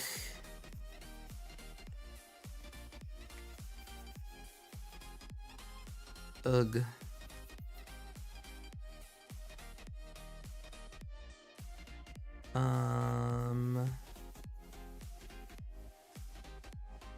What not? Huh? I guess I don't. I have that land. I have Bag End. I just don't know where I put it. Huh. Strange. I'll have to figure that mystery out eventually. Not right now, though. No, not right now. Stop, Kuro. Not right now. We're gonna do that later. All right. Horizon Canopy it is. Jungle Shrine? Never seen it played? Yeah. What, isn't that the rate for, at this point, like 2.5 mana? Yeah, correct. Just human, yeah. Human Micaeus, yes. Yeah. 100%. Tapping 5 lands is a lot nowadays. Our creatures and enchantments distribute counters so easily. Exactly. Yeah, it's just an interesting look at like what we used to do and versus what we do now, you know. Jungle Shrine. Okay, that's fine. We can have at least like 1 tap land in here, right? Carpulsian Forest. I know I definitely don't have this white border bullshit. I know I have one of these arts, but we'll just say it's one of these commander ones. Carpulsian Forest. Kessig Wolf Run. Definitely, I mean, Kessig Wolf Run on my commander. See, Kessig Wolf Run is still definitely a card that's like usable, because getting plus XL and Trample is still like a way for your commander to get in there and murder, right? Like it always will be. Can't make a green commander deck without accidentally following over 16 cards that distribute counters. Damn, that's so true though. That's so true, Brownian. That's one of the truest things you've said all day. You've said many. Strangely. Okay. Oh, I do have Medusalid. Gold Tree. Who's doing this? Hey, hey. SheDH Community. That's a beautiful fucking name. Holy shit. Oh my god. Wow. Hi. Queen Honey Games. Hello. Sleeves and Dweebs. Cobgoblin. Magic New Girl. Hi. Seeing it like SheDH without any capitalization, just like on the like alert thing on OBS, which is like shed community, but no, SheDH, that's beautiful. That is fantastic. Hi everyone. Thank you very much for coming by. That's incredibly kind of you. I'm just going through, okay. This started as a let's go through my Moxfield and make sure that my decks are updated on Moxfield versus what's in person. And we got maybe 2 decks in, and then I immediately got sidetracked into talking about Aragorn for like the past 2 hours. So I'm having a great time, quite frankly. And chat seems to be somehow, for some reason, enthralled in this too. I may have said goodbye to my surveillance today. Ooh, Cobgoblin, why? All of them? Why? Did you have to like sell them? Venom MTG, hello, hello. Let me get you guys a shout out if I can. No, he got, oh, well, I'm okay. Well, okay, see? Wow, did you like how, okay, I see. They tried to elicit some sympathy. He tried to elicit some sympathy, like, oh no, there's surveillance, I'm so sorry. Into just going like, oh, yeah, but I picked up the dual land, so I guess it's okay, or whatever. Okay, I see you. I see you. No, sympathy. No. Unprecedented second child, Aragorn Sunlock. Yo, Brownian, listen.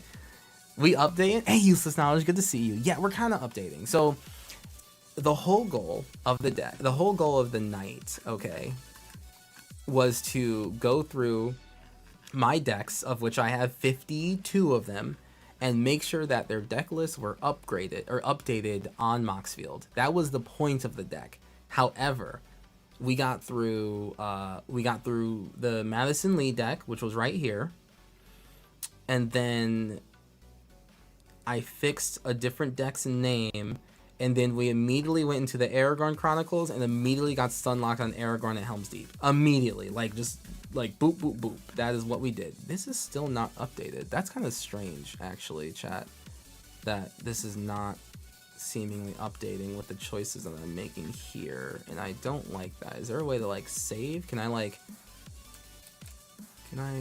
ooh, god, I hope. Is there like a save button? Last update is 7 months ago. Okay, it's keeping track of things I've removed. As nerds do, just did updating yourself. Yeah, there's not like a save. God, ooh, I'm gonna hit the refresh button and hope this works. I'm gonna be real sad. I'm somewhat of an updater myself, yeah. I'm gonna be real sad if this didn't update. Oh, thank God. Okay, it did. Ooh. Oh, we've made a lot of changes that I did not want to have to redo. But yeah, so we immediately got Sunlocked on not even my favorite Aragorn deck. But the thing is, not even my favorite Aragorn deck still means it's a deck that I love and spent a lot of time like doing. So, you know. But thank you all for the raid. I really do appreciate it. I need to check my Moxfield too. Yeah, everyone should check their Moxfield because it's the greatest deck building website. Queen Honey Games, yeah. But thank you all for coming by. I really appreciate it. I will leave this Sunlock soon, I promise. I promise, actually. But yeah, thank you all for being here, and thank you very much for the raid. I hope that you had a good time. Gotta run these. I'll see you in a month. Yeah, see you in a month, bud. Appreciate you. I'll reach out to you ideally before that, but see you in a month. But yeah, thank you everyone for coming by. I really appreciate you. Again, big ol' heckin' hearts. You're freaking amazing. And you're dreamy. Metaside, Golden Hill of Edoras. Make a human creature soldier. Human soldier. Okay. I mean, I'm never doing that in this deck. 5 mana to make a 1/1 human creature is like probably means I'm losing. If we're being honest here, which we are. We usually are. So I don't think I want this here. But, yeah, I don't think I want this. But it's also a Lord of the Rings card. So I think, you know, just by that alone, I think that means I need to have it in here. been updating your Grody mana base on your Voltron deck passively throughout the stream. I did not know how to build a mana base. Yeah. I found like my old Soren or Edgar Markov deck from like years and years and years ago. I found it a while ago, but like, oh my god, night and day, my deck building ability is just completely different. It was truly awful back then, but it's okay. That was back then. Also, the commander was different back then. So, all right, we're gonna keep this. Minas Tirith is in here because how do I not have Minas Tirith? It's a Lord of the Rings deck. It goes in every deck, and it's foil. Regular foil. We have the Mines of Moria. This is also foil. I've never used the Mines of Moria, but you know, it's, fine. Mossfire Valley. You can tell when I made this deck because there's a lot of Doctor Who lands in here, like a lot of Doctor Who lands, like way more Doctor Who lands than not. Mossfire Valley. Oh, I just got the same art. Boop boop boop. Beep boop. Beep beep boop. Mountains. 2 mountains. Yes, 2 Lord of the Rings mountains. 2 Lord of the Rings mountains. LTC. LTR apparently. LTR. All right, 2 of those. We got a Path of Ancestry in here. So chat, we're just going through this little by little. We won't be on this for too much longer because I do have an actual deck that I need to go through for a video. It's actually upgrading. It's an upgraded Xenia deck list that I would love for you to join me as I kind of go through it. So once I finish up with this Aragorn deck and then a little bit of housekeeping, then we'll kind of start that video. But it's a brand new deck. I'm actually pretty excited for it. It's actually like, I was not excited when I first opened it because it just doesn't feel like a Bloomburrow deck, you know, with just like the way Bloomburrow was. It just didn't really, it didn't feel like a Bloomburrow deck. Where's my chocolate milk enjoyers at? What the fuck? But I think that I have upgraded it to be a deck that feels a little bit more like Bloomburrow. So we're gonna go over that a little bit later. Rith's Garden. Chat, if you're doing 3-color decks, I would highly recommend looking up these here, the lairs. When Risk Groves enters the battlefield, sacrifice unless you return a non-lair land you control. So like, you know, this enters the battlefield untapped, right? And you have to bounce back a non-lair land, which just means that you bounce back a you can bounce back a tapped land, like a land that you've already tapped for other mana, or you just have mana floating, and then you play this new land, bounce that land back, and then you just keep on like playing Rift's Grove. So if you are a 3-color deck, you should look into the lairs because they're not tutorable, you know, but like, how about a second set of like 3 tri-lands, you know? I would kill from chocolate milk right now. I overdo the syrup because I really like sweet drinks, so I think for my own personal health it's good that I don't pursue that more. It's probably for the better. Rootbound Crag, Surge Foil. Yeah, it's the Surge Foil one. Scattered Groves, Lord of the Rings edition. That's the only reason it's in here because I don't even think it's that good of a card for this deck. Sheltered Thickets, Doctor Who. Oh god, it's gonna be super hard to find one of these days. That's still the wrong one. Sheltered Thickets, full art, Surge Foil. Are all the lairs and all color combos? No, just the 5 shards. Yeah, just the shards, just the Alara shards. I don't think they finished that cycle. They might one day. I mean, literally, why not? Spectator seating. Spectator seating. Foil etched. Okay. Stomping grounds. Apparently, I put the good stomping grounds in here. See, that shows you how much I like this Aragorn deck. That I put the Unfinity stomping grounds in here. Yeah. Yeah. See, no one can say that I don't like this deck. I'm putting good stuff in here. This thing from Doctor Who. Surge foils. Oh, look at all these surge foils in here, yeah? Sunpetal Grove. Temple Garden is the Ravnica Remastered foil. Volatile Fault. And apparently I put Jetmir's Garden and Shire Terrace in here and didn't realize. Shire Terrace. And Jetmir. And Jetmir's Garden. Okay, cool. Good for me. I put all of these in. This is that art for Jetmir's Garden, and Shire Terrace is already in here. Okay. I just missed it. Foil. Okay, so I have 35 lands. There is definitely a MDFC land that goes in here. It's the this one here. +1/+1 for each creature and or enchantment you control. And these MDFC lands can go pretty much everywhere. I'm just gonna toss that in. Strain of the Harvest. Which means I could probably take out a land.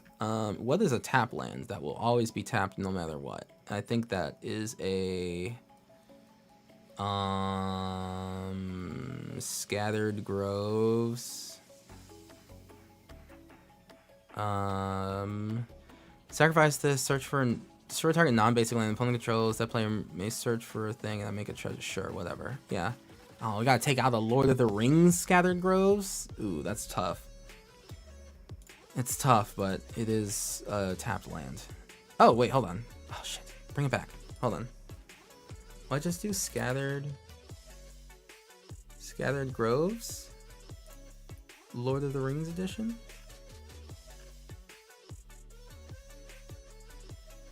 Alright, we can take out the Sheltered Thicket, because that's not Lord of the Rings. There we go.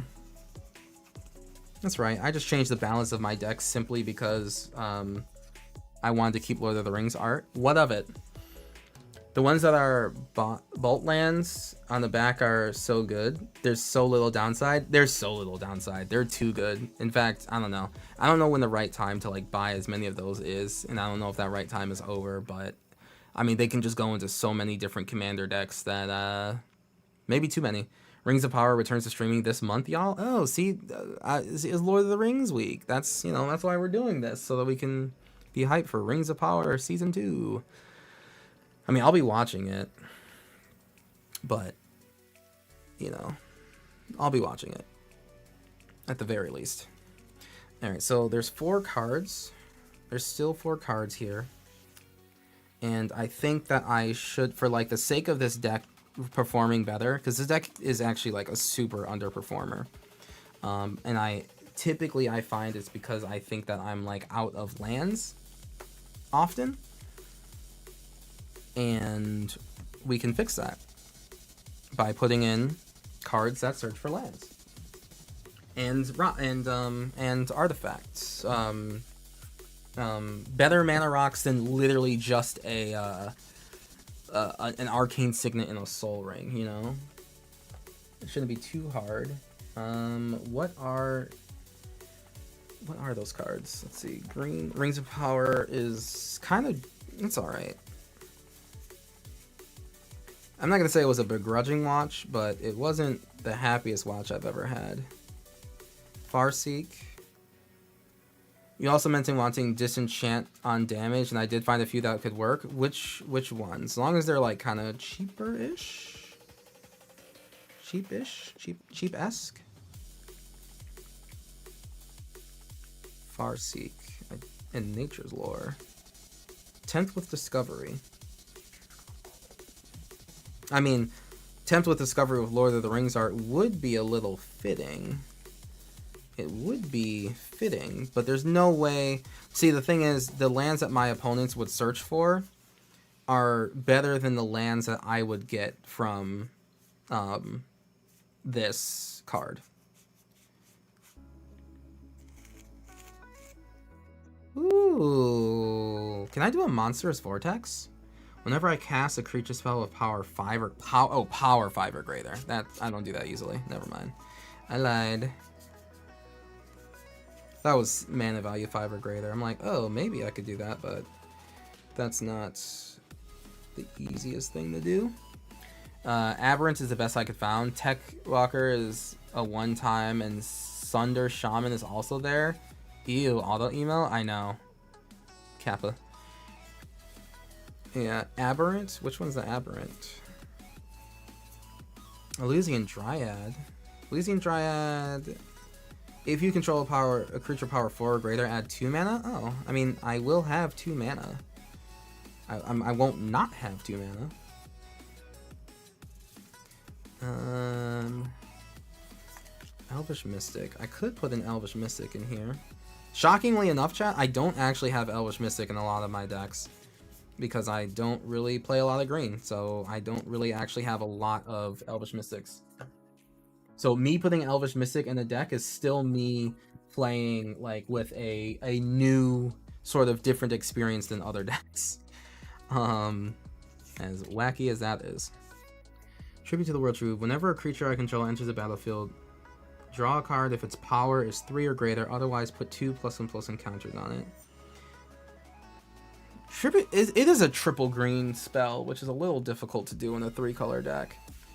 Ship me your green cards, please. I do. Listen, that's fair. I do have a lot of them. All right, Farseek, Nature's Lore, and a Kodama's Reach, and an Elvish Mystic? Question mark. Do I have enough draw in here? Do I have enough draw in here? Not really. I mean, my creatures are kind of big and beefy, so drawing is not the hardest thing to do. Where's the bird? I don't got the bird in here. You got I do have Monarch. That is true. I do literally have Monarch in here, and that is funny.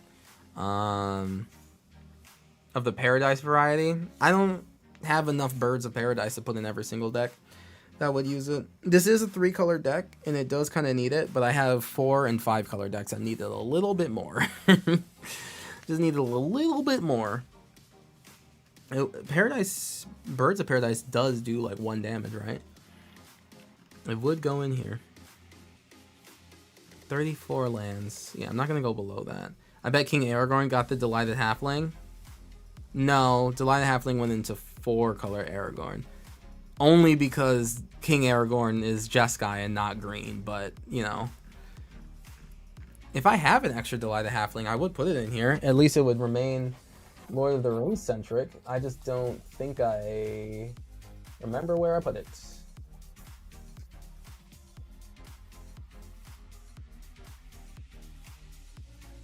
I'll do a quick glimpse through.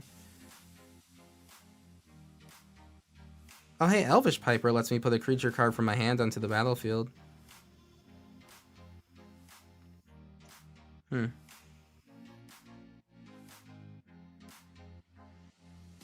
Enters the battlefield. I can destroy.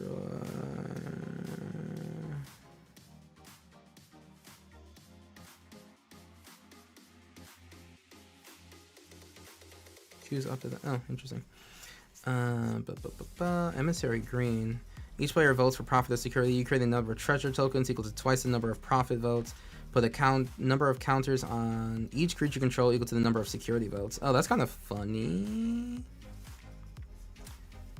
I don't commit any crimes. Goldvein Hydra has X counters on it. Dies and make treasures. Fanatic of Rowanus. Ooh, that would be kind of good.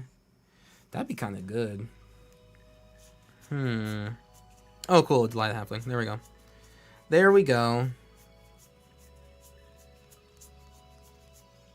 There we go. Chat, I need to stop myself before I look at too many cards. Chat, you're letting me look at too many cards. This is how I get stun locked. I can't stop. These cards are good. Especially my green cards. I never see them. I never end up looking at them. So it's literally a surprise to me every single time when I have something like, oh, Bramble Sovereign, cool. I remember getting that years ago. Neat. Cool. Elves. Lord of the Rings elves. Make it stop. Real quick, mono green commander. Oh, no. I have yet to find a mono green commander that I've been interested in. I might have 52 decks, chat, but I have not finished the 32 deck challenge. I have not. I haven't found a mono green deck I like. I've only done 2 out of the 4 color ones. Yeah. Oh, wait. Oh. I've done 3 out of the 4 color ones with Aragorn. Interesting.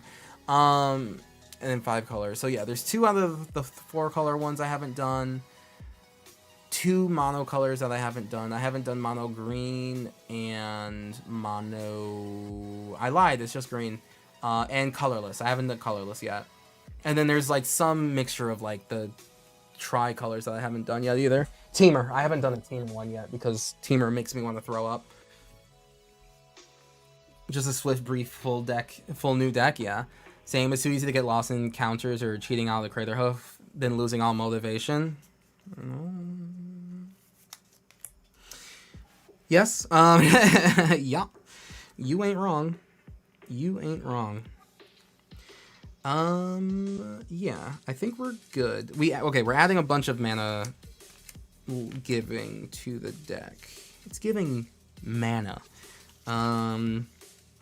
Farseek, Nature's Lore, Kodama's Reach, which I know is 3 mana, put 2 basics into play, and I only have 5 basics in the deck. But that's something I could probably just kind of change around from taking out some of these more specialized cards, perhaps. I mean, I don't need Mines of Moria, right? Like, at all, objectively so, but I'm not gonna change that today. Let me just add a Nature's Lore, Nature's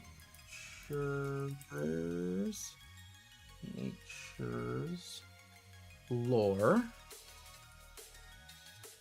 Farseek,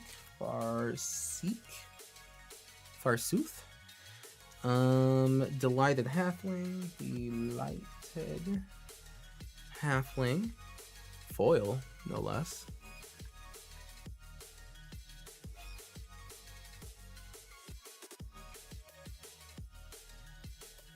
Oh my god, there's so many C's.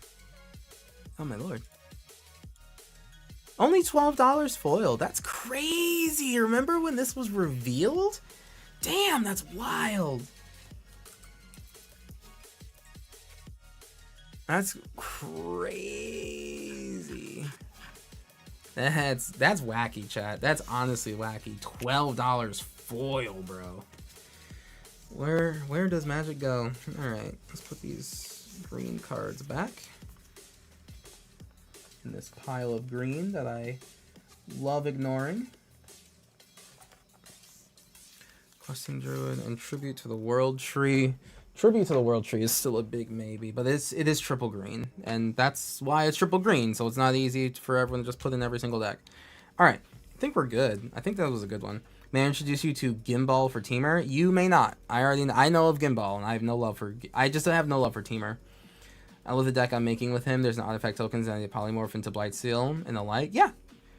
I love all the words you're saying. Teamer, though, just like as a color scheme, just like doesn't appeal to me. It just doesn't. It just for oh, it's probably because it has green and blue green, no less, and then blue green with red. And Calamax is Calamax existing is enough of a deterrent for me to go like, yeah, I'm not happy with the existence of teamer decks. You know. But that's just me. I mean, hey, listen, not every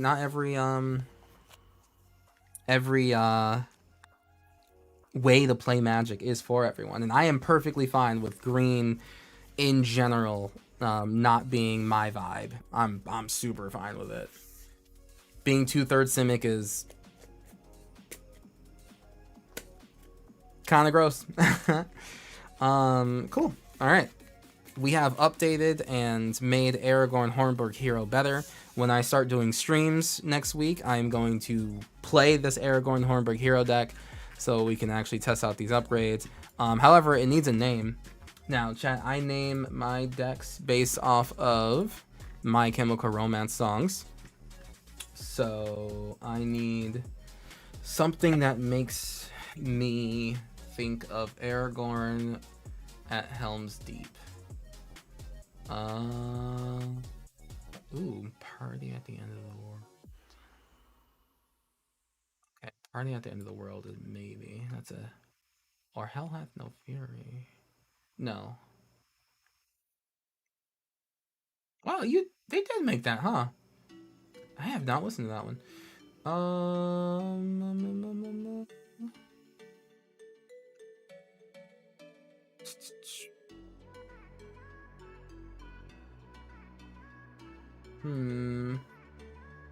Ghost of You because of the music video? I have Ghost of You for Renard, if I'm remembering correctly. Renard, because he's literally a spirit deck. Renard. Oh, no. I have Ghost of You somewhere. Oh, Arami. Arami for... Yeah, Arami. Although, Arami doesn't quite fit that. Oh, look, Alive Sunshine? On the light of the third day, Aragorn shows up? Ooh, maybe. Ooh. Okay. I'm thinking of Look Alive Sunshine.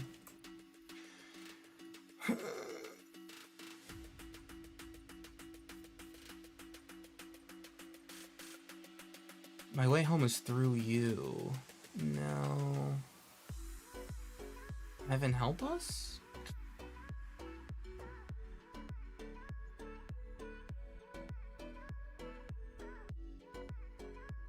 Under pressure? Yeah.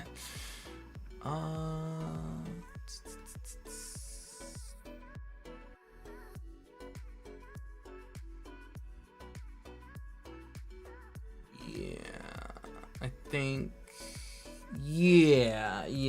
So it's gonna be Look Alive Sunshine, Aragorn, Look Alive Sunshine, and then I need Naya. My Saskia deck is...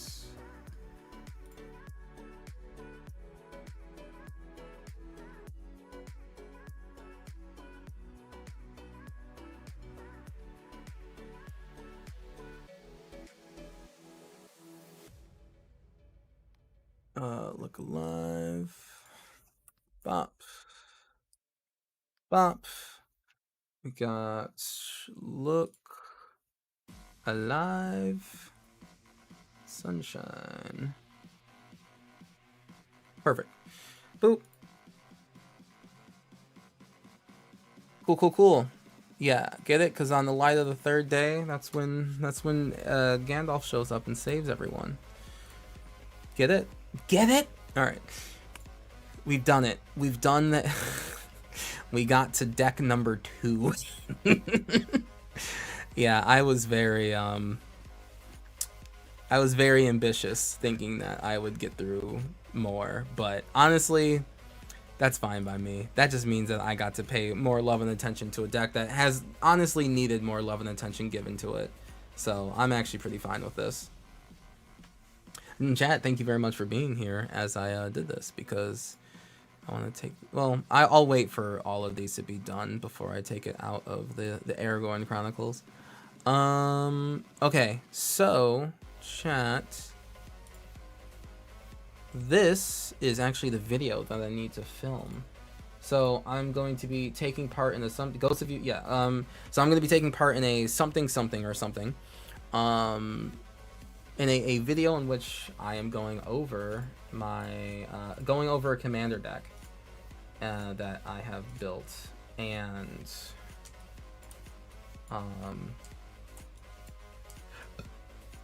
the video requires me to go through a commander deck that I've built. So that's what we're gonna go do.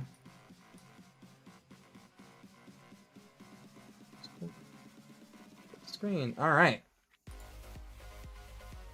So chat, we're gonna go over this real fast. Well, not real fast. We'll see how long it takes. But what matters is we're having fun. So I have built Zinnia Valley's Voice.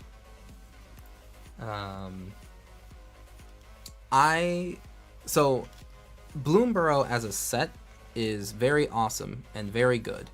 I think it's one of the most thematic and eye-catching and maybe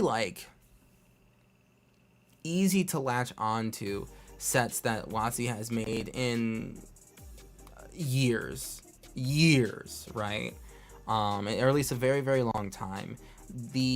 Every level of the cards in them, from the top down, the name, the art, the creature type, the abilities, the color, all of that together really blend into making just a really, really fun and powerful and engaging set.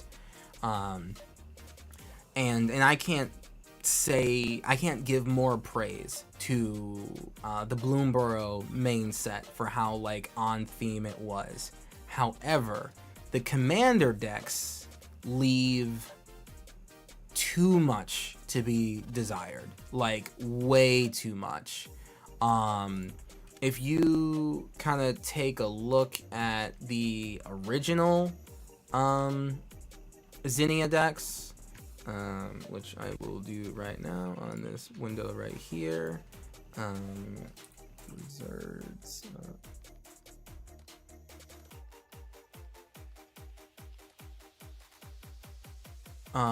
Wizards of the Coast. They keep track of all the pre-con tier. So if you look at this right here, right, it's you have Zinnia Valley's Voice, this bird bard singing tales and stories of heroism, and gives all 1/3 bird with flying, right? It gets plus XO, where X is the number of creatures you control with base power 1, right? So you can have the creatures get buffed with counters and anthems and all that stuff, but the base power is 1. So Zinnia is drawing strength from, I don't know, the offspring that he's telling stories to. I don't know. But creature spells you control have offspring for 2. So that means that you get a copy of that card, of the creature card, but it's a 1/1, a base power 1/1. That's the only difference. Everything else is the same. So you're like, okay, cool. Bloomburrow was all these critters and all this cool stuff, and then neat. Elspeth as a mouse, as if Elspeth ever visited Bloomburrow. Here's a what if she'd be a mouse. That's awesome. Love it. And then you start to look at the deck, and you're like, okay, a human wizard. Sure, I get it. If there's a pay offspring for 2 more, you get a human wizard that can maybe draw you 2 cards and have 2 bodies, or bounce 2 permanents, or make 2 1/1 birds. Okay, I get it. I get why this card is in here. For 5 mana, this card just becomes that much better. Oh, look, an offspring card. Okay, so at least there's some overlap from the set into the commander deck. I hope that there's a lot more. The past couple commander decks we've had have felt very on theme for the plane that they are. Let's keep it going. Angel of the Ruins. Okay. I mean, that's like a lot of mana. That's 9 mana to get rid of 4 artifacts and enchantments. So that's a bit, but like, I get it. Oh, cool. Arthur, Marigold Knight. You know, it's a mouse that comes in and swings, and you get to look at your top cards and put a creature into play tapped and attacking. Oh, cool. And then bounces back. You can offspring it again. Awesome. That's a little on theme. Okay, I get it. Blade Splicer. A Phyrexian Human Artificer right next to your Bloomburrow cards. I get it, you know, for 2 additional mana, you make 2 more 3/3s with first strike, like, okay. But the theme of everything is just like so off.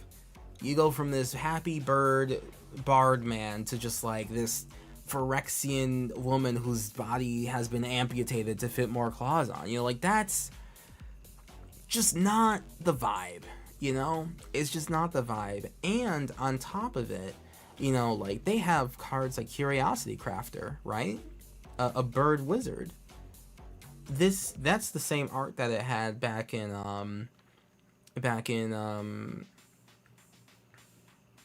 Strixhaven, right? This is the exact same art. So it's not even like they necessarily changed the art of creatures that are a bit more fitting to the set with like Bird Wizard, right? This card fits right into Bloomburrow, but the art's no different.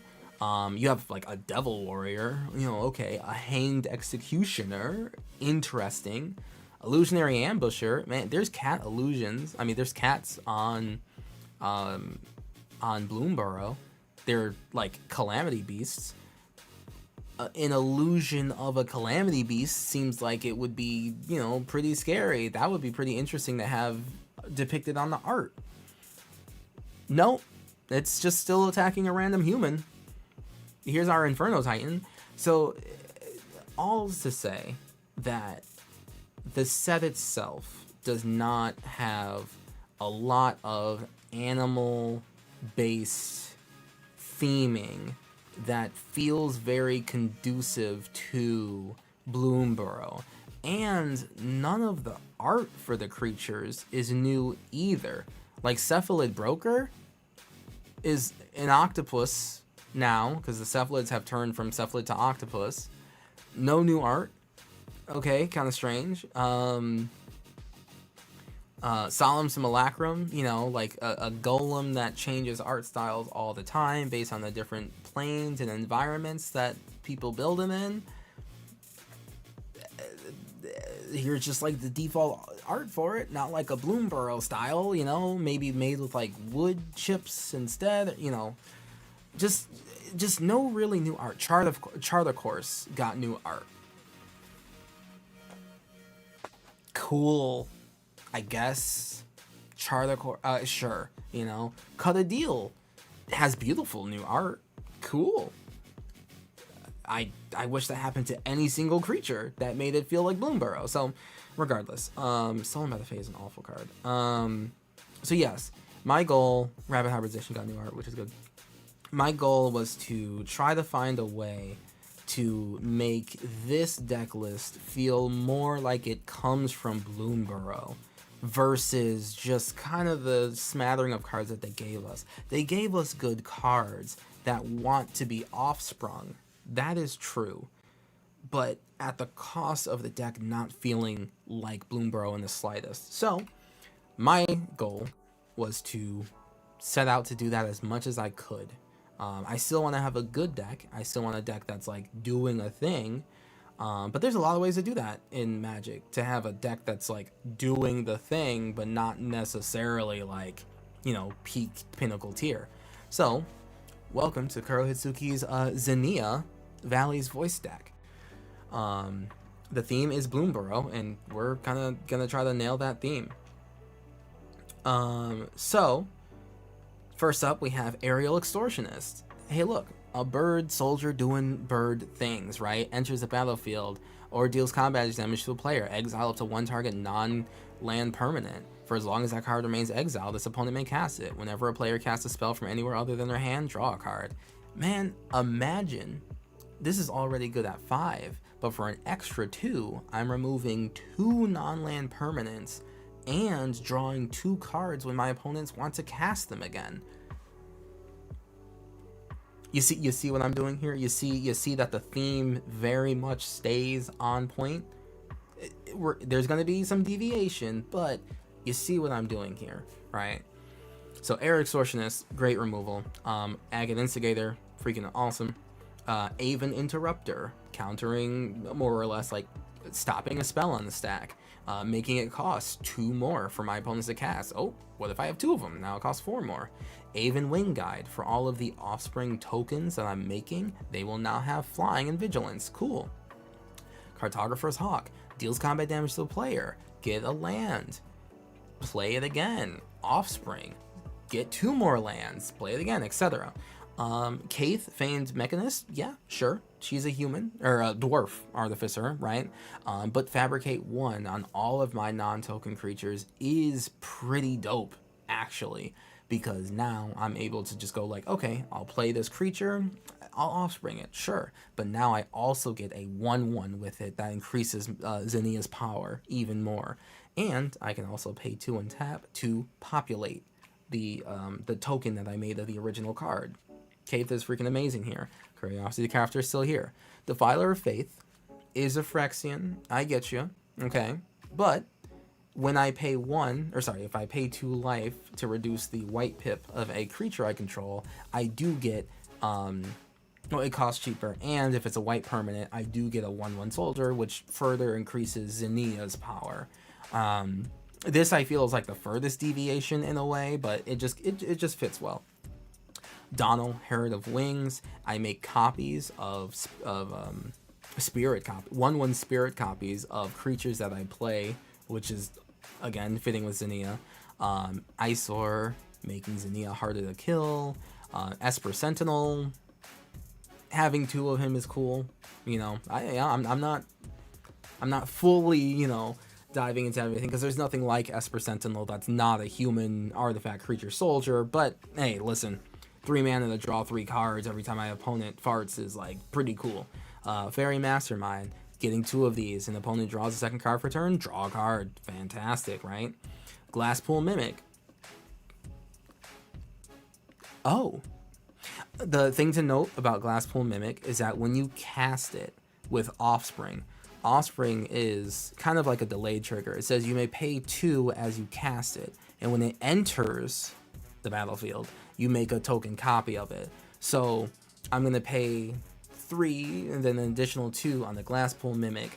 Glasspool Mimic will enter as a copy of something on the field, and then Offspring will like delay trigger, and I will make a copy, like a 1/1 copy of the thing that Glasspool Mimic became. So just note that there.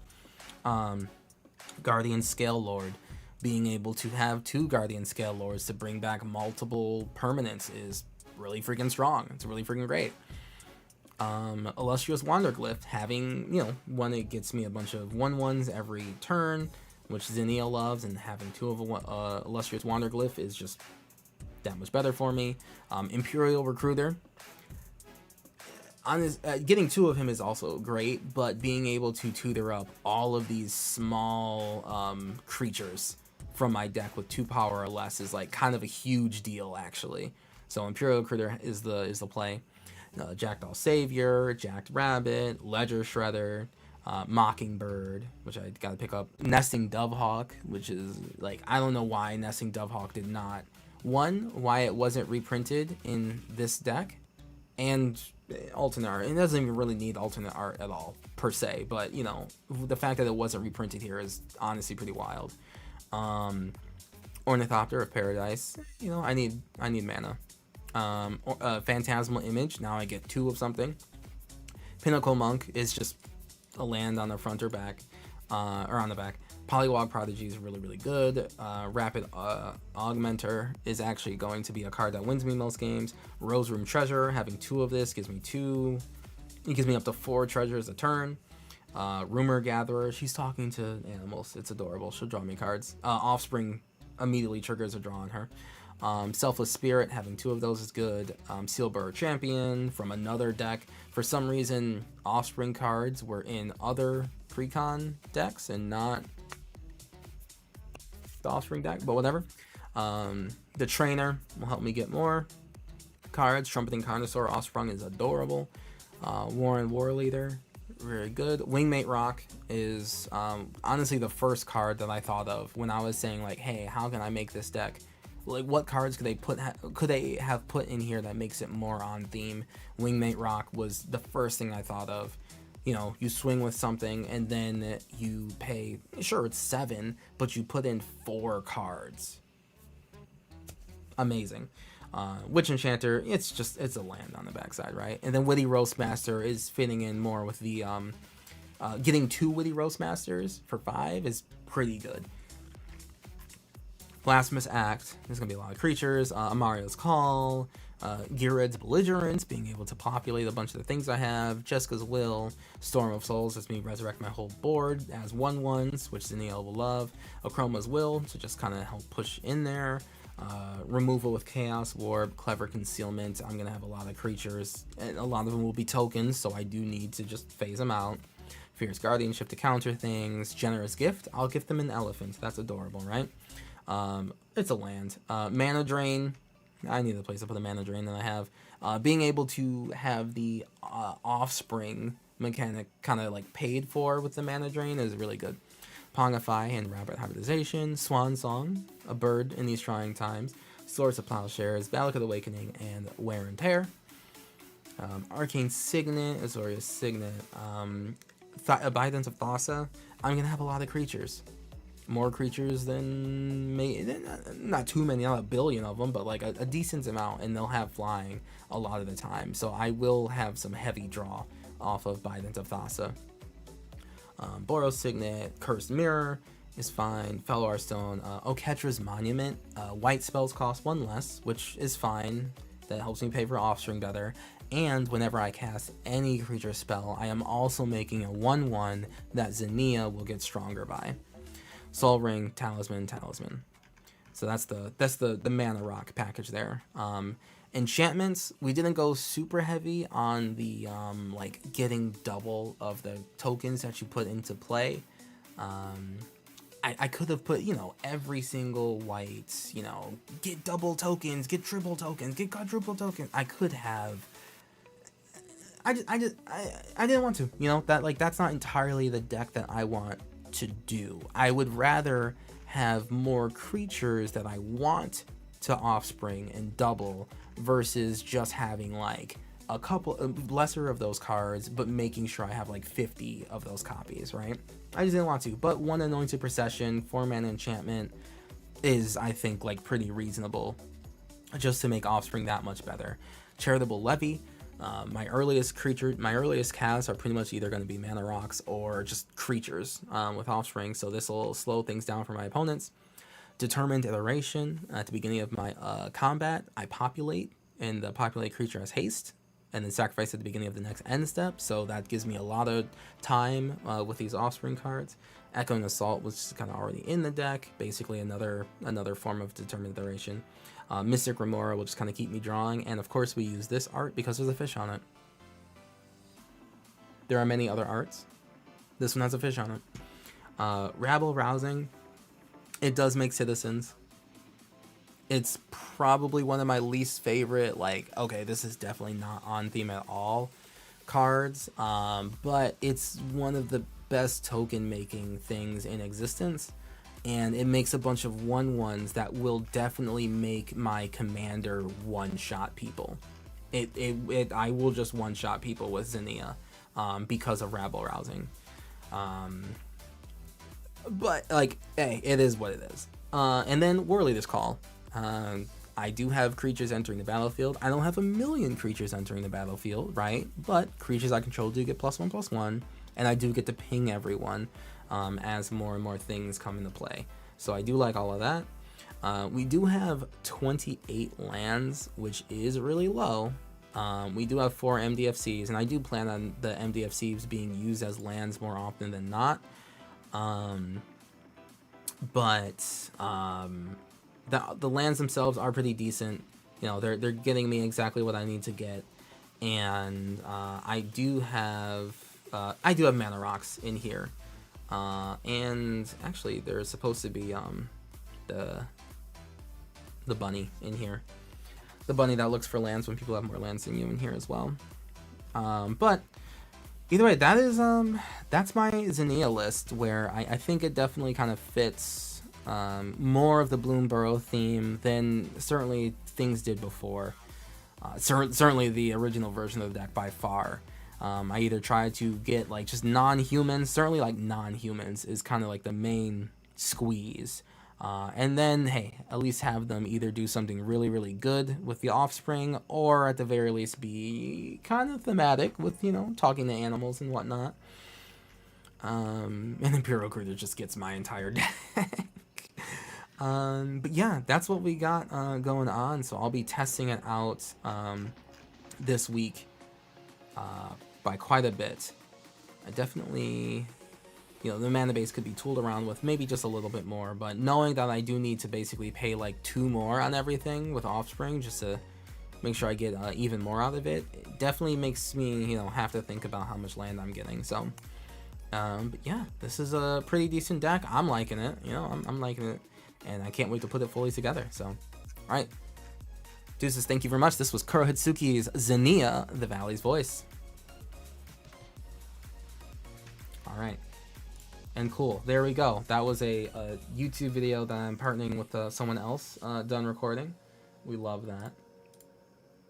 We love to love. But also, I do actually literally do have this deck right here.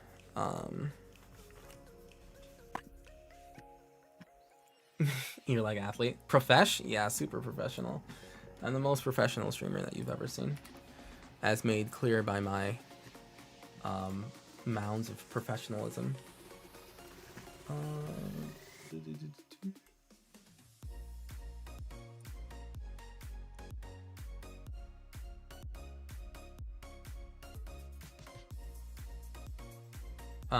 I am going to put this deck together right now, actually.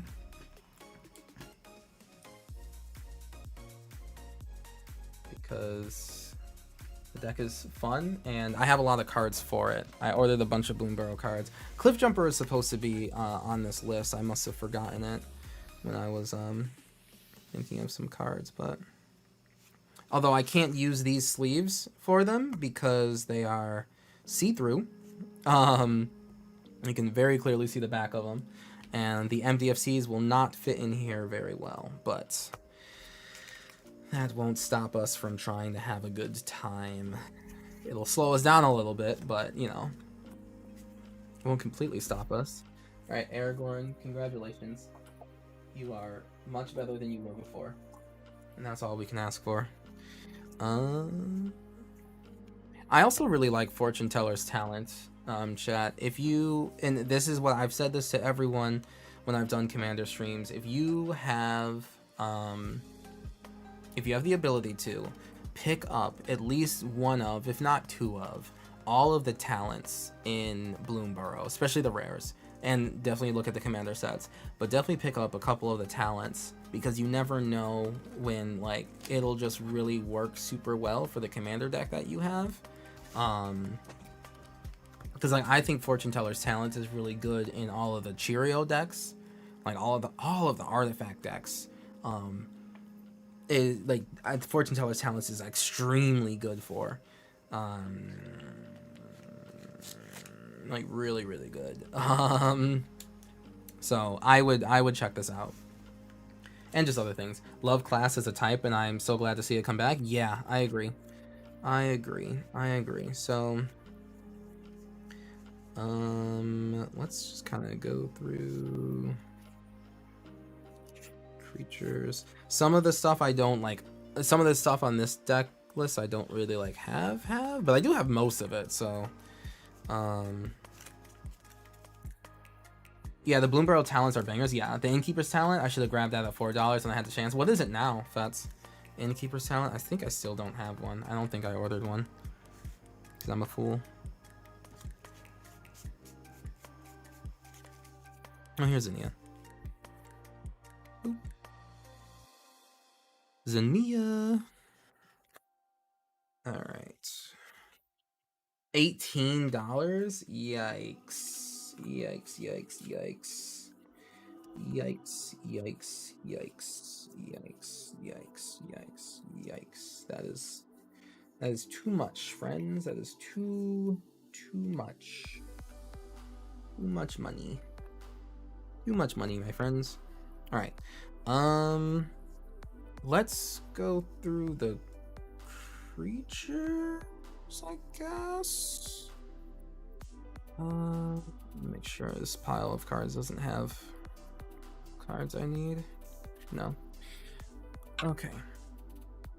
Could have swore I had a bigger pile of cards, but perhaps I don't.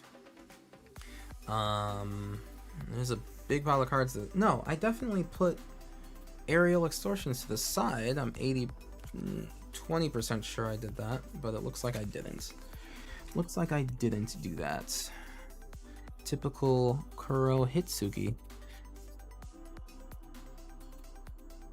Did I get any cards that I ordered? You said Hunter's Talent. No, Innkeeper's Talent. Yeah, Innkeeper's Talent is definitely up there. I don't think Builder's Talent is like that great. Some of the talents aren't that great, so you know, you don't have to like worry too hard about not getting those. But oh, there we go. There you go. There you go. Whenever you make one or more tokens you control enter draw a card, this only triggers once per turn. That's pretty good.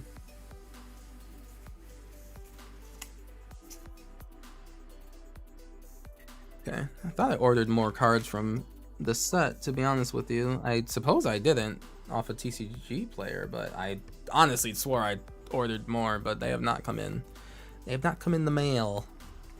And these are the cards I took out from the Bloomborough Freecon. I'm pretty okay with most of these choices.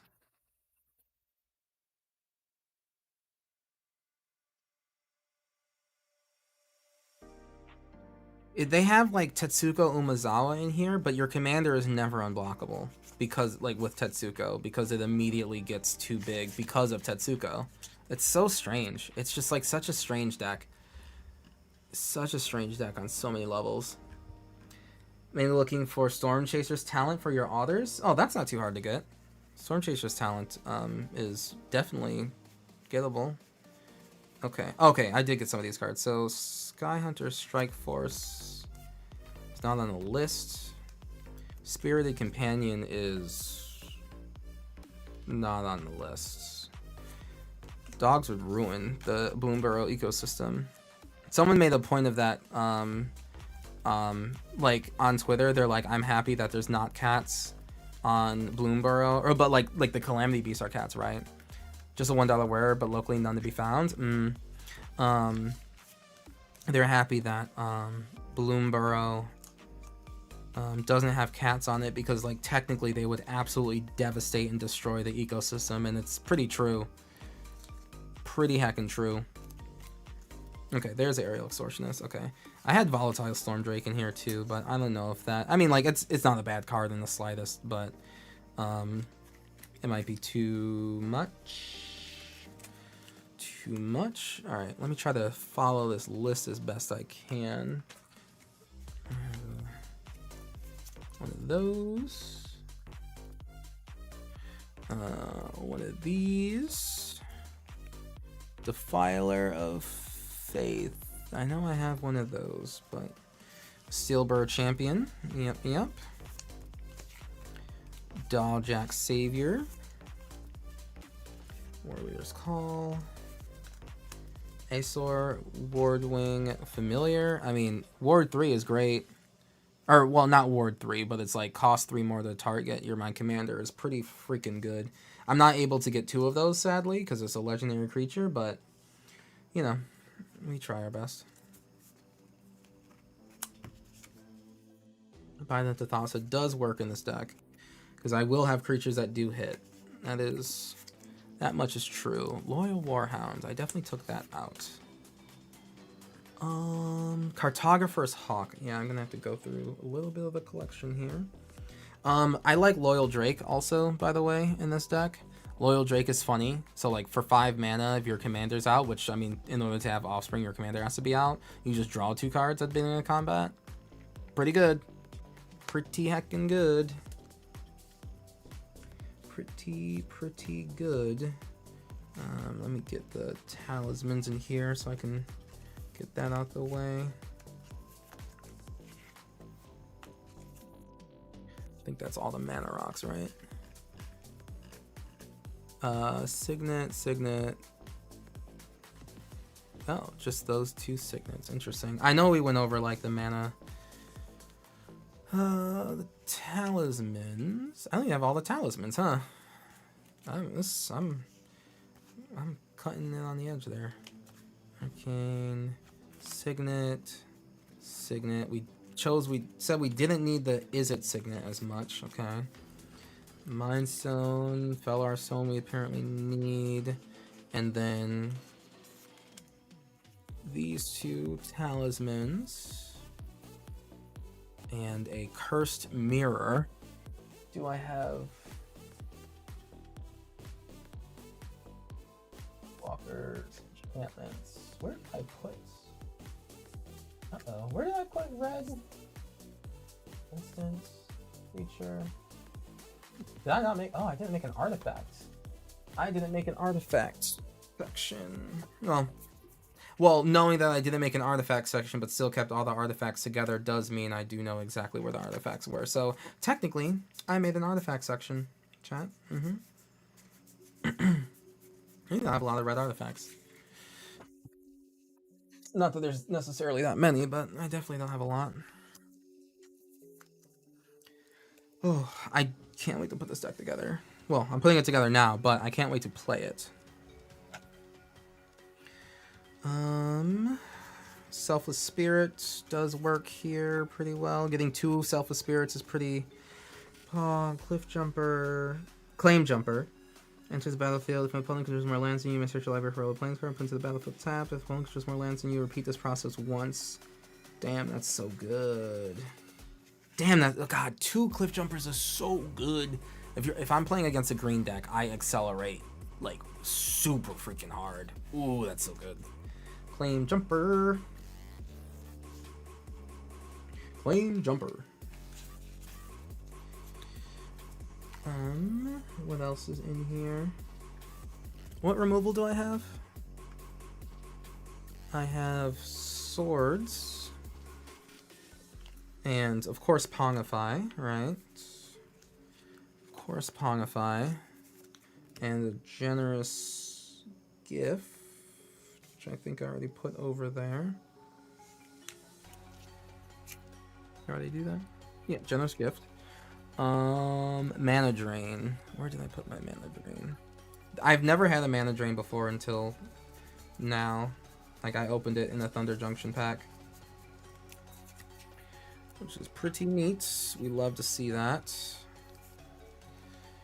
Mana Drain. Rapid Hybridization is still in here. Creatures. All creatures. Where's the Rapid Hybridization? Oh, it's right there. Okay. Rapid Hybridization. Swan Song. Swan Song is an instance that I have many of. Oh, actually, I don't know how many Swan Songs I have. I was thinking about Strict Serenade to like make it more of a thing. Flare of Denial is also like really good because I can, like, if I offspring something, I still have like the original that I can sacrifice, and I still have like the copy, but that's a maybe if I don't have like the rest of the cards in here. What am I looking for? Swan Song. Swan Song. Swan Song.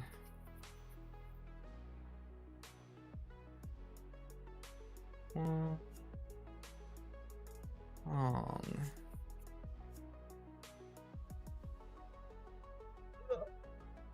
I only have one of those flares, or maybe I have two. I think I only have one.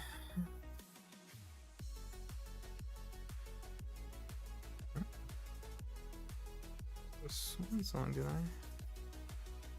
I mean, I had a couple swan songs back when they were in standard. They were, you know, important to have then. Ooh. Oh, I have the Lord of the Rings one, no less. Ooh. Look at me. Look at me. Swan song. That means I don't have swan song in any of my Lord of the Rings decks, which is concerning. Okay, swan song. Oh, Chroma's Will. Yeah, Chroma's Will. Chroma's Will is not like the funnest way to win, but I do need it to win, so.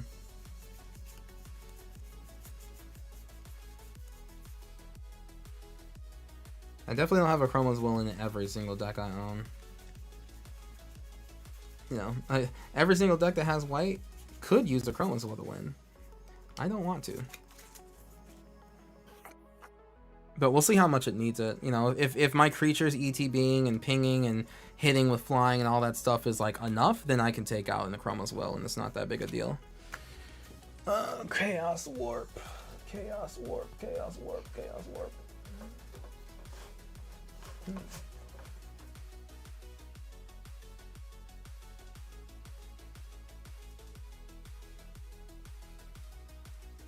Surprised I didn't put one of those to the side.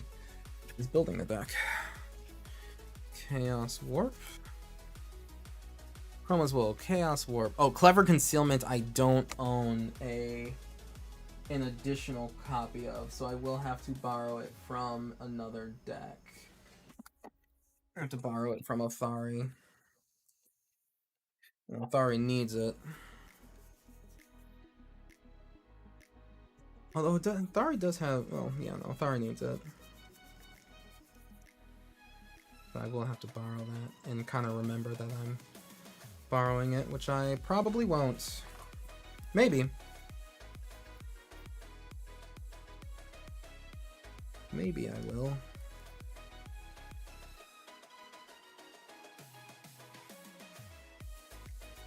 I mean, you know, I can have a lot of decks and everything, but there does definitely come a time where it's just like, dang, I really do need more of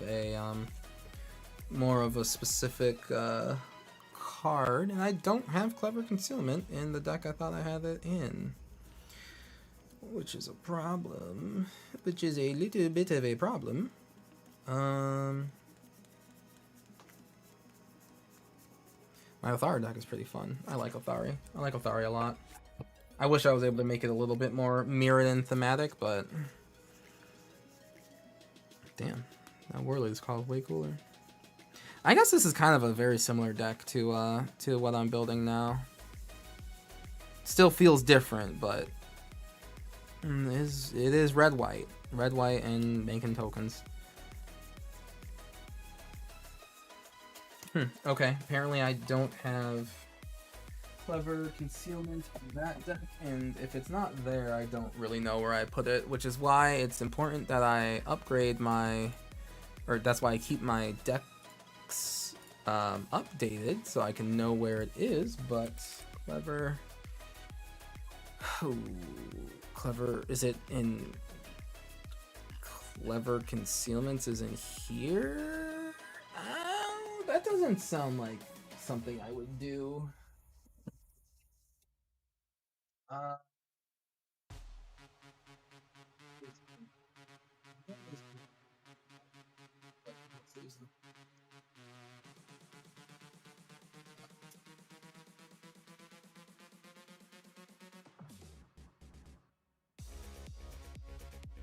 I can definitely take out Clever Concealment from Lenore.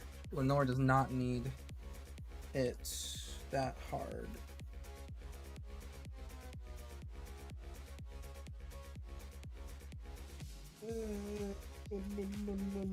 It's Merfolk, that's not Lenore. Okay, that means Lenore is in one of mine. Many things. Means Lenore's in one of these. Chat, I might have a lot of magic decks. I might have... Come in. Lenore. Humans. Green, white humans. There you are. Yeah, I don't need... Clever Concealment is not necessary for Lenore to function at all. There are other things I can do. There are Boromirs I can sacrifice or something. Yeah. I will survive.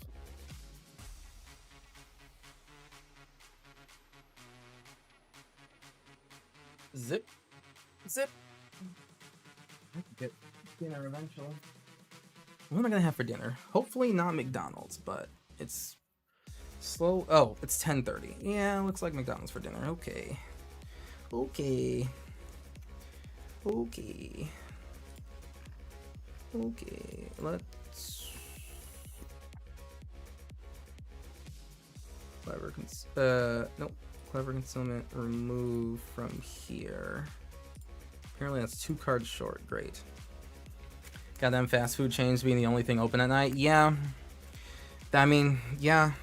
It forces people to have to work that late too. Like, I'm not happy about it like at all, right? I don't like having to give to it, but I mean, I also need to eat this late, and I don't technically live in the most conducive environment to what I need.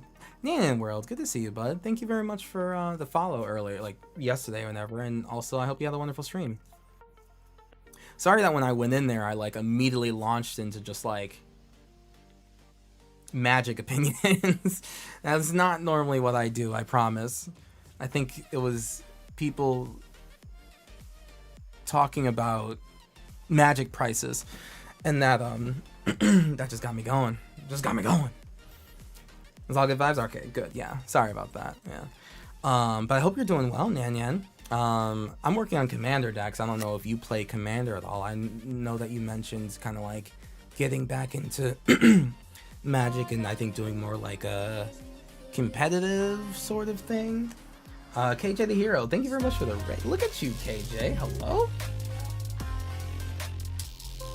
KJ the Hero, thank you very much. And Steel City, is good to see you, my friends. Hell yeah. You're raiding my fridge? Listen, there's a lot of food in there, but none of it's mine. It's all my brother's, so good luck. I mean, like, go off. Go off, but I ain't. Listen, good luck. Good luck. I'm actually going to try Commander for the first time next week. I'll probably just grab the Atarka Precon. Ooh, did you grab the Atarka Precon yet? And if so, could I convince you to grab almost literally anything else? Thank you, Chloe. Not yet? Okay. Okay. All right. Okay. And listen, okay? It's not like a bad idea. So here's my stance, okay? When like Magic makes a lot of precons are great. Precons are a good thing, okay? So I'm not saying don't pick up precons. In fact, I suggest that you pick up precons. That's the best way to get into Commander, okay? There was one brief moment in time, I think literally for just one set, they made like lower level precons that were 100% just like reprints of cards that have already been made and very low power. Like purposefully, it was meant to be basically like an intro deck. You remember when you used to play Magic before, they had like intro decks where it's just like, okay, here's like a rare on the front and here's just like cards, you know, and 60 cards and all that. Like it was meant to be intro deck Commander decks, right? That's what they were meant to be. And because of that, they're like really, really low power. Okay, yeah, 6 mana planeswalkers that did nothing. Right. So that's what the Atarka one is, right? Like I knew as soon as you said Atarka, I'm like, they did not reprint Atarka. They didn't make a new Atarka. Oh, it must be that Atarka? No, that one came from the intro Commander decks. Right, yeah. So almost any other they only made 5 of those, right? It's like a Tarka, Asperia, and like some other cards. Any other precon you get that's not specifically those 5 will be a good introduction to Commander, okay? But those specific, because you know how to play. I saw you play. I know that you know how to play. You don't need the baby intro decks. You literally don't need those. You can handle something far more like actually constructed. It was that one or the newer red-green one, the raccoon equipment. Fine. Yeah, fuck it. That's brand new. It's cool. It does like stuff with vehicles and stuff. It'll expand your mind infinitely more than Atarka. It wasn't even Dragon Lord Atarka. It's just Atarka, like the original one. So it's just like attacking dragons get double strike. Wow, woo, whoa, wow, crazy. Imagine all the cool things I can do. It's a dragon with double strike. It hits you twice, you know? For that to be your commander, for Atarka to be in the 99 of your dragon deck, yes, that makes sense. But for Atarka to be like your soul, this is my heart and soul, and I'm attacking you with it, and it's just like, what's it do? My dragons hit you twice, and it's like, cool. Awesome. Alright, neat. Gruul also has ridiculously juiced all the commanders that I enjoy. Which one was that one? Which one was the other one? Oh, the auras have Cascade or something? Or Discover or whatever it was? Yeah, I mean, that was kind of busted. Or enchantments. I think enchantments have Cascade or something like that. Which is also very interesting. Yeah, it also has nothing to do with the commander now that I think about it. Enchantments from hand have Cascade. Yeah, it has dick all to do with your commander, but not every deck has the pure synergy. But yes, I would suggest the newer one with the raccoon and equipment. And vehicles, I think, is what it does, or something. But yes, Nan. And if you like Commander, I would love to have you on. I do Commander streams. Right now we're doing deck construction, so not the normal, but I do Commander streams, and I would love to have you on sometime. Fierce Guardianship, Generous Gifts, Legions, such and such. Again, I can't really use these cards because these sleeves are literally see-through. And it's like the one time that it's just like not the right thing.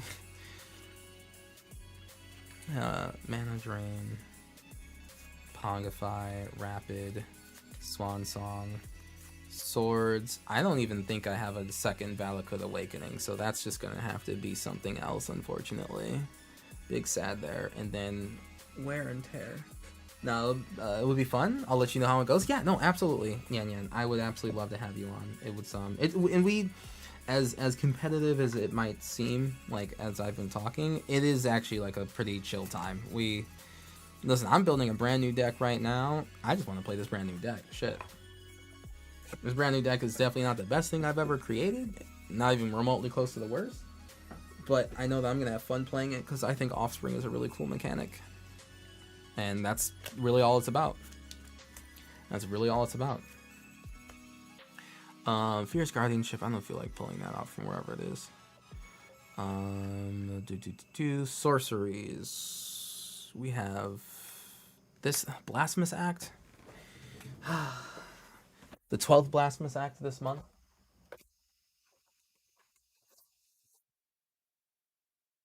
Blasphemous Act. It's the famous act of blasphemy. Blasphemous Acto. I'm sure I have like 12 of them, right? Just like within all of the many times it's been reprinted, right?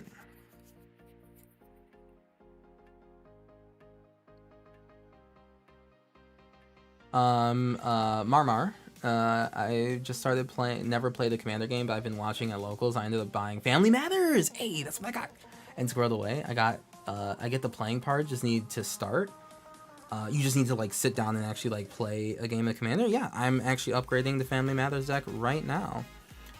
My biggest issue with all of the Bloomburrow decks is that like just it didn't feel like they felt like Bloomburrow, you know, like there's not enough critters in the deck and too many humans. So this is my attempt at addressing that concern and having a fun time while doing it. So hey, if you're looking for not a deck list to copy, but a deck list to model off of, here is one. Here is one that you can definitely take a gander at. Pretty sure I have another Jessica's Will. 80% sure. I think I put it anywhere else. Huh. Strange. Well, I had two.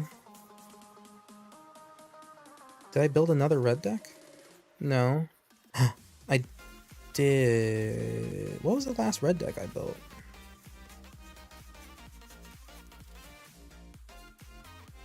What was the last red deck I built? What was the last deck I built? Or upgraded? What was Thunder Junction? Thunder Junction was red-green. I didn't put Jessica's Will in my energy deck. I don't know. I don't know, and honestly, I don't care. We don't need Jessica's Will to win. Listen, we're fine. We don't need Jessica's Will to win. We only need our heart and our spirits. My soldier's rage. Who's making my life flash? Someone following me. Shift case. Thank you very much for follow. I appreciate it. Okay.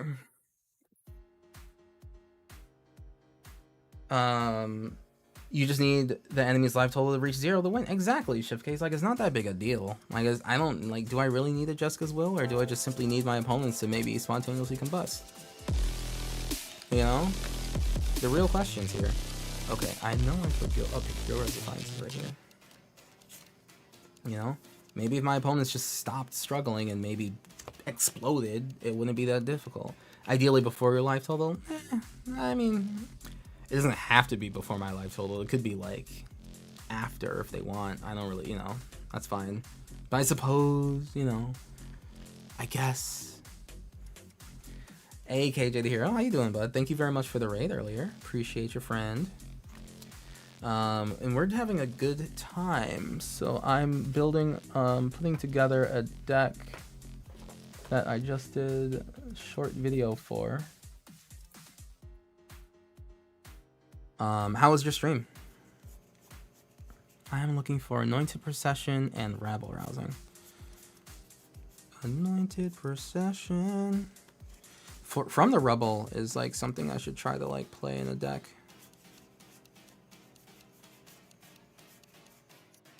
Anointed Procession.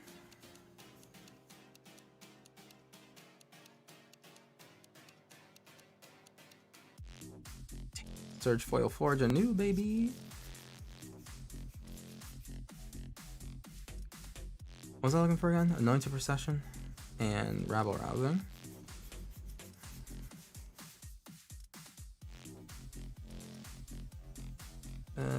I know I have Anointed Procession somewhere because I didn't.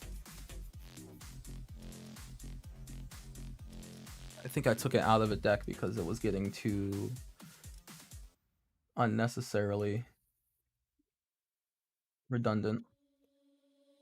I've become the guy that has too many board wipes at my table on accident because one precon I played bounced the board like 2 to 4 times. Oh man, which precon was that? Playing some good fun commander games, got wrecked. What did you get wrecked by?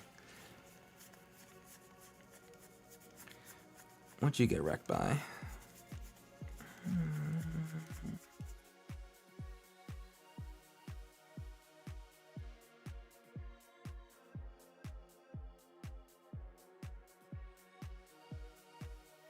Keep saying rabble rousing. I'm just like, I need that. And there we go.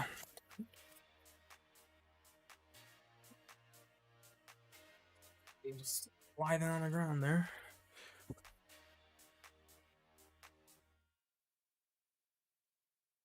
I'm hoping that I don't end up needing the Anointed Procession. Like, I'm hoping that it's not like a super mega important card in the deck, but you know, you never know. You gotta test it out first, right? Got wrecked by Quintorius and a red. Yo, wait, which Quintorius? That's fucking hilarious. Is it I'm assuming the new Quintorius, right? The second one, that's Charitable Levy. I've never used Charitable Levy, and it kind of seems weird to me, but the person I built the deck with said it's really good, so we're going to give it the old college try. I think the card is still strange, though. Seems too, oh, not too stacksy, but like seems more stacks in this deck like is trying to be. So it's not like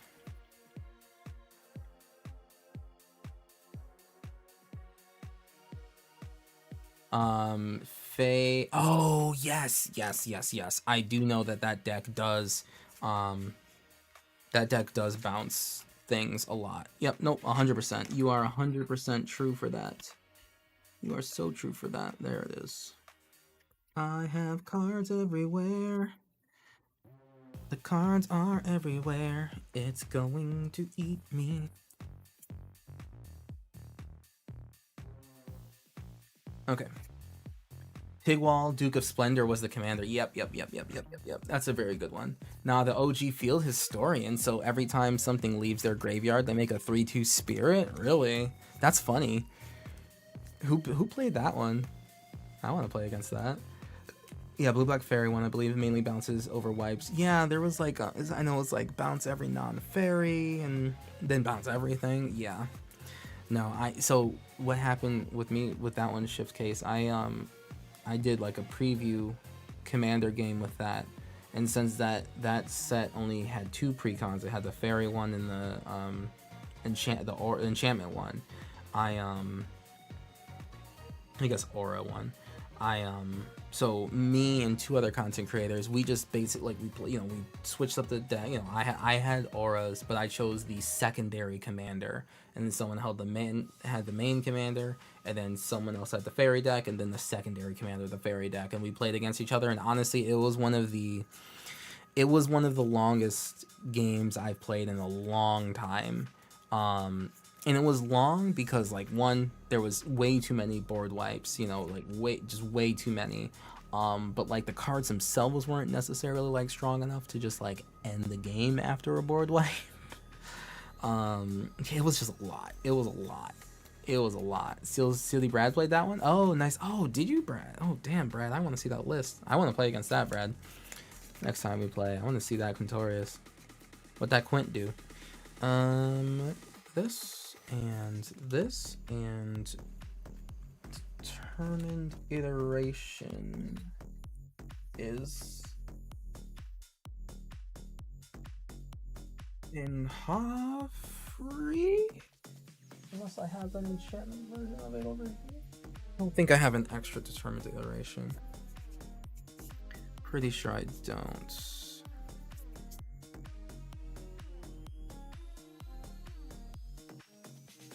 Fable of the Mirror Breaker is a good card, right?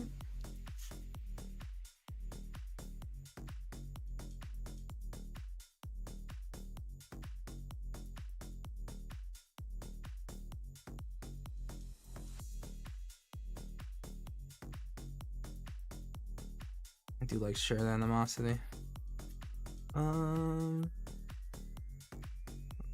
Share the Animosity, I'll put over there.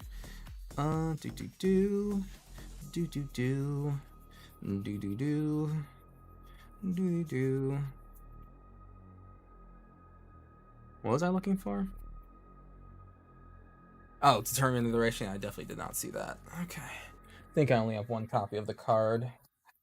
I think I'm probably able to buy another one, right? Oh, $4? Ah, $4? Probably. Oh, opened up right to it. Cool. $4? I don't know if I want to do $4.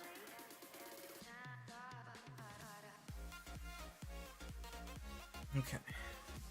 just need to remember that Hoffrey is incomplete. Will I remember that Hoffrey is incomplete? No, I won't. I won't remember that Hoffrey is incomplete. Can I make a note of that in my decks? Hoffrey. Determined iteration. Oh, I don't have determined iteration in the deck list in the first place. Looks like Hoffrey needs to be updated, chat. Teehee. You're personally loving your Chatafang deck? Chatafang's a really good card. Really good commander. Usually just buy precons, and if I like them, I modify them a little bit. Otherwise, I keep them for random usage up to... Oh, that's... Oh, okay, yeah. I get precons, and I pretty much strip them almost immediately for, like, the new pieces or the reprints. Yeah, that's typically what I end up doing. Although, for right now, I'm probably just gonna, like, buy the newer singles from things as I need them. But, yeah, I typically just buy precons, and if I'm not gonna, like, use them...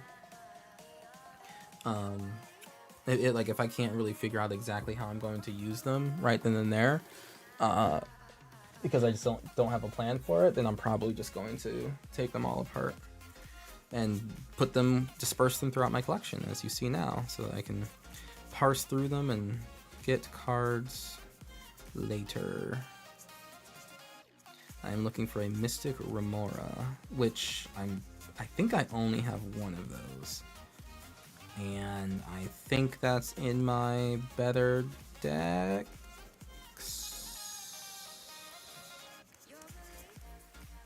Because I don't have... Yeah, Mystic Remora is kind of a higher power card, so I don't think I typically have it outside of a higher powered deck.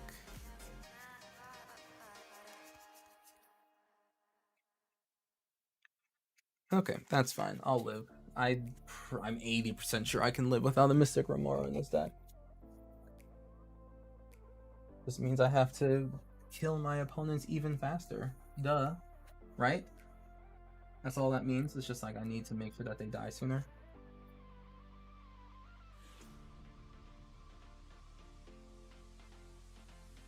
I think that's what that means. Not very good at building decks and precons. At least I get the job. Yeah, I mean, and upgrading precons is honestly, so it's not my favorite thing to do, but it's a preferred thing to do sometimes, right? Where it's just like, you know, having, I like seeing what WotC was trying to do or to say with a deck and a commander, and then interpreting it for myself, right? For example, this Zinnia deck, right? It's just like, I get that they were trying to say like, hey, you know, you get 2 copies of like one single card. Isn't that super cool? And like, I get what you're saying, but why aren't there more birds? You know, that's what I'm saying. So I like seeing what they were trying to do and then speaking my own language through it, you know? Rabble rousing. Okay, I'm gonna skip the Remora, rabble rousing, and the war leader's call. That's all fair. I don't have a Warren war leader.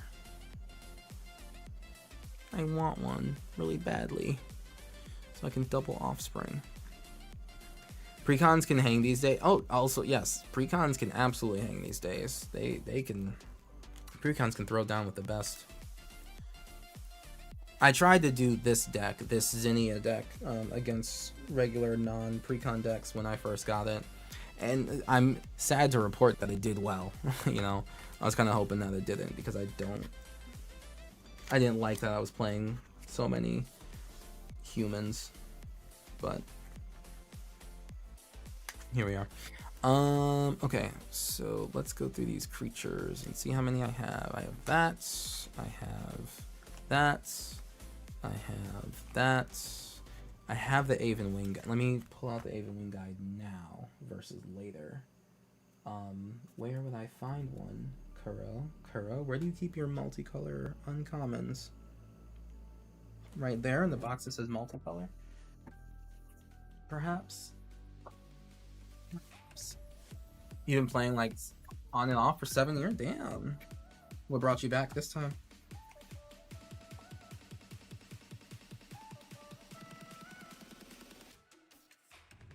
God, I have to go through all of these.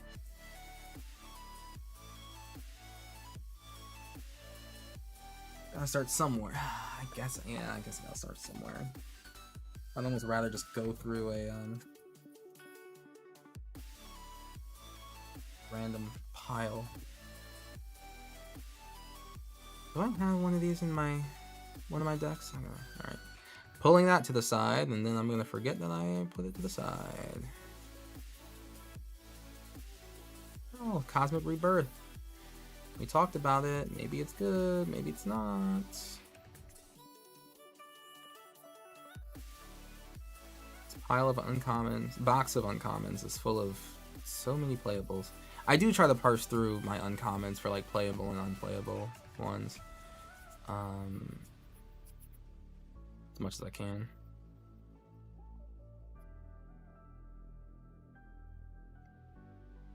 No more lies. No more lies. Who's that? Oh. The Owens. The hard part with precons is when everyone else brings a $700 deck to the table and I bring a $70 deck, I just have to play better. Yeah, but how often does that happen, right? And this time around, what brought me back was I finally got a table at my new house. Ooh, very nice. Well, congratulations on the new table. That's pretty spicy. How often does that happen where like it's such a mismatched power level? There we go. I had to really think about that. How often is it a mismatched power level like that?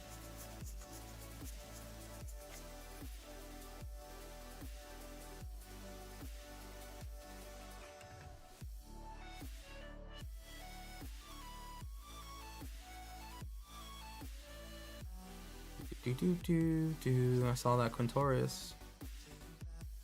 This is when Strixhaven came out. Don't know if you could tell. Whoa. Ooh. Whoa. Surge foil. We'd love to see it.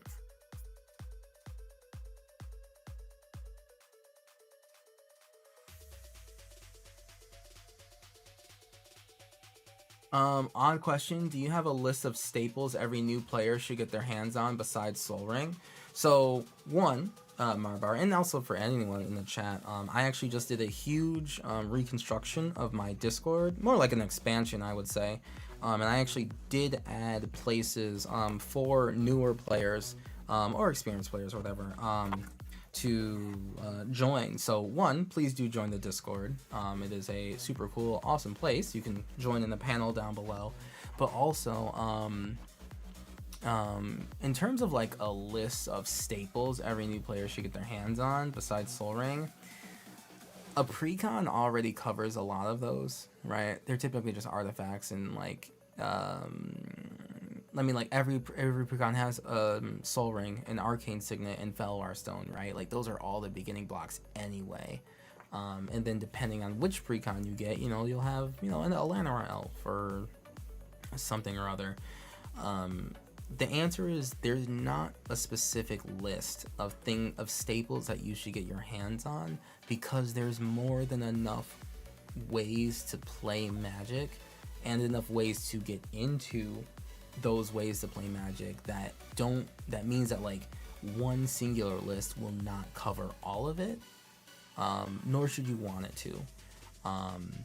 If you like Arcane Signet and Sol Ring, sure, right? Like that's in every single commander deck, so sure, you got those two, and Command Tower, those are all in every single commander deck. But as soon as you leave that, like those three cards that all say like whatever your commander is, do your commander stuff. After you leave that, then it's just like, okay, well, do you want to play a burn deck with non-creature spells?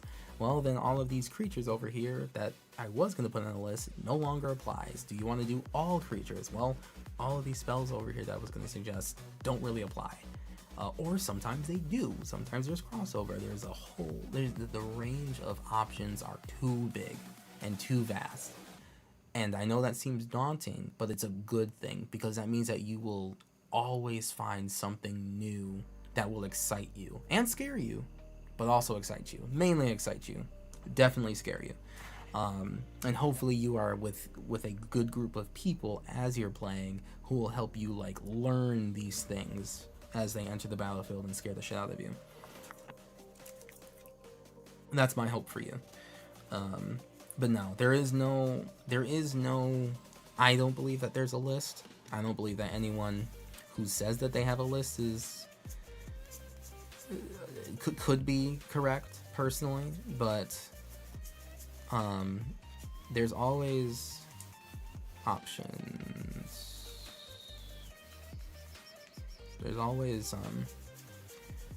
always ways to look into getting into what you want to get into, which is the most complete sentence I've ever said.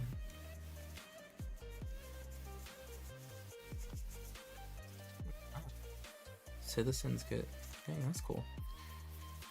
Citizen Lord. I def had a lot of help. Soul Ring is legit though. I mean, yeah. And Arcane Signet, obviously. That makes sense. I come from Yu-Gi-Oh! Where it's the same hand. Right, yeah, like, you know, like, and I know that Yu-Gi-Oh! Goes through ups and downs and bans, right? But it's just like, yeah, I can't just say, okay, you need to have 2 Monster Reborns, you need to have 2 Dark Holes in every deck. Oh, sorry, 1 Dark Hole this month, my mistake, we changed it. Solemn Judgment, right? Like, it's not a Solemn Judgment in every single deck, right? That's just not how it works. Objectively so. Just isn't how it works. And that's honestly because Magic is a bigger game than Yu-Gi-Oh! It is a deeper and wider game on different levels, right? Especially when you're looking at Commander, which is a format that Yu-Gi-Oh! Doesn't really have, right? So it's like, yeah, Magic in and of itself is a bigger, wider, and deeper depth of game. That means that there's not staples like that. There are staples within different archetypes of playing, right? Like every spell deck wants to have, Jeska's Will or something, right? Like, and most all red commanders want to have a Jeska's Will because it's a very, very good card. But if you're not playing red, then me including that on the list doesn't really help you, right? Or if you're playing like 5 color or 4 color and red is just the smallest little bit of it where it doesn't really matter, then again, it's not really the help for you, right? I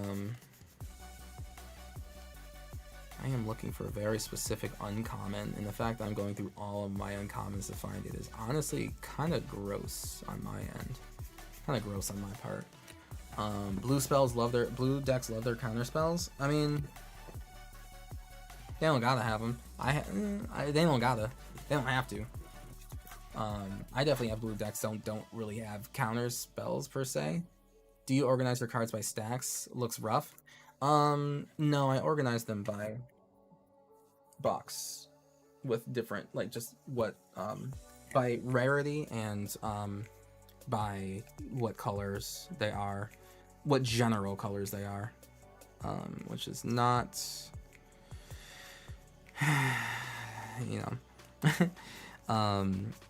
as eventually I will go through and kind of like separate by colors more deeply,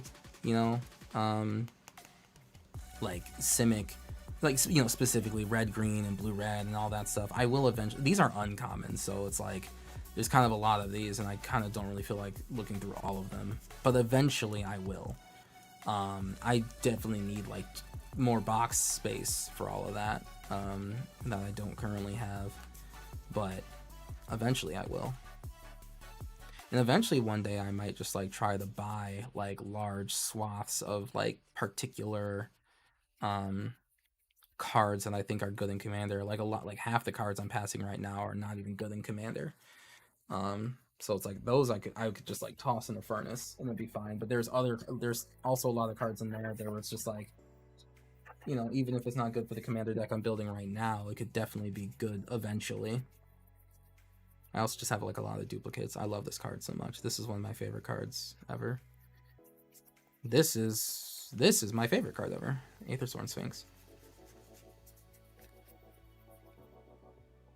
Okay, I'm not finding the card I need, which is okay. Not the worst thing in the world. It's just very painful and I want to cry. Ooh, that Surge Foil Gold Forge Thopteryx. Very good card. Yeah. What was I saying? What would blue players do without counter spells? They only have access to the best bounce and control swap cards in the game. Well, they have to win eventually somehow, right? Sometimes they want to mill themselves out. Sometimes they want to mill you out. Sometimes they want to combo out. I tend to be a combo player, regardless of what colors I'm in. I do heavily prefer blue. Blue as a color speaks to me more than all the other ones, just to like my personality and my worldview and all that sort of stuff. And I promise you, my worldview is not just counter everything. I very rarely counter. Well, I like countering specific things. I like countering the thing that you need in order to win. I don't just counter things for the sake of countering, but I like going like, oh, okay, my big brain has realized that you're about to cast this spell, which will combo with that, and that will lead to an infinite. So that's the spell I'm going to counter. That's my preferred way of like blue. One, my preferred way of playing, and two, like blue counter spelling, right? Why would you say these words in public? It's true. I don't take any. I don't care. I take pride in it. I mean, I'm telling you exactly that. I like the analysis of trying to figure out what you're trying to do and then beating it and then like taking away just enough of what you need to stop you from doing what you do. Most blue players would just go like, I want to counter everything. I want to bounce everything. I don't even like, just you get nothing, none of that. I hate playing like that.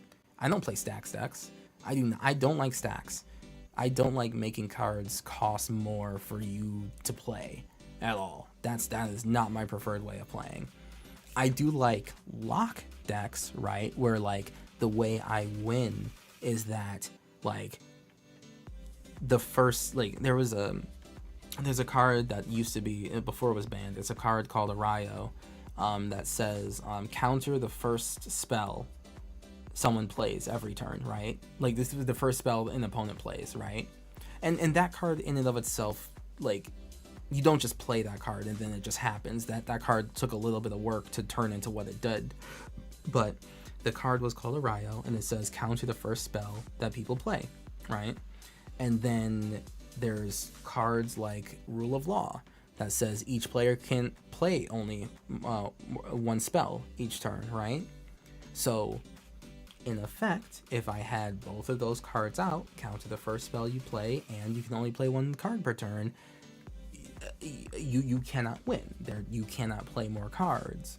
And like those sort of decks, I don't have an issue playing with. I'm okay with lock decks because for me, that's just another way of winning the game, putting someone in so much of a lock where you're too far ahead or blah blah blah, where yeah they just can't keep going. But you will very rarely find me playing cards where it's just like, okay, turn 3, I make all of your cards cost 2 more, right? And then I'm going to play another card that says your cards cost 2 more. And I'm going to play another card that says all of your enter the battlefield abilities cost 2 more to activate and blah, blah, blah. Like, you won't see me playing a stacks deck because that's not my preferred way of playing. I don't want to make you playing with me feel like a chore. I want you to feel like you got to be kept on your toes, right? I want you to feel like I'm reading. I've downloaded your moveset and I'm seeing the matrix and reading in between the lines and countering the right spell. I want you to feel like that, right? That you got to be on it. But I don't want you to feel like it's a slog where it's just like, oh my god, I can't even play a land unless I pay you 2 mana. That's awful. Why do I want to play this game? That's not my preferred way of playing. And you will not find me playing that way often. And if I am, it's either begrudging or like it just so happens to be like one card, right? Like my humans deck has a Thalia in it. It's not really because I want to slow you down per se, but it's because like Thalia is a really good human. And it's just that one, you know? This deck, I mean, I could run Aven Mind Sensor in this deck, like I guess. Opponents can't search libraries.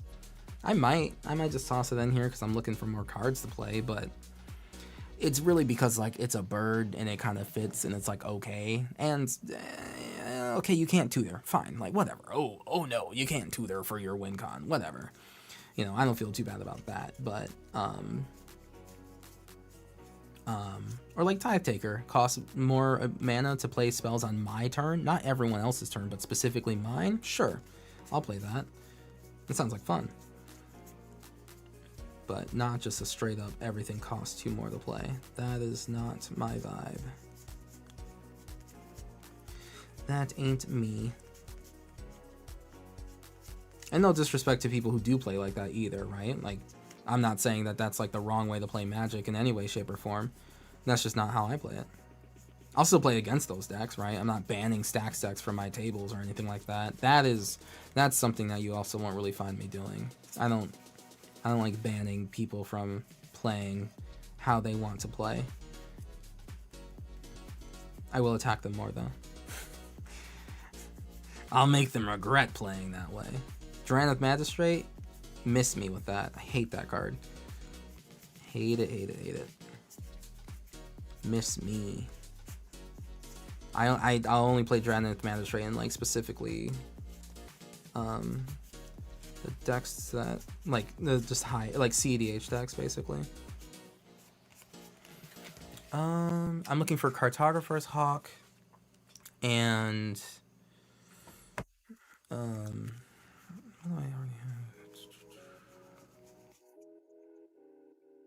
Okay, I'm looking for Cartographer's Hawk and Guardian Scale Lord.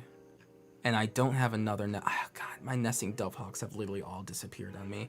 I've bought this card 3 separate times, and every single time I come home and I put it down on my desk, and it just gets lost in the ether. I have no idea where they go. They have never made it to a single deck that they were supposed to make it to, which is wild, which is utterly insane. But here we are. I noticed too, some people see certain cards kill on sight. Well, yeah, I mean, again, Magic is a game that's 31 years old, right? And in the Commander format, every single card is legal, right? Just about. The 99.9% of every card is legal. So it's like, yeah, you'll find a lot of, there are cards that just have to be killed on sight, 100%, 100%.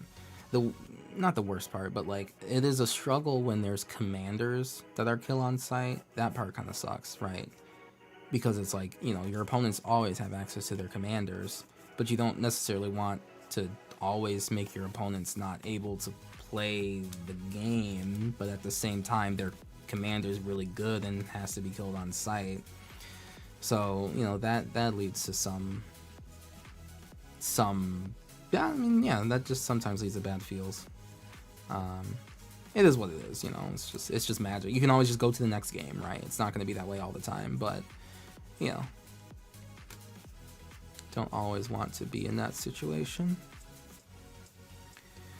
What am I looking for? I'm looking for a Cartographer's Hawk, which I'm pretty sure I know I have. I thought I like looked directly at it.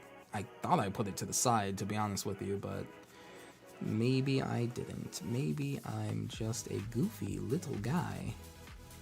A goofy little guy who's just trying to play more Magic with people. I just want to play Commander. Let me play Commander.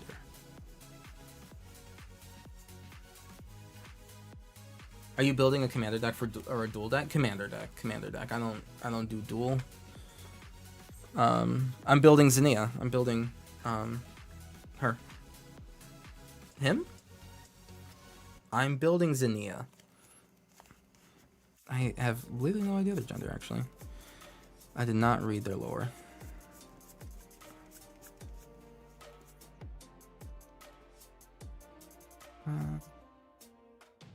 Cartographer's Hawk. I'm a hawk.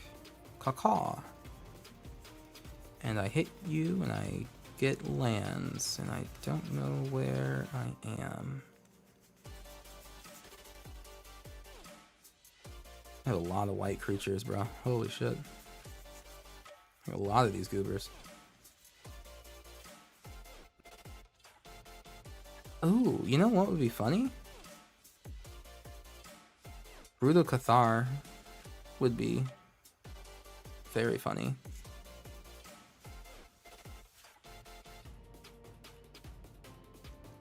Brittle Cathar. Two Brittle Cathars would be even funnier.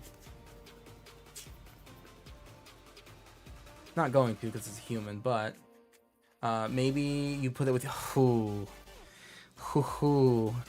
You're so fucking right though. Shift case. You're honestly so right. Like no, it really is honestly like baffling to me. I have bought Nesting Dovehawk 3 times. 3 times. I didn't pay $30. You said the card price has gone up on this guy, but I have bought Nesting Dovehawk 3 times to put in a deck, and it's just I don't think it's ever made it, and I don't know why.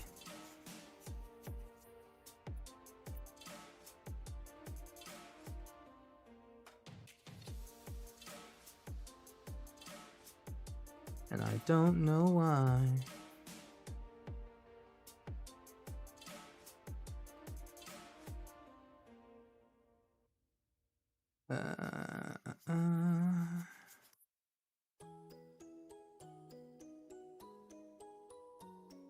This is the last of the white rares also, by the way. Or the value white rares, I should say. So I have literally no idea where I've put my Cartographer's Hawk.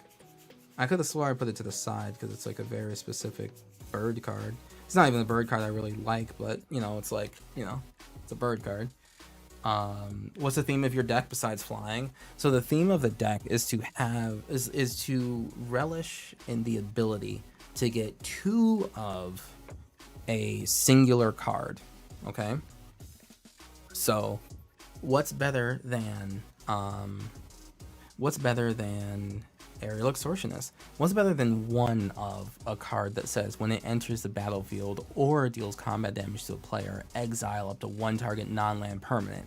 For as long as that card remains exiled, its owner may cast it. And then whenever another player casts a spell from anywhere other than hand, draw a card. What's better than 1 of them? Spending 2 mana to get 2 of them, right? 2 of the exact same card, just that power, the copy's power and toughness is 1 instead of 4/3. You know, like what's better than 1? 2 of those. This is already a good card. It's already a good creature. It has flying. Blah blah blah blah blah. It's already perfectly decent. But for 2 more mana, I get a second one. Okay. Same thing with this guy here, Agate Instigator. Right. It's like for 2 mana, I get a 1/3 that says whenever another creature I control enters, deal 1 damage to each opponent. Well, it already has the offspring mechanic. I'm able to pay 2 and get a second one. And then my commander also says pay 2 and get another one. So, like, what's better, right, than having 2? Or 3 of these, actually, really. But, like, you know, what's better than 1? Having more than 1, right? Even Interrupter, right? It's like, sure, you know, I could pay 3 mana for 1 of these to like stop my opponent from casting a spell, right? Exile target spell, it becomes plotted, right? Spells my opponent's cast from my graveyards or from exile cost 2 more to cast. For 3 mana, I already stopped someone from playing something important. Cool. And now it's going to cost 2 more for them to play. But if I have an extra mana lying around, I can get 2 of these guys. So now it costs 4 more for my opponents to cast that plotted spell, right? So that's the goal here. Yes, they all happen, like most, you know, these 3 happen to have flying because they're birds, you know, it is what it is. But the goal is that I get 2 Esper Sentinels. So now every time someone casts a non-creature spell, I get to draw 2 cards because I didn't pay for them. That's the goal of this deck. It's to relish in the ability to get 2 of the cards I'm already playing. 2 Nesting Dovehawks is wild, and then Nesting Dovehawk itself, at the beginning of my combat, I populate. Populate means make a copy of a token that you control. So if I can find my Nesting Dovehawks, I copy the copies I make, right? So I'm never gonna find this card, but regardless, that's what the point of this deck is. The point of this deck is to get 2 of these cards that I'm already playing, and get value off of it. Like Rose Room Treasurer says, whenever another creature enters the battlefield. Create a treasure token. If this is the first or second time this ability resolved this turn, right? So like the first time a creature enters, I get a treasure. The second time a creature enters, I get another treasure. But if it's any time after the first and second time, I can pay X and deal X damage equal to. I don't give a fuck about that part. I'm never gonna do that part. But whatever. It's like, if I have 2 Rose Room Treasurers out, right? So him and a copy, because my commander says I can pay 2 more and get a copy of him. One creature gives me 2 treasures, and then the second creature gives me another 2, so I'll have 4 treasures out. And that's just way more value than 1 Rose Room Treasurer is going to give me. So that's the point of this deck. The point of this deck is to relish in the ability to get 2 of the same card and just get value off of that. That's the point of it. And then eventually beat my opponents down with value. And that's it. It's an outrageously low amount of lands, but we out here. Yep, so that's the point. That is the point. I don't even like, I mean, the control aspects of this deck are definitely like removal. I don't have a lot of sorcery, do I? Like I have a board wipe. I do have like counter spells and other such things. I do have a 1, 2. I mean, I only have 3 counter spells actually. So I mean, I'm just barely surviving to get to where I want to be. But I think I should be able to generate enough value more than my opponents where I can definitely like win. This deck for sure wins because the game of Commander was played and everyone was dealing damage to each other, and then hopefully I will have a little bit more value than other people so that I can beat them. But this is not a combo deck. This is not a deck that takes my opponents from 40 to 0. Absolutely not. This is a deck that is playing the game of Commander with other people, and it will win ideally because I just happen to have a little bit more value than the people who happen to be left. But it is not like a, you know, all right, turn 1 I play this, turn 2 I play this, turn 3 I get 3 of these, and then my opponent gets milled out. None of that. Nope. None of that. I've used flying decks that use token multipliers for flyers. That helps, just saying. Use token multipliers for flyers. I used flying decks that use token multipliers for flyers. So you made a bunch of flying tokens, right? And then it made more flying tokens? Is that what you're saying? Yeah. This is what makes this slightly different than most token decks is that I'm making copies of physical cards I have, right? I'm not just saying, oh, I make 3 1/1 flying birds and then do that a bunch, right? It's a slight, and I'm not disagreeing with you. I'm just specifically saying, like, even within the confines of like a token deck, there's still different ways to play token decks. It's not just make a bunch of 1/1s and swing. Sometimes it's just like, how about 2 Guardian Scale Lords? This 1 card is already worth 5 mana, but for 2 more mana, I can have 2 of these cards and do something outrageous with it. That is what I'm aiming after. That is what I'm after. Also, my commander gets plus X, where X is the number of creatures with base power 1 that I control, which is like, I mean, that's actually kind of a little gross. My commander can one-shot people if they need. Okay, I don't have a lot of these creatures. I can't find this Cartographer's Hawk. I had to have put it to the side.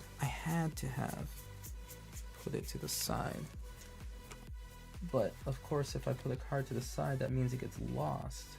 Because that's what keeps happening. That's what happened to the Dovehawks. Why don't I learn? Kuro doesn't learn.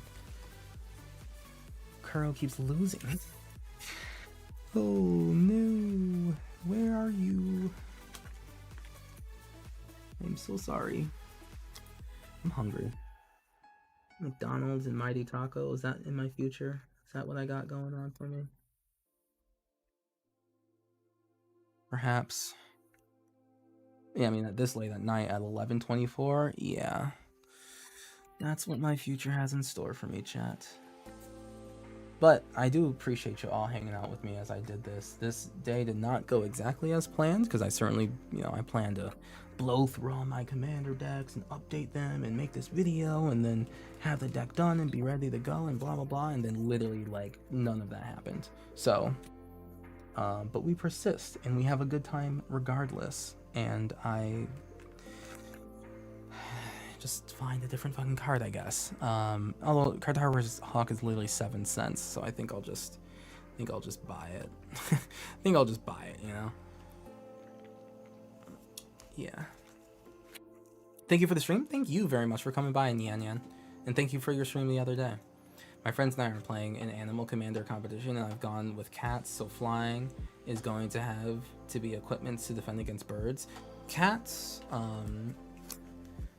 in Magic, depending on like what set, I have a lot of flying options. In fact, one of them is right here.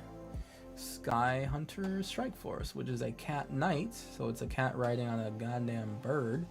That says, as long as you control your commander, creatures you control have melee, and melee means if your creatures get +1/+1 for every different opponent that's being attacked. So, you have, actually, cats do literally have options. You just have to not look at just like the cuddly normal house cats and look at like creature type cat and go throughout Magic, and you'll have a lot of options. Sky Cat Sovereign too, yes, Sky Cat Sovereign, which is what I was gonna do with this deck originally when I first started like thinking about it. Like Sky Cat Sovereign, having 2 of those would be dope. But I think this is a better way to go about it. I think this will be more, just better, more betterer. Fairy Mastermind.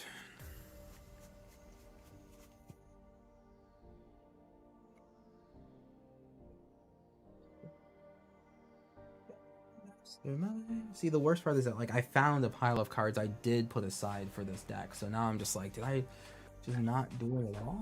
Am I just having a fever dream of my own actions? Do I just simply wish that I put it to the side, so I thought that I did?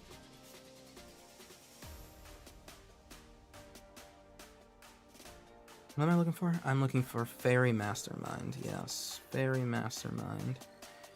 Because having 2 Fairy Masterminds is kind of fucking pogs.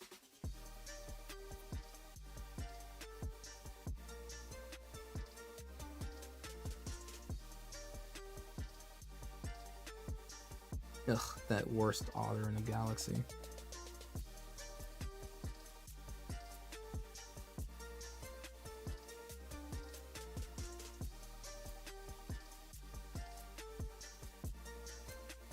Fairy Mastermind, Fairy Mastermind. Do I have Glasspool Mimic out? Oh, I do now.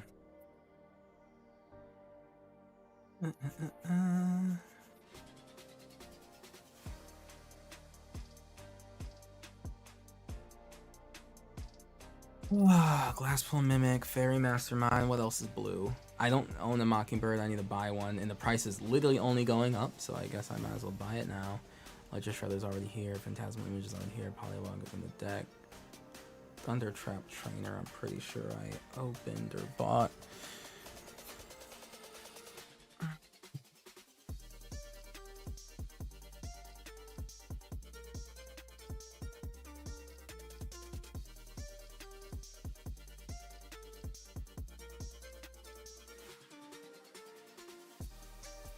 I hunger for McDonald's.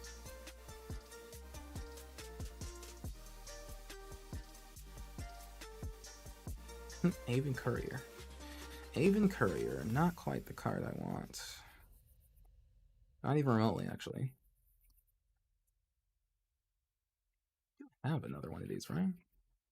Man, imagine if I like organized these by like mana value, right? That would be like, whew. That would be some next level. That would be next level. I don't think I'll ever be able to do that. That's too much. Maybe. No. Someone paid me for it. That's the only way. That's the only way I do that. Making me want some McDonald's? Good, get some McDonald's with me.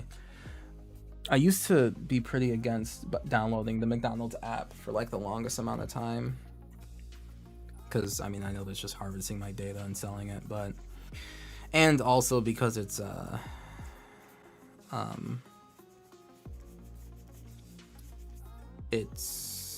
well, so I used to be against it for the longest time, but eventually I finally did, and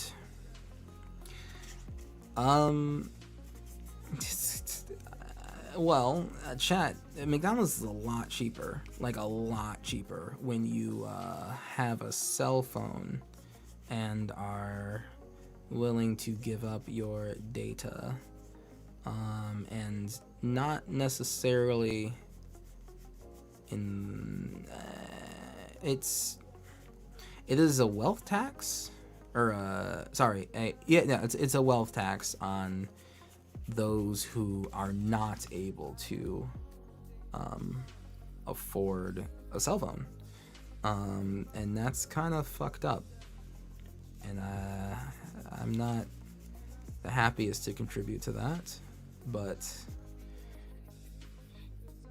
I mean, there's a life hack for you. If you want McDonald's to be cheaper, sell your data, because it do be a lot cheaper. You think the dollar menu disappeared? No, it just went to your phone. Better mana value by set. That, like my buddy, better mana value by set. No. God no. There's too many sets. There's way too many sets. And the thing is, like, there's so many sets, and there's a lot of reprints in a lot of sets too, especially like when you get to commander products and all that. There's too many sets and a lot of reprints, so there's going to be a lot of times where it's just like the same card in multiple slots, and I'd rather not do that, you know. If I want a Path to Exile, right, I want all my Path to Exiles in one place, so then I can look at all of them and see which art I want, you know. That's why I would never personally do that organization. Try to tell them that. I'm glad you agree with me. Oh man, do I really have to buy another Nesting Dovehawk? I really don't want to, but the card is just so good. And don't have a Thundertrap trainer, man. Chat, my cards literally just disappear on me. They disappear on me.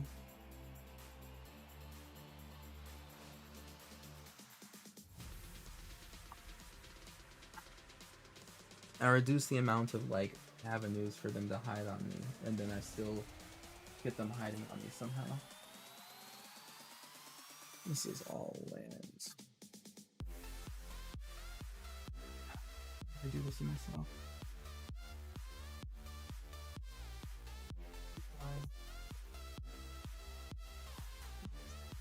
Okay. All right. I think. Well. Okay. This is 42 cents. I can find that.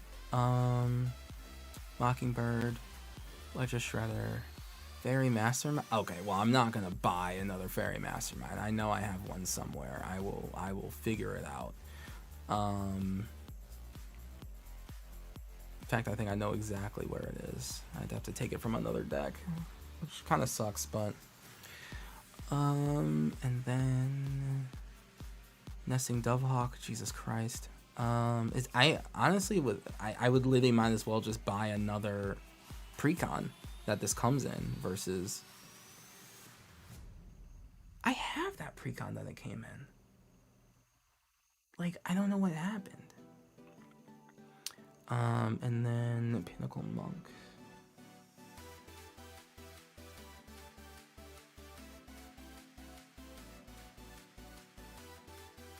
Pinnacle Monk. Oh, Glasspool Mimic.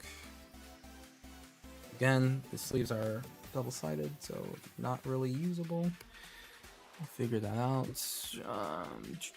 Did that. Trumpeting Carnosaur. I know I have that stupid card. That goofy little card. Hey, Spock Angel. Hello. How are you? I went through these red cards earlier, right? And I didn't pull out a Trumpeting Carnosaur then? Goofy little me. Just a goofy little guy. New boot goofing.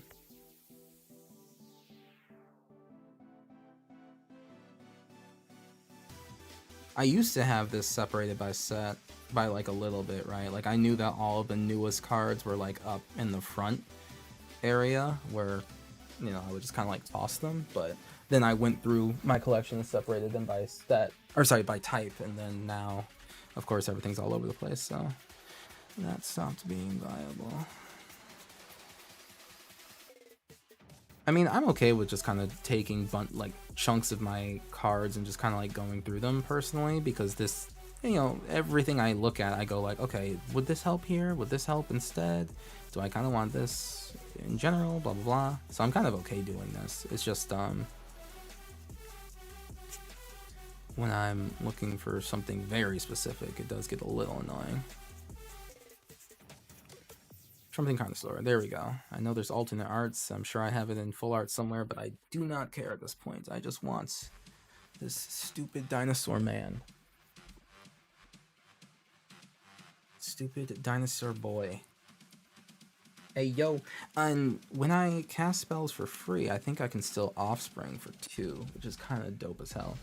You organize them by color and then common, uncommon, and rare. Yeah, that's fair. I kind of have that too. I have rares in some 5K boxes, and then uncommons are in their own little boxes, and value rares are also with the uncommons, because there's a limited amount of space I can have, you know.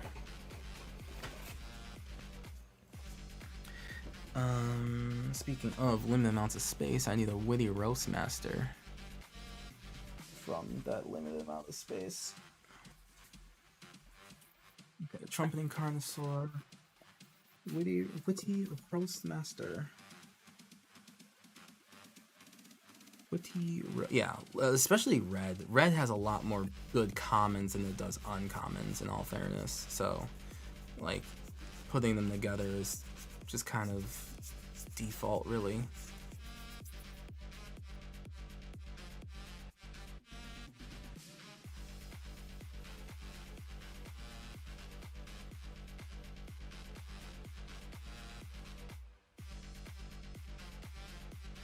They just have Lightning Bolt in the deck, just in case. Lightning Bolt is, you know, we don't have enough Lightning Bolts in Commander.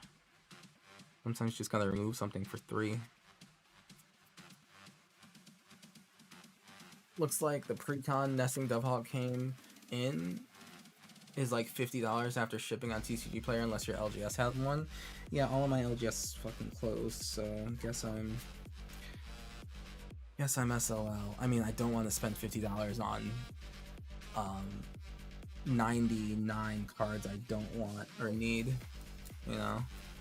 So I guess I'll just cry instead. I think crying is my only option. Because I really don't want to pay $30. I haven't paid $30 on a singular card in many a year. Although, technically, I have already paid $30 on 3 different Nesting Dovehawks, and they have all disappeared. Oh my god. I gotta find them, bro. It's so great. Oh, there you are. Whoop. Ooh, 2 of them back to back. Look at that. It's $36 if you somehow got free shipping. Yeah, by paying another $30 for a different card. I'm on my way. Okay, Witty Roast Master. Oh shit, is this? Damn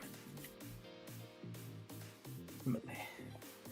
Looking at your deck, Zinnia seems like a good commander. I haven't played in a long time, and I don't know. Thank you very much for calling. I don't know which deck I want to make. I'm thinking Rixus Mill or Demons. If you want to look at a demon list, I have built Be'lakor. And Be'lakor is, I think, like, personally, I think it's the premier demon commander for good reason, and he's also kind of fun. Demons themselves are hard to, like, it's a hard deck to make. It's not like it's not easy. but they're pretty good if you can get them going. And I think that Be'lakor is definitely a deck that you can get going with for demons pretty well. And Be'lakor allows you to just play demons that you own, right? You don't necessarily have to go to TCG Player and buy every single like good demon. If you just happen to open up a bunch of demons and you just want to throw them in a deck that like you want to make, Be'lakor is honestly like the commander that allows you to do that. Hell yeah, he's who I was looking at. Thanks for the link. I'll take a look. Yeah, for sure. Yep, I like him. He's my demon commander of choice. And honestly, I kind of use him as like a place to just put my demons, right? Like my collection's pretty decent. There's only so many commander decks I can put demons in.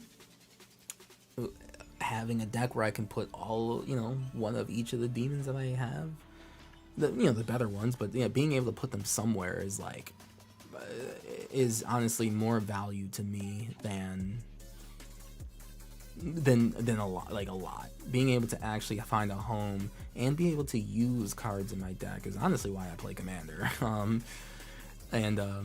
Yeah, I like this deck a lot. It's very fun. Very fun. Yeah, enjoy. Okay, let's see. So I'm looking for a Fairy Mastermind, which again, I know I have where one is. Aven Wind Guide is just like around in my collections somewhere. Did I put it in a deck at all? I put Aven Wind. Oh, I did, yes. I put it in a Lenda and Azor, which also has a Fairy Mastermind in it. Yes, I did, because it makes all of the tokens I make have flying. A Lenda and Azor, you are being devoured a little bit. Which I feel a little bad for. My Lenda and Azor have been kind of picked out a couple of times. Oh, right. My Lenda and Azor deck has been picked out a couple of times for value cards. I do like my Lenda. This deck, see chat, and just like as another way in which Magic can be explored. So here's my commander, a Lenda and Azor. A 6 mana 6/6 Vampire Knight Sphinx. Vampires are the creature type that got me into Magic, right? Like I liked vampires when I was in high school, still do. And I'm like, oh, like vampires are like an actual race that like if I just made a deck full of vampires, I can have a good time. And my friends were like, yeah, and it turns out it was true. So vampires are what got me into Magic, and Sphinxes are my favorite creature type in Magic. So like there's no way I was gonna miss out on the opportunity to play a vampire and a Sphinx together. A very frowned upon. Oh, yeah, it happens, Shift. Yeah, but that's just because Edgar is a pain. I should pick up the Convoke Precon. I'm always seeing that just for 30 to 35. Oh God, please just pick it up at this point, and please send me the bird, please. So yeah, a Lenda and Azor, right? 6/6 for 6 mana 6/6 flying ward 2. Thank God it was ward 2. Whenever a Lenda and Azor attacks, I may pay X and Esper, and if I do, I draw X cards. Sure, whatever. But at the beginning of each, look at that. Look at each end step, right? So not just mine, but that opponent and that opponent and that opponent. At the beginning of each end step, I may pay 4 life. If I do, create a number of 1/1 black Vampire Knight creature tokens with lifelink equal to the number of cards I've drawn this turn. So most Lenda and Azor decks are all about like, okay, on my turn, I'm going to draw 1,000,000 cards, and then I'm going to pay, and then go to my end step, I'll pay 4 life, and I'll make 1,000,000 vampires. Now, that's all well and good, but the way I see it is that like, okay, well, if I have 1,000,000 vampires, I have 3 turns, 3 of my opponent's turns, who are going to go like, hey, does anyone have a board wipe? Hey, does anyone have a board wipe? Hey, does anyone have a board wipe? That's 3 turns of people being able to deal with a big board state that I made that I couldn't just swing with immediately. So I made it a challenge to me, and my goals for the deck is to draw on other people's turns. I want to spend 4 life at the end of other people's turns, so that by the time it gets back to my turn, I have 100 vampires. Even if it's not 1,000,000, I still have 100 vampires who are able to attack right then and there. That's my goal for this deck. So, like, I mean, Captivating Vampire is obviously really good. I have a lot of guys that say when vampire, creatures come to play, pain and drain and all that sort of stuff. Dream Trawler lets me draw when I attack. Whenever I gain life, I draw cards. Edgar, Fairy Mastermind. What card? Oh yeah, I guess most of the cards that let me draw on other people's turns are going to be not creatures. So for instance, right, I have like Bloom Sun Zenith as an instant. I have Brainstorm that I'll cast as an instant on someone else's turn, so that I can draw 3 cards. Then I can pay 4 life. I'm gonna put 3 vampires into play. I have this card's really fucking good. It's like kind of bad, but really good. Into the Story. It costs 3 less if an opponent has 7 more cards in their graveyard. Okay, well for 5 mana, I draw 4 cards on someone else's turn, so then I make an army there. Lethal Scheme and Pylon are both removal cards that I can tap my tokens for. Pull from Tomorrow, I cast at someone else's turn. Plumb the Forbidden. Sphinx's Revelation, I cast at someone else's turn. Stinging Study, I draw 6 cards and lose 6 life on someone else's turn. Transcendent Message, blah blah blah. So a bunch of things that make me draw on someone else's turn is what I have in this deck. So then I can make an army and then swing on my opponent on my turn, like with that said army. And it does work, honestly. Like Ristic Study, again, like as I said, kind of how I build decks. I build decks that have different experiences. I don't have Ristic Study in just like every blue deck I own, because that's just like not the type of game I want to play. I don't want to ask every single game, and I rather would save it for decks where it matters like a little bit more. Ristic Study is perfect for this deck. For Elendil Azor specifically, Ristic Study goes the extra mile, because yes, I'm drawing on other people's turns when they're casting spells, and then I pay 4 life at the end of their turn, I make an army of 1/1s, right? Ristic Study went an extra mile, specifically in this deck, than just like any old deck where I'm just drawing more cards, and this is what I save a Ristic Study for. I only have so many of them. I have very few of them, so I save them for decks like this. I am looking for a pull from tomorrow. No, the guy and another guy. I am looking for the guy that gives my tokens flying, which I guess I don't necessarily need. I can live without Ava Wing Guide.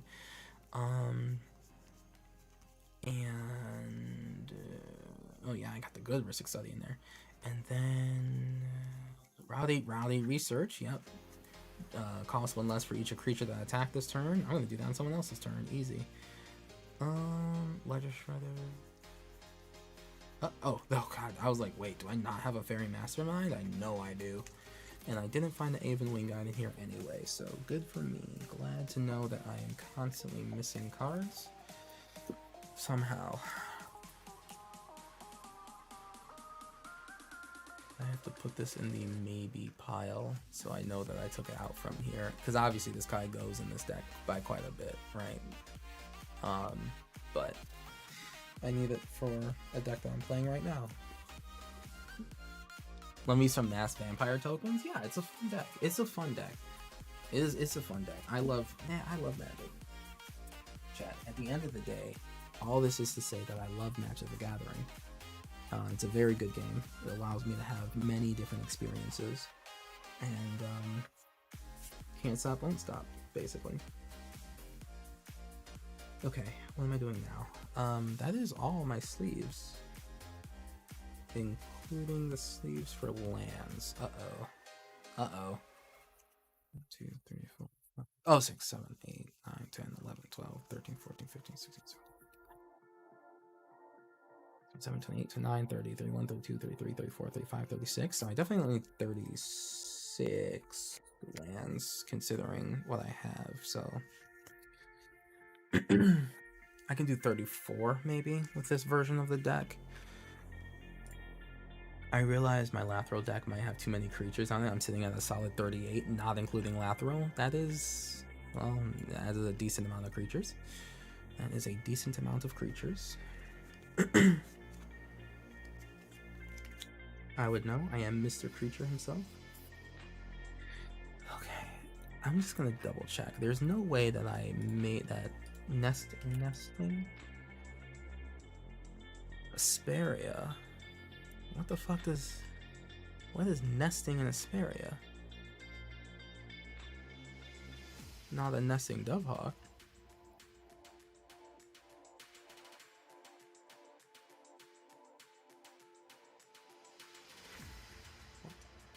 It must be just like a combination of words together.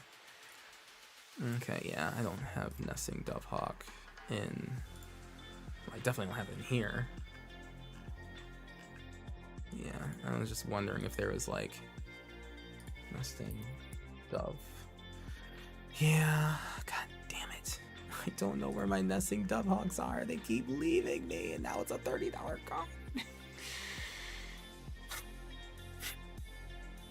I'm honestly like not bad when it comes to like keeping track of cards. Like I'm as much as it might seem that way, I am honestly really not. I don't lose cards. But Nesting Dovehawk specifically Nesting Dovehawk is a card that I have lost multiple times, and I don't know how that keeps happening. I think it just flies away from me, chat. I think it literally just grows wings and flies away. So I have it. You want to do?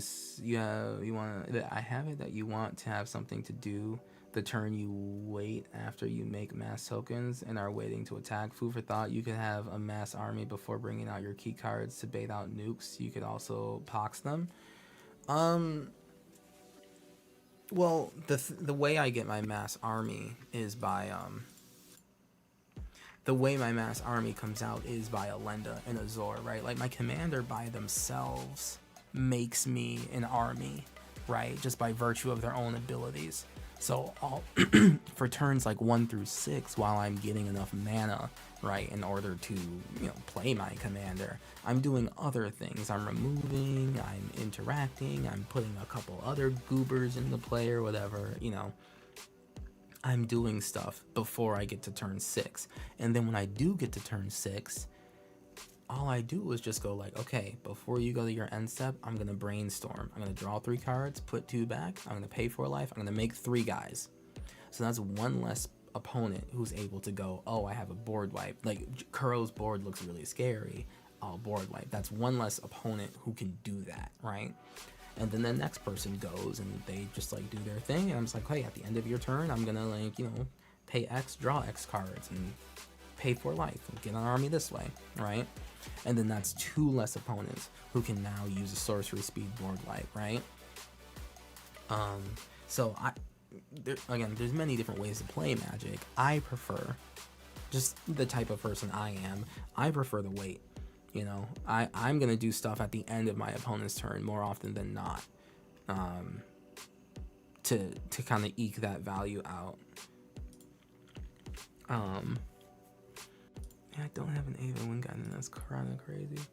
So you have life gain for each creature that enters the battlefield too, or just live off those life links? Yes. It's a mixture of both. Like this, see, like Ayara's there, right? Ayara is there in the deck. And like Corpse Knight is in there to like drain people. But no, I do tend to, I mean, because there's only so many creatures I can have in the deck. This is also like a pseudo knight typal sort of thing, right? Like I mean, you know, pseudo knights. So no, I am living off the lifelinks. I'm living off the lifelinks that I get back, for sure. More so than not. I think Ayara is the only one that's actually giving me life back. but the rest is the life links. So I need them. I need them a lot. Yeah. It's a fun deck. It is a fun deck. I legitimately have fun. I brought it to a con once. One of the Magic cons I brought it to. I had a good time. Now I have too many decks to bring to cons. Although I think ever since I started going to cons, I technically had too many decks. But I like it. I'm proud of it. I like my decks.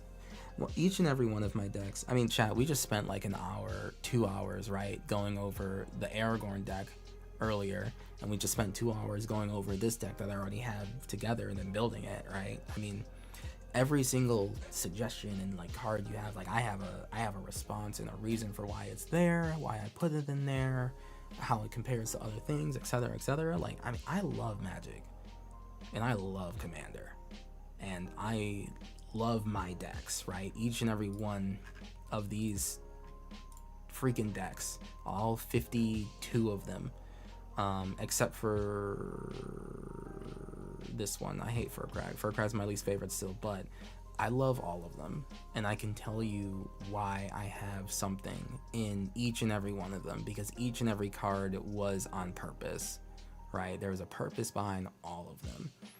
I'm happy that I have a big enough collection to where like I have the ability to choose. I'm not just going like, well, I opened it in the pack, so I threw it in. I used to be that. I mean, I started somewhere, right? I used to be in that position, but I'm happy that I can choose to, like, you know, have a card in there or not. And then yeah, then I throw down. I sit down at the table and try to have a good game with you, you know. And that's just what this is all about for me. Every single one of these decks is lovingly crafted. Lovingly crafted. Oh, Niv Mizzet is actually supposed to be unlisted because I moved to Deconstructed because I don't have that deck anymore. But yeah, each and every one is lovingly crafted to be the best that I want it to be. And I love them. They're great. I love Magic. Love this goofy little game.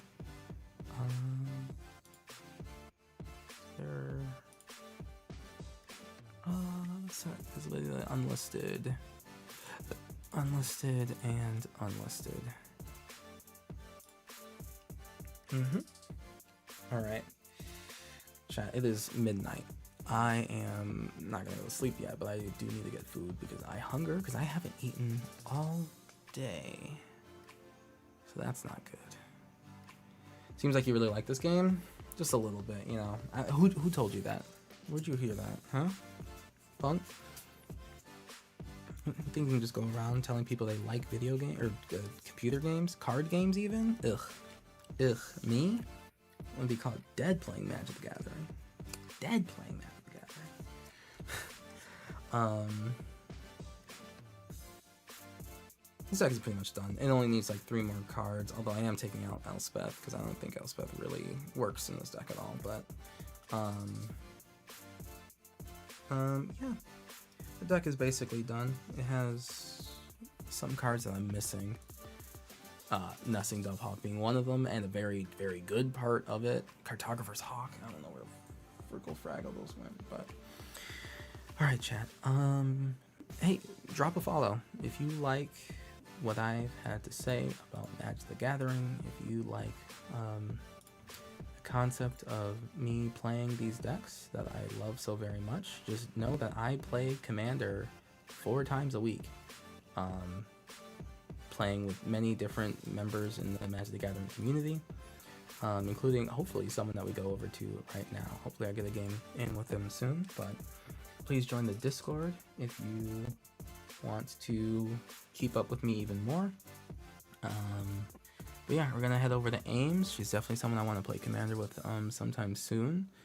And yeah, just have a wonderful night, chat. Have a wonderful night. Have a good magical week. And I will see you tomorrow. I'll see you Tuesday. I'll see you not Wednesday. I will see you Thursday. I will see you Friday. All right? Already did, bud? Appreciate you. All right. Deuces, chat. Have a wonderful night. I'll catch y'all later, okay? Bye-bye.